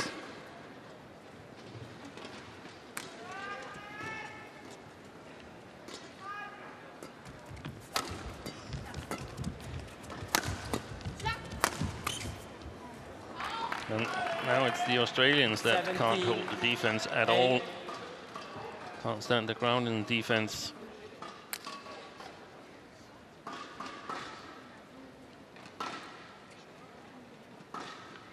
12 of the last 13 points.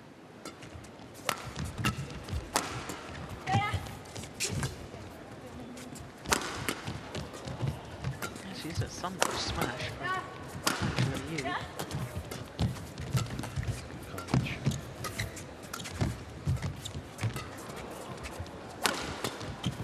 Brilliant defence. Wonderful defence from Margot Lambert. 18. 8.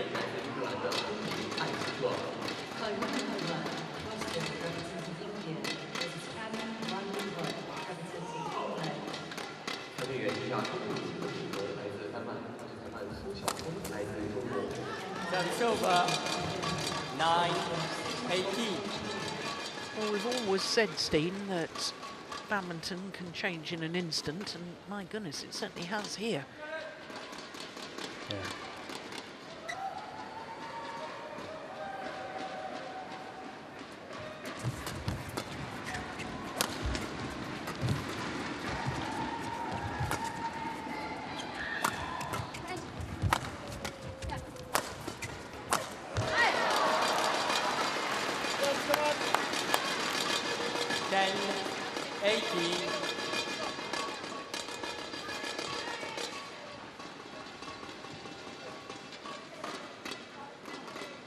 Great flat drive from Angela Yu on that forehand side.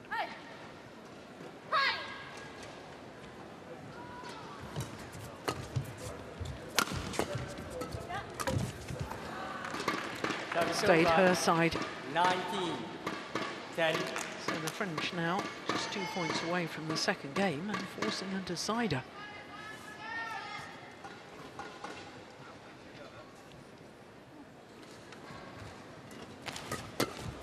Wow. What a great reading of the third shot. 10.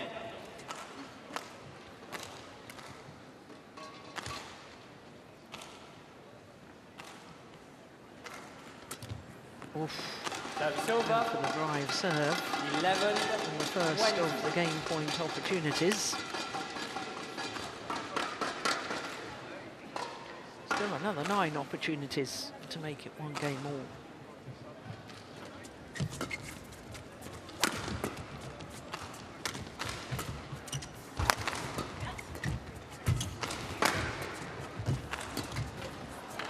And this one will do. Second time of asking. Second game won by France, 21-11. 21-11 confirms the umpire. 37 minutes into the match, and it's 1 game all. And when you consider they were 5-7 down, Yeah, went felt to like 18-8 up. Felt like double quick time. Yeah. It wasn't actually. It seems.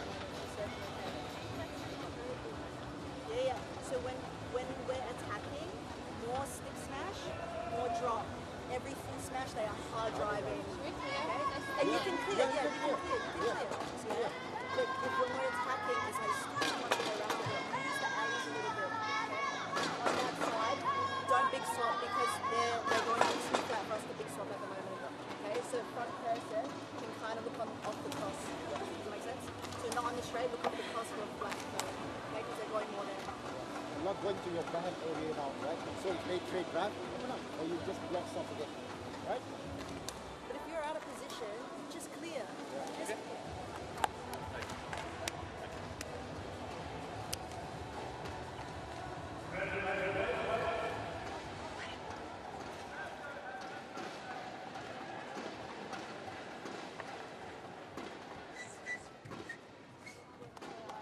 Going hard in that side. Guys, come on.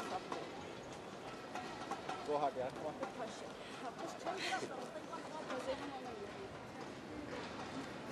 Hold 1, 20 seconds. Hold 1, 20 seconds.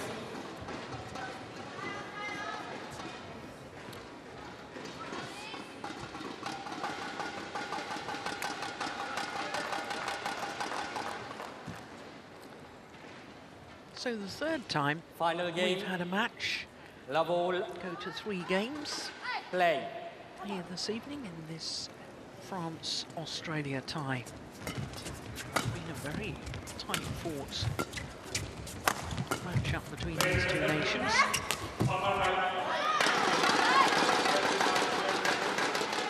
Service over. 1 love.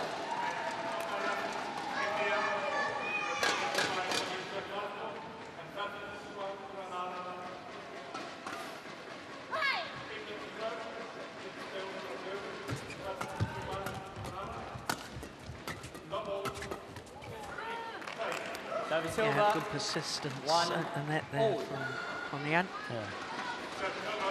And it seems like the key point is how do you solve playing on the far side of the court? How do you avoid getting stuck in the defense?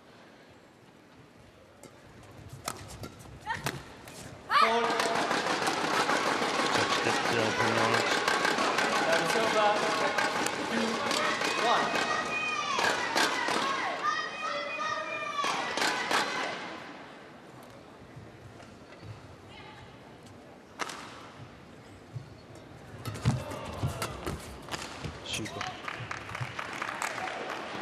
Silva, 2-0.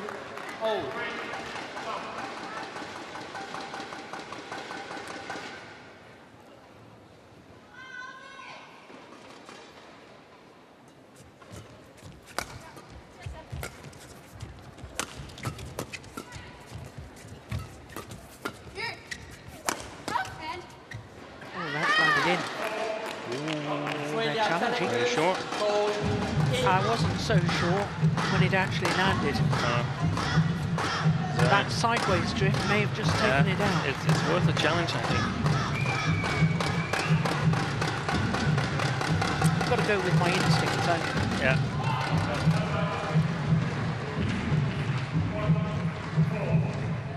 No. Drift did take it out. Good challenge.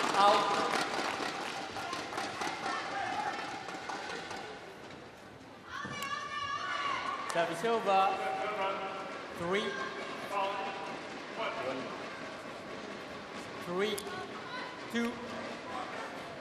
play.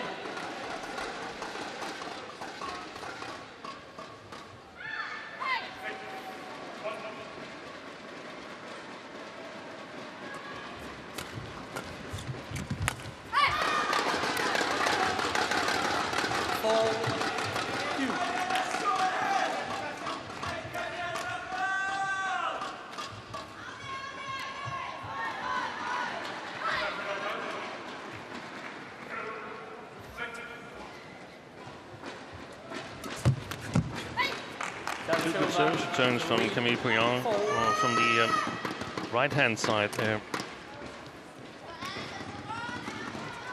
Encouraging compared to the ones that I noticed from the left-hand side that weren't that sharp.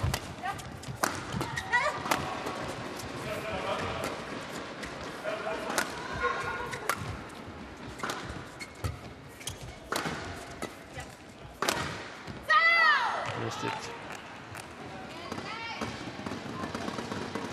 4-0. Camille. Do not call the line before the line gives a decision. Thank you. Yeah. Well said, umpire. Can't be calling the shuttle out before or celebrating until the line judge has made the call. Could be perceived as trying to influence the line judge's decision. 5-4.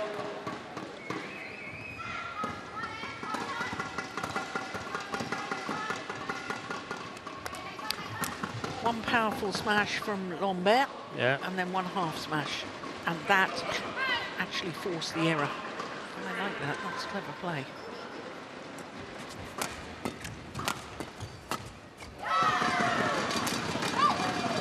That's over. 5-0.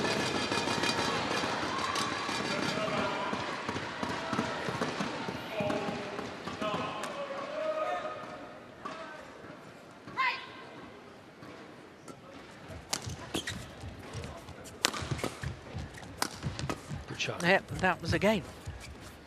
Power, and the half smash, then the drop. Oh, that's a lovely shot. That's gone wide. Did you hear what Liang Chu said in the second and the third game? He said more steep smashes and more drop shots, because if you use full power smashes, they just drive it back to you. Yeah, but that's on the other side. So now the French are using these stick smashes and drop shots. So I think she was half a game ahead of the players there. Here on this side, where they're standing, the Australians, they can just fire power smashes. they can get through the French defense. Yeah.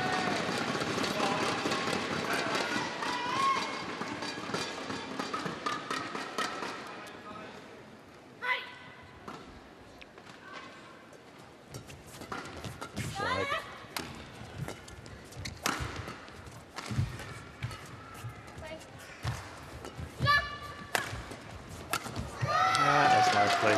Yeah, it's nice play. Defensive Perfect. block. Did you see that Yeah. from Fernando Rivas? Both players going for that one. Both you and Somerville. That little mid-court shot from Fenghuang.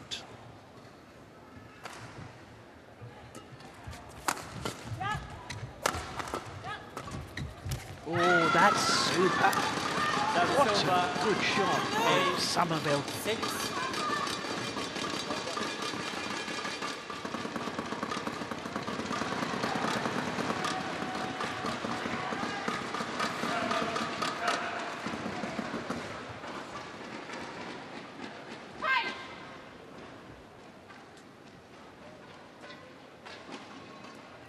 Oh, that's a pity. 7, 8. Is that right that that's the first service error of this match? I haven't counted. I haven't noticed anyone. I think it is. Yeah.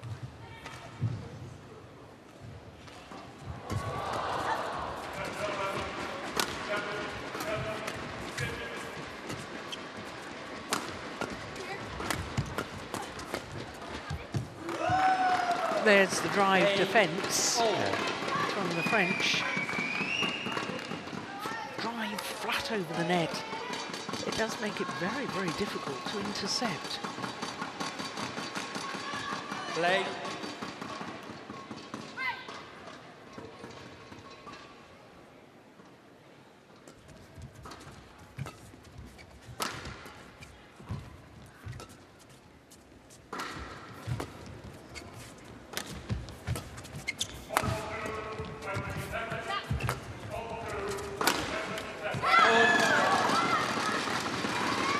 Over 9, 8.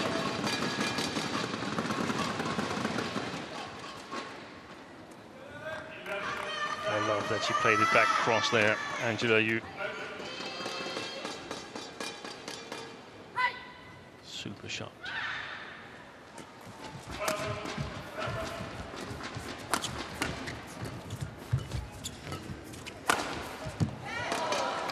That's a little flat. It's gone long of the back line. That's over 9, 0.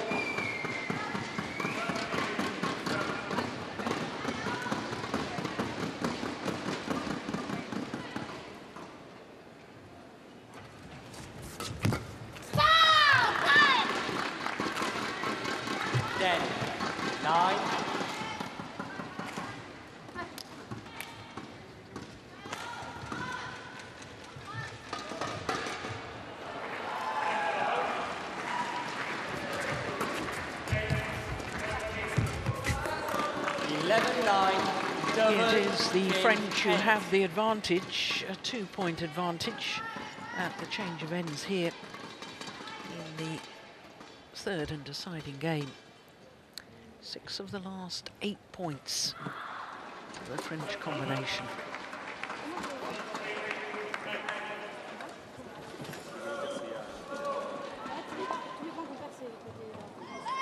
Pas assez décalé, donc du coup vous restez sur les franges droites, donc il faut vraiment se décaler un peu. Maintenant, s'emmerder, maintenant elle a commencé à faire des armes pour remonter facilement. Si on peut avancer un peu, vous arrivez à donner de la longueur. Once you hit that front court one, ready again for the next one. Nice one. You believe right,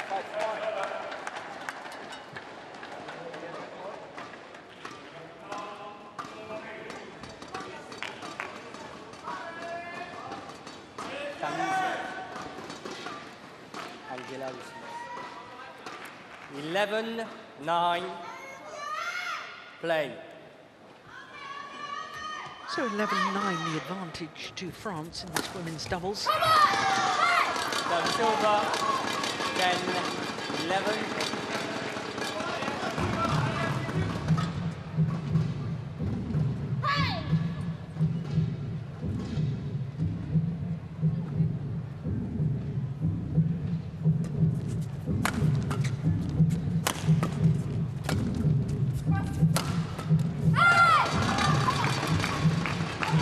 nice placement of the smash too. Yeah.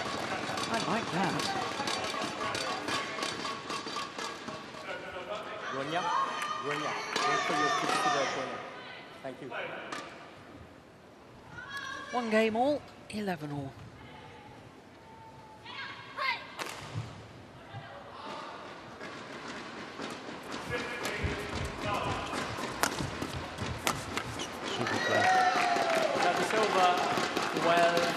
I like that sort of sides attack. Yes. Hit and move forward. In my opinion, Fenghuang is more dangerous in the front court than Lambert is.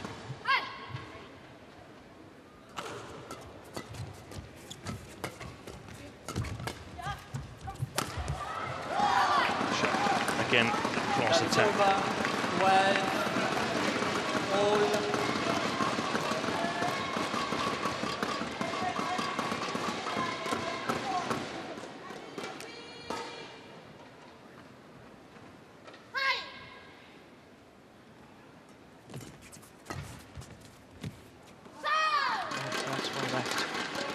Service over, 13, 12.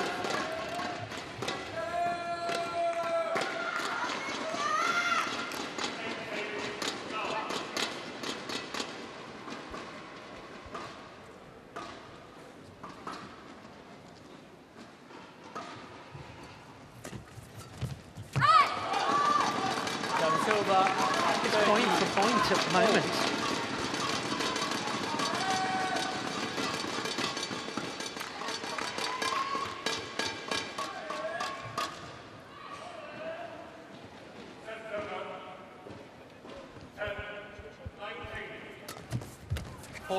Good return.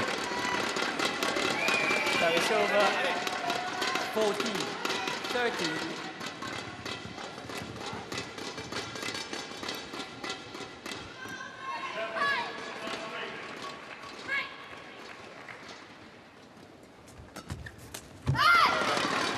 Service over, 14.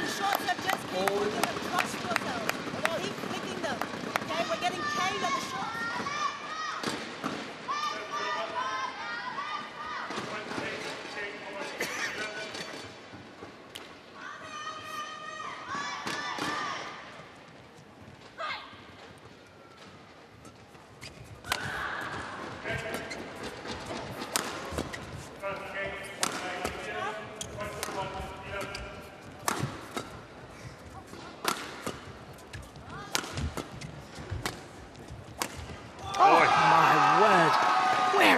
Did that come from? You won't see better than that. 14. What a fabulous angle. Take a look at this. That is extraordinary. Wonderful, wonderful shot.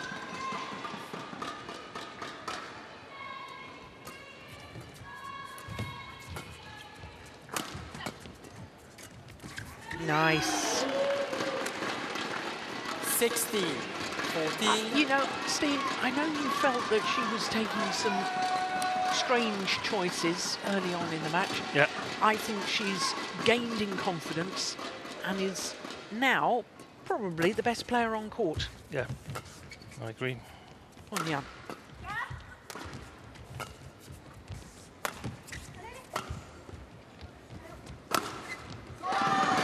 Good smash. Placement by Guang Somerville. 16.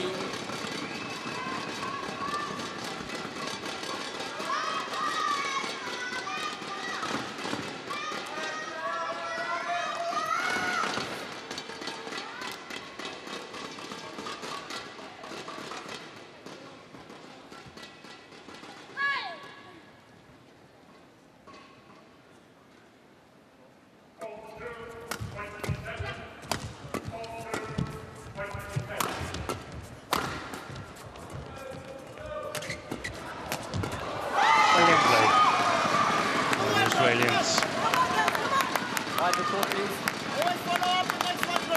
16 all. Wipe the court, please. What a remarkable match. 16 all in the deciding game.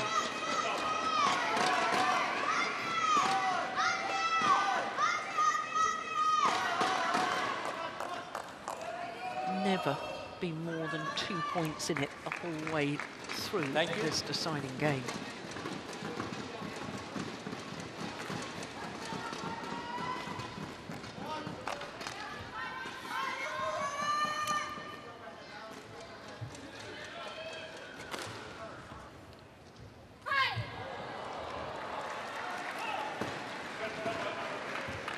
One game more, 16 more.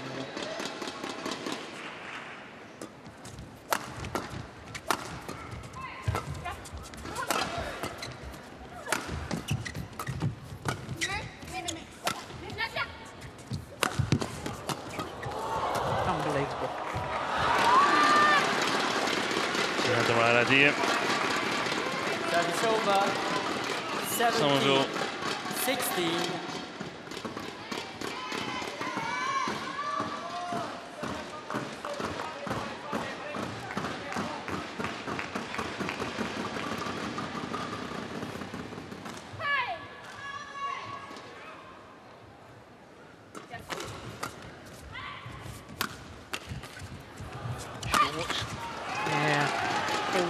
Time defensive shot from Ronnie Somerville. There's a little bit of slice in that smash from Lambert. That was clever. Which have opened up a 2-point cushion.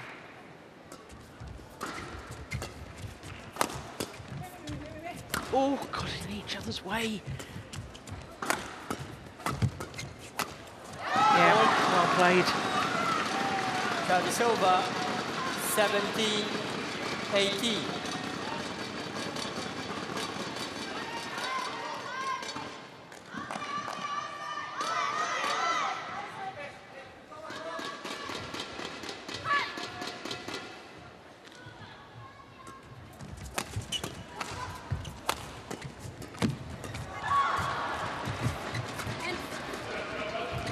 Oh, that's gone wide. And once again, it's all level. What a match. 80. Oh.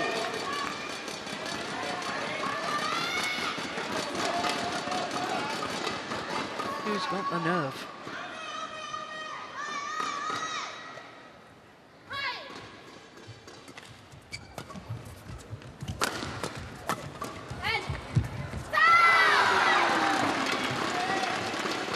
Service over. 19, 18.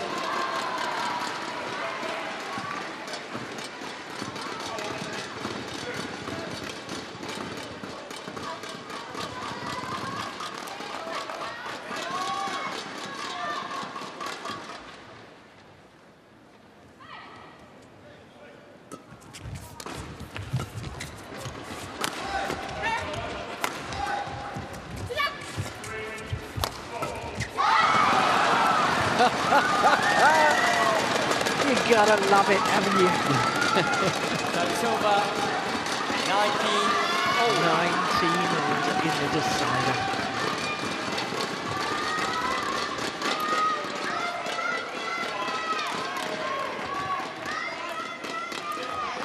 This rally to decide who has a match point opportunity.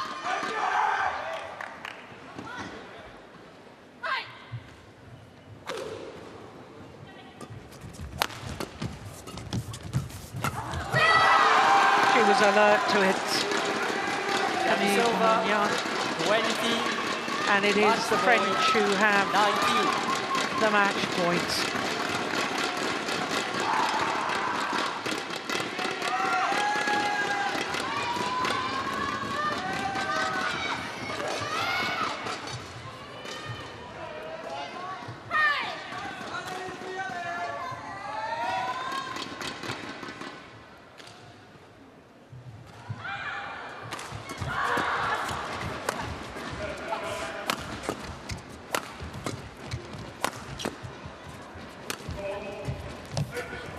The neck cord.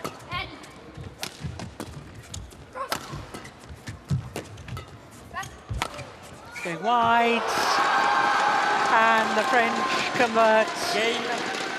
A wonderful women's doubles.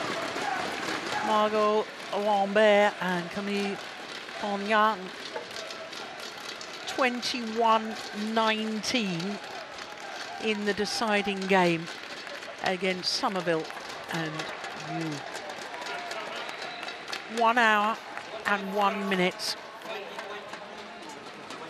And of course, that means that France have won this tie against Australia, because that is the third of the 5 matches that they have won. Still have men's doubles to come, of course. We will play all 5 matches in the group stage here. That won't be the case from tomorrow onwards. Once the tie is won, any remaining matches will not be contested. But the French celebrates, and so they should. What a wonderful women's doubles. Coming from a game deficit to win 20-22, 21-11, 21-19 in the deciding game. Next up is men's doubles. Maël Catheon and Luca Renoir up against Jack Yu and Ricky Tang.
(25-10) in the evening here in Xiamen and the beautiful Olympic Sports Centre complex.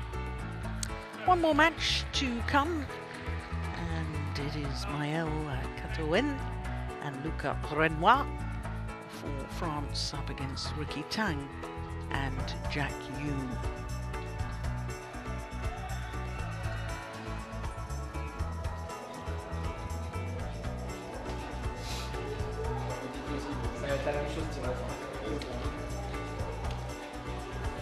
Well, that's interesting. I don't think he had that amount of strapping on his shoulder, did he, Ricky Tang, in the mixed doubles?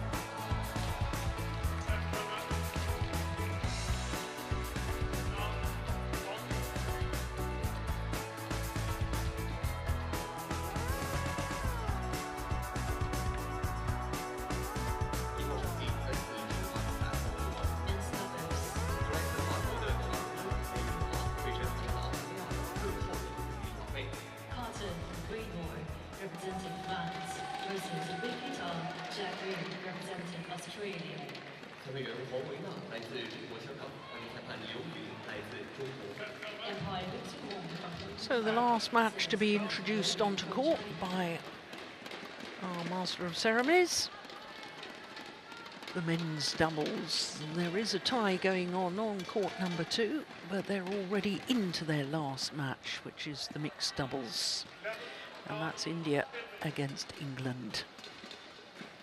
So this, like all the other matches, a first meeting between these two pairs.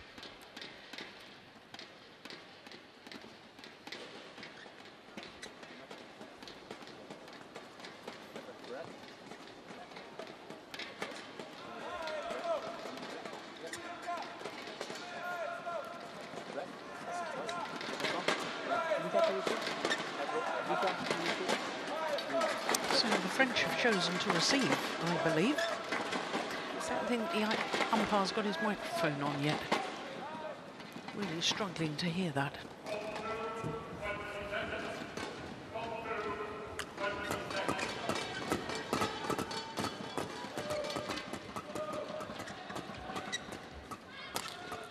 So for both the Australians, it's the second match of the evening. Ricky Tang was in the mixed doubles with Grania Somerville. The 21-year-old, he turned 21 last month. And it is last month now, isn't it? Because he was born on the 6th of April. We're now into May. Jack Yu has only had one match rest between his men's singles and this men's doubles, but it was a long match. It was an hour with that women's doubles, the previous match. About 5'11", Jack Yu from Melbourne in Victoria.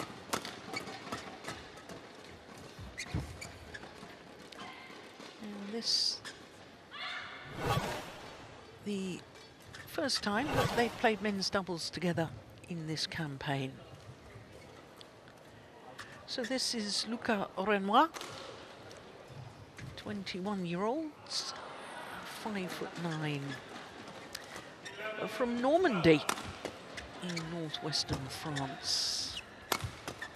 Maël Catioen is a tall man, 190, that's just under 6'3". From Atony, the southern suburbs of Paris. And they're currently at their career high, or 58 on the world ranking. It's their third consecutive week at their career high. Played men's doubles in the two previous ties in this Group C. Lost to the Malaysians, Go Si Fei and Nur Izzadin. And then on Tuesday, lost to Midorikawa and Yamashita.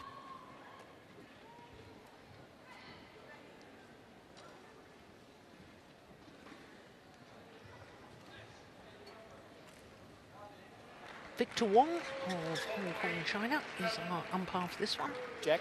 And Liu Yan from China, the service judge.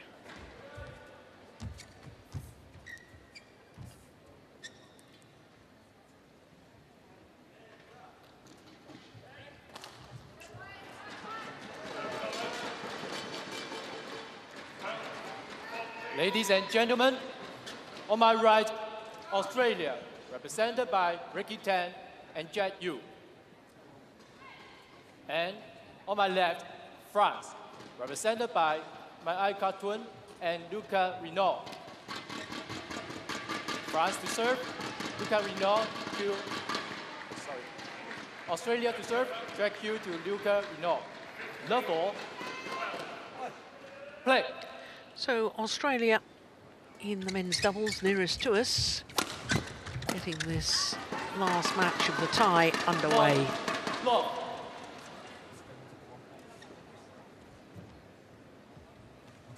Couple of finals this year for the French combination. They reached the final of the Swedish International Series event, and the same in Portugal. Quarter-finalists at the European Championships, where they had a sensational win in the very first round against Sundergaard and Toft, who had been the silver medalists at the previous European Championships. That was a shocker for the Danes. Yeah.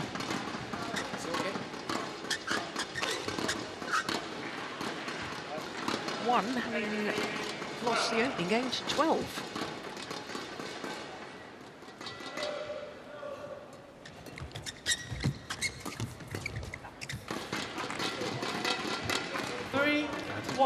This combination here, Catherine, is the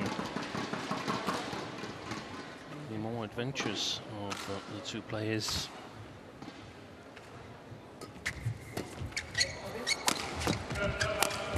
Oh, did the strings go there? No. 4-1.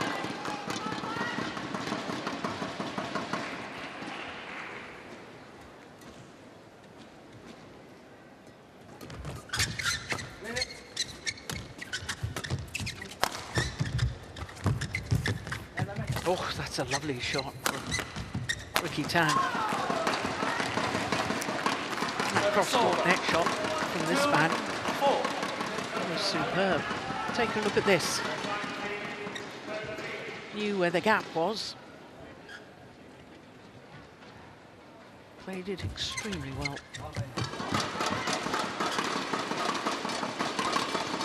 3, 4.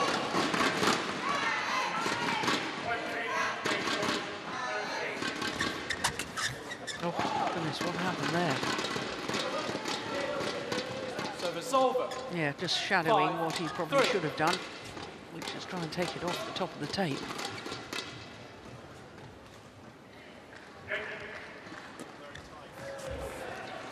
Lovely, lovely flick serve by Renoir. 6, 3.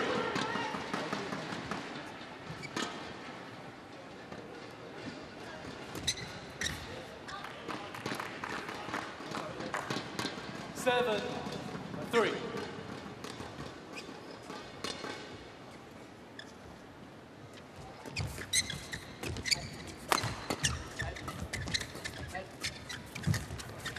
Oh, nice. Found the gap well, Ricky Tang. Service over. 4, 7.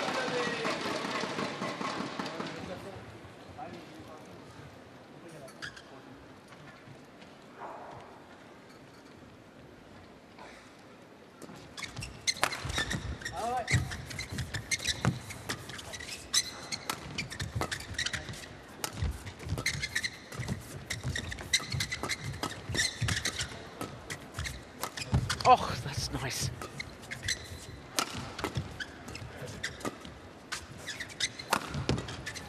That's a lovely block, I like that. That's lovely skills from Luca Renoir. Good pace. 8, 4. This match has started in. Extremely good pace, but it's not all hard shots, is it? There's nice blocks, Yes. nice turning of the shuttle.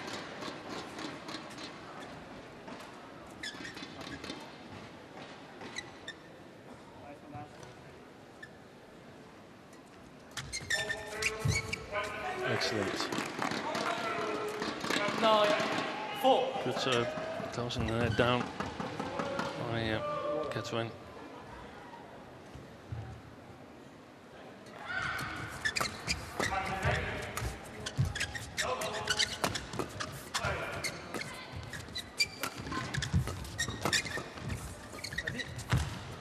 Oh, I like that too. 10, 4. I like the sort of instinctive way that Luca Renoir knows where to play the shuttle into the gaps. Yeah. That's a good shot as well, the backhand there. And the French combination race to an 11-4 lead at the mid-game interval.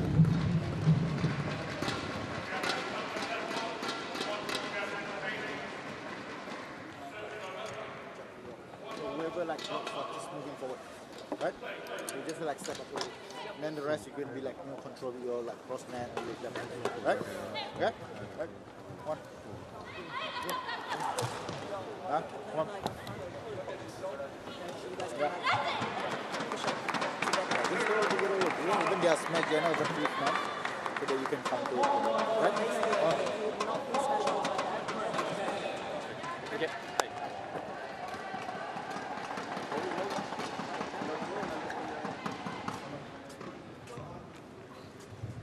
11-4. Play.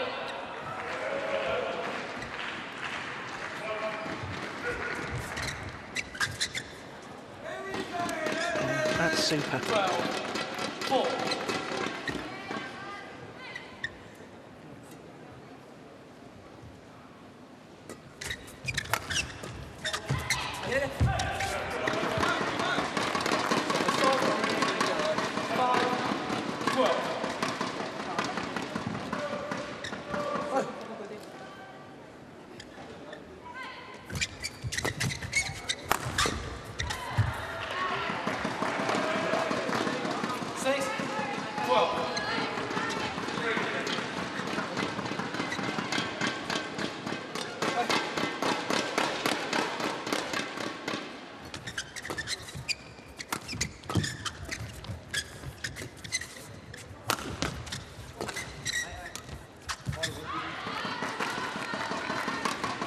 7-12.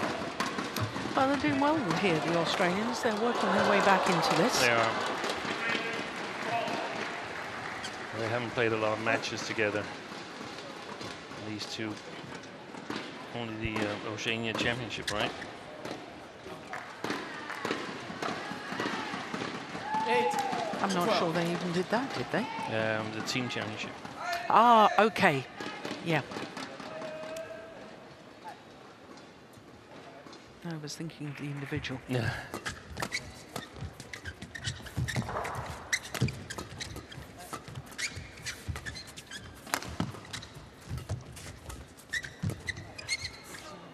That's pushed well long of the back line.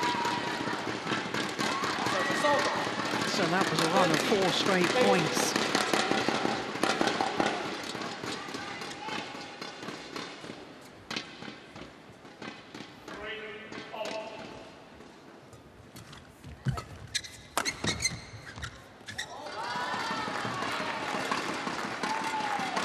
So it's over. 9-13.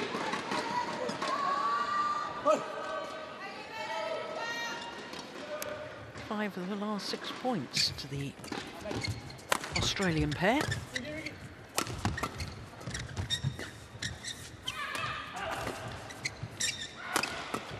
Oh. Well, you have to question the cross-court smash from Jack Yu. Didn't get the right placement. It was right where Fenghuang wanted it.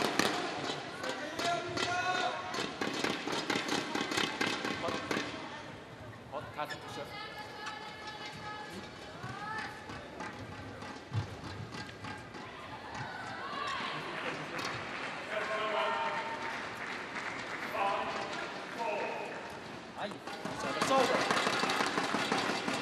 10-14.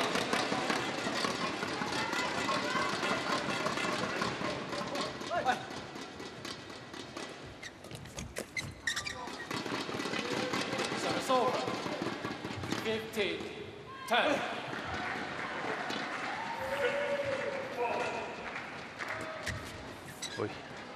Error on the fixed serve from Fenghuang. 11-15.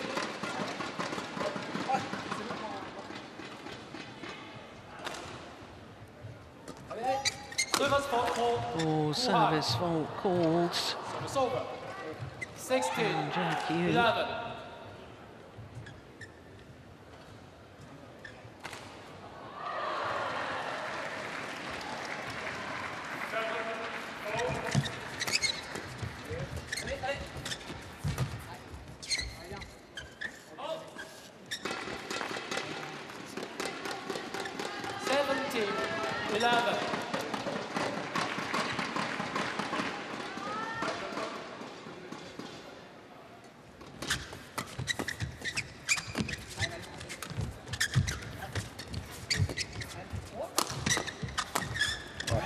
Play, good coverage by Fenghuang. 18-11. Steep smash from Katuen here.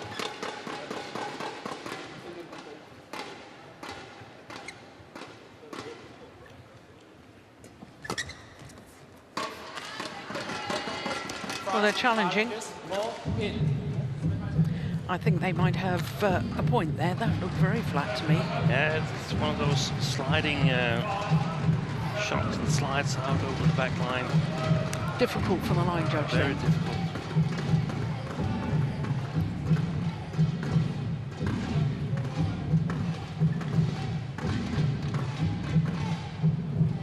Oi. Line judge was spot on. Well done, sir. It's over. 12-18. Play.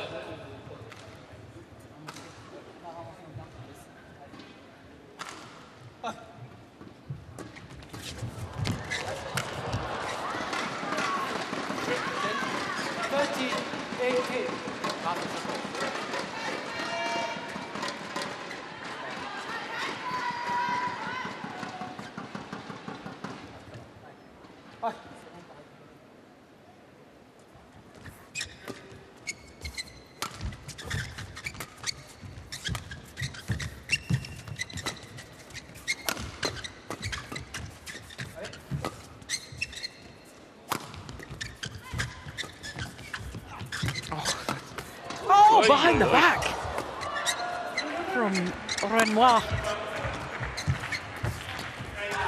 How on earth did they dig themselves out of that? No wonder the French coaches smile. Take a look at this. Did well to reach that one, and then the behind the back. Extraordinary.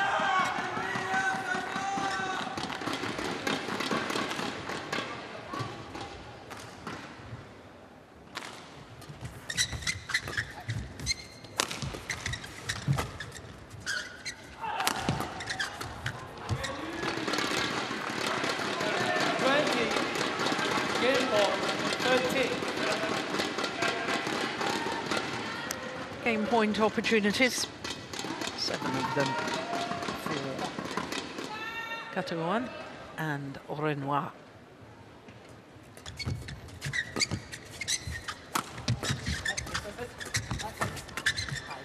Only needed the one. 21-13 opening game to France in 13 minutes. Crikey, that was double quick time.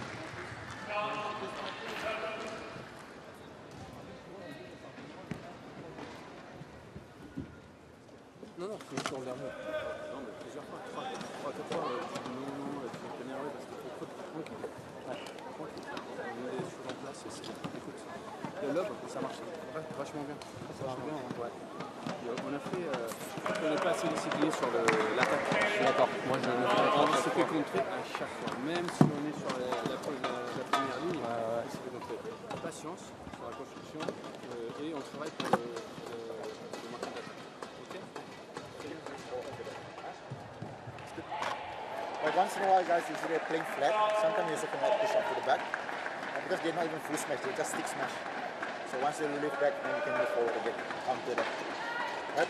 Attacking at the rear court a bit early, find a bit of angles, and then try the front player, try to intercept the next one. Okay? Communicate a bit with your partner. Yep. Good. Come on, boys. Come on.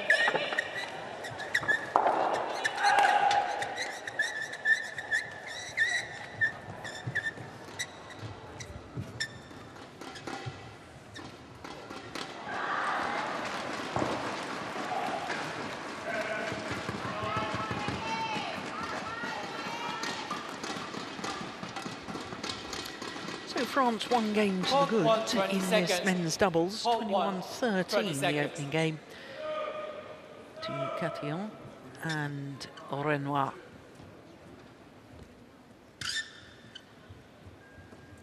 Second game, love 4, play.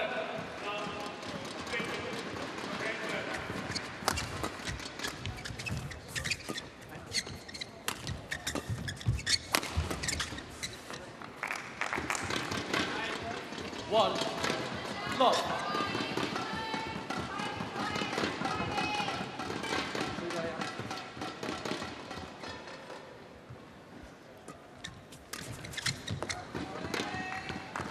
Two, love.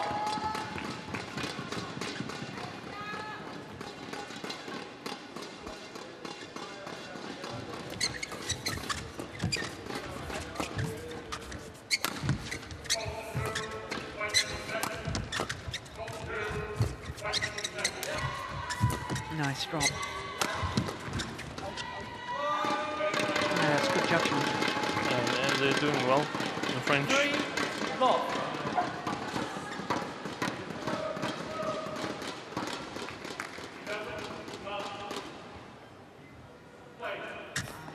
It's over. This, 1, 3. The differences we're seeing is two players that are solely concentrating on men's double. Practicing defense, practicing attack, practicing patterns in attack against two players that play more than one discipline. Yeah, that was a wonderful flick serve. It was. From Ricky Tang.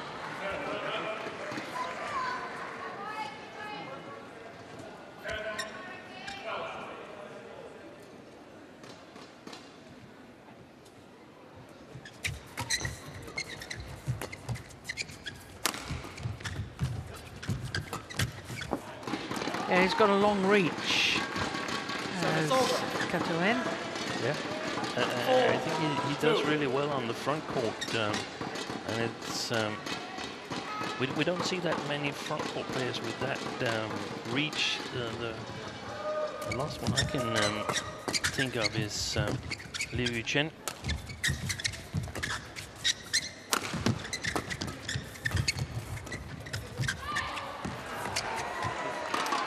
And he, of course, read the game quite brilliantly, didn't he? He did. 3-4.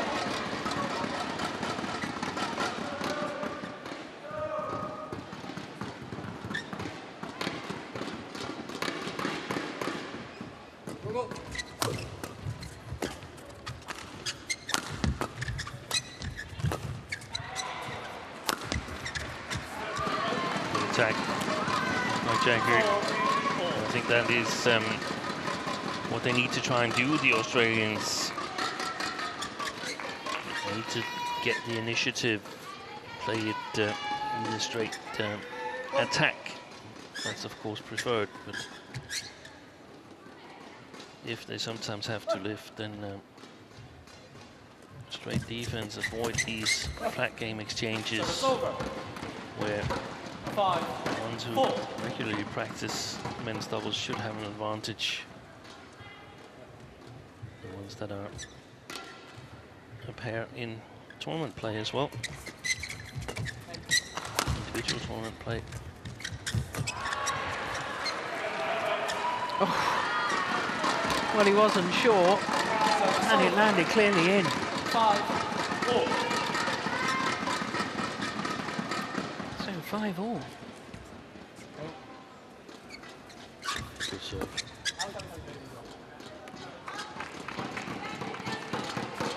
Service over. 6-5.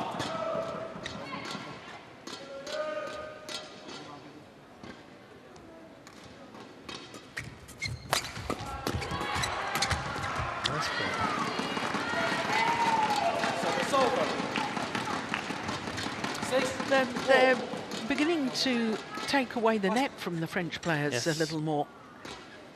That's making a big difference.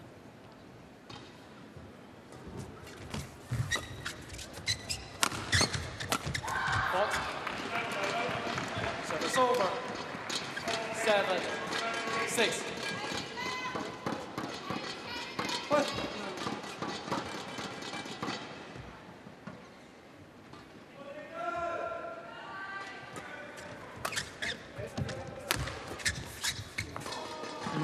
Lucky net cord from Ricky Tang.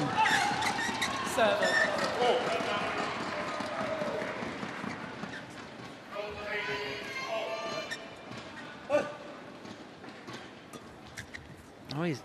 Oh, I was going to say he's done it again, but it was just long of the back line.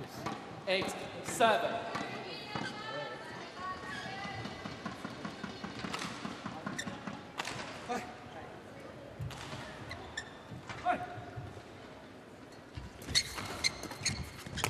Another net cord.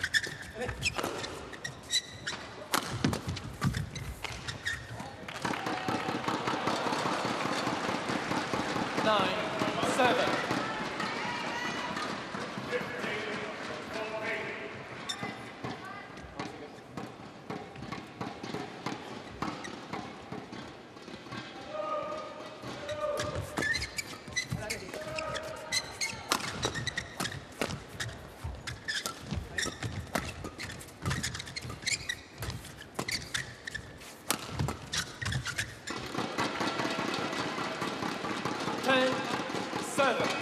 Doesn't look to have the confidence on those intersections, Jack Hugh. No. And that's possibly due to the point that you've been making, that he's probably mainly practicing singles. I think so.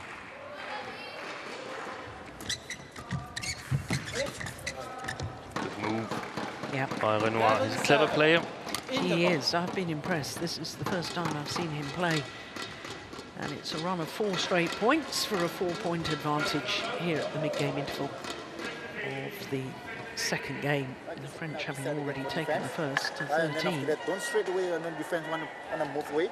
Try to make more drive, more back straight. wait for the shutters, and then you net. Right? So once you net, then you can regate front and back. Right? The first smash, the stick smash, don't straight away want to move away from that. Service, once you serve, you always put in the middle. Move forward, you can't, just lift. Right? The rest attacking at the back part. Try to be more back, variety. I don't need straight to full smash. Yeah, come on. Go boys.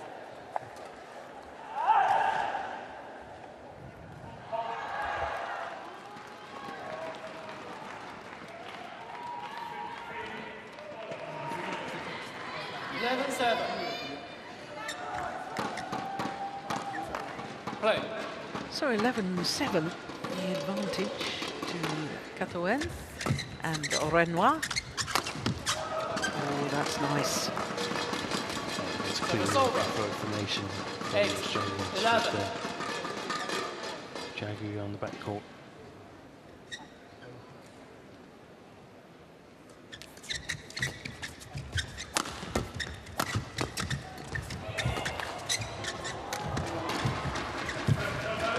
Oh, well taken. Good defence as well from Renoir. 9-11.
Oh, it's just found the back line. Service over. 12-10. It's been a nice little run by the Australians.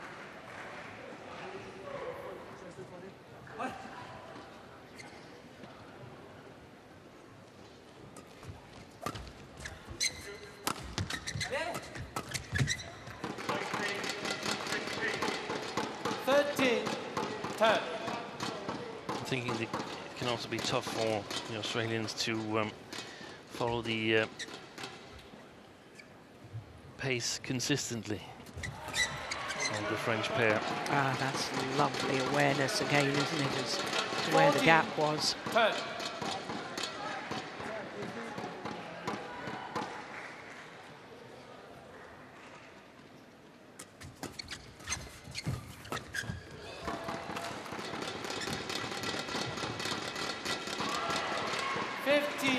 10.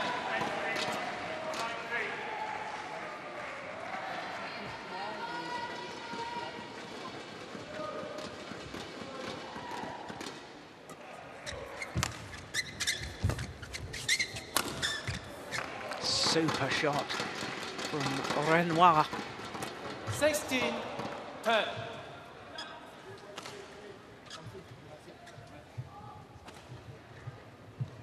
5 straight points for the French.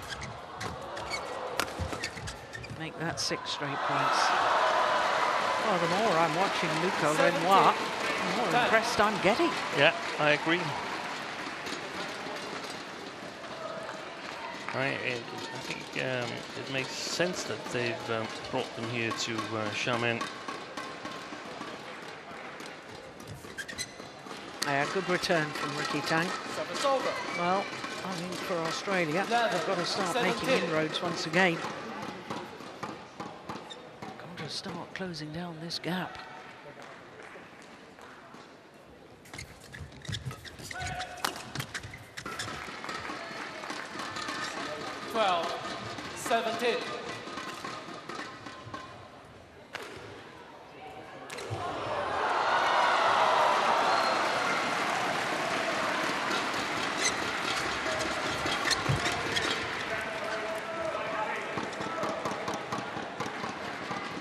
over.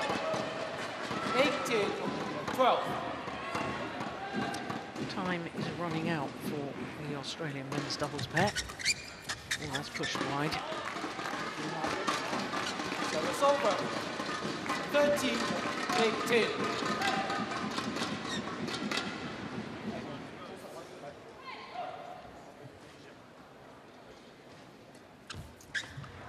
Service over. 19-13.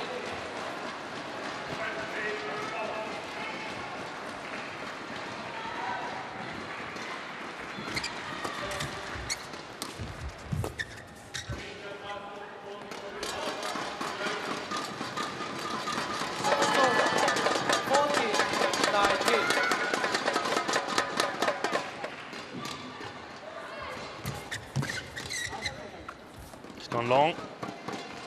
Service over. 20. Match point 14. Match point opportunities for Catherine and Renoir. Not this time.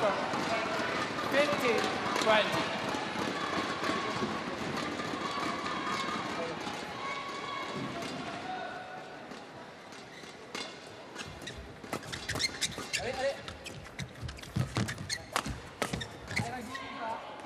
Oh, it's landed in. he was ready to go and shake hands. Just pretend it's out.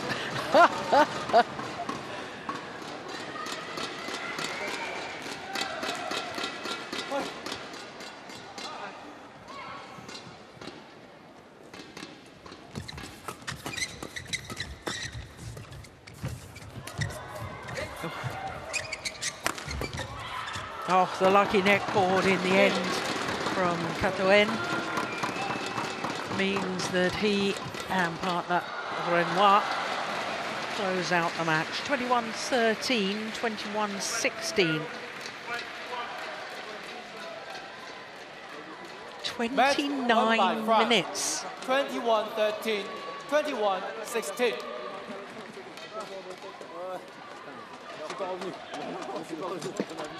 That win was never really in danger.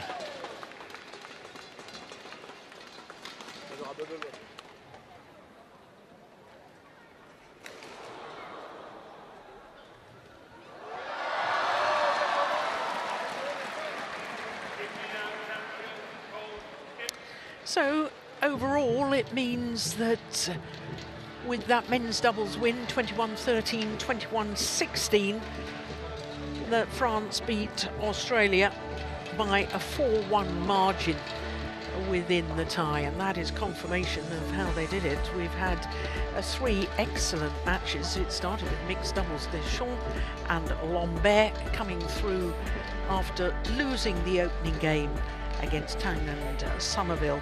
Then we had the most magnificent women's singles. Tiffany Ho against Tatonova was twice 5 points down in the second game, and she was 7 points down in the deciding game, but came through a marathon match, winning 21-18 in the decider.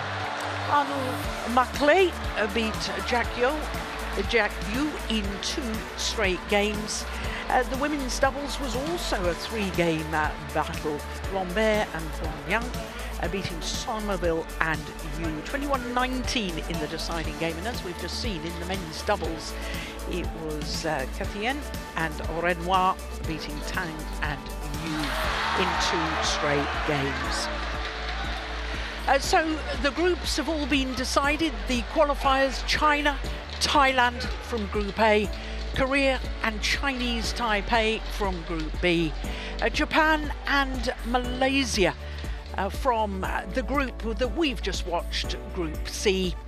And in Group D, the first ever winners, Indonesia and Denmark, progress to the quarterfinal knockout stage. So from tomorrow, quarterfinals, it all starts at 9:30 in the morning local time. It will be China against Malaysia. The second session here on court number 1 will be Thailand against Indonesia. Do hope you'll be able to join us tomorrow for all the action. But in the meantime, from all of us here, especially from Steen Pedersen and myself, Jill Clark, bye for now.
对它在中国蓬勃发展。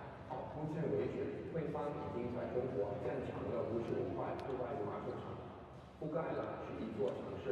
我也希望大家能加入我们，会一起为拍享受户外羽毛球的乐趣吧。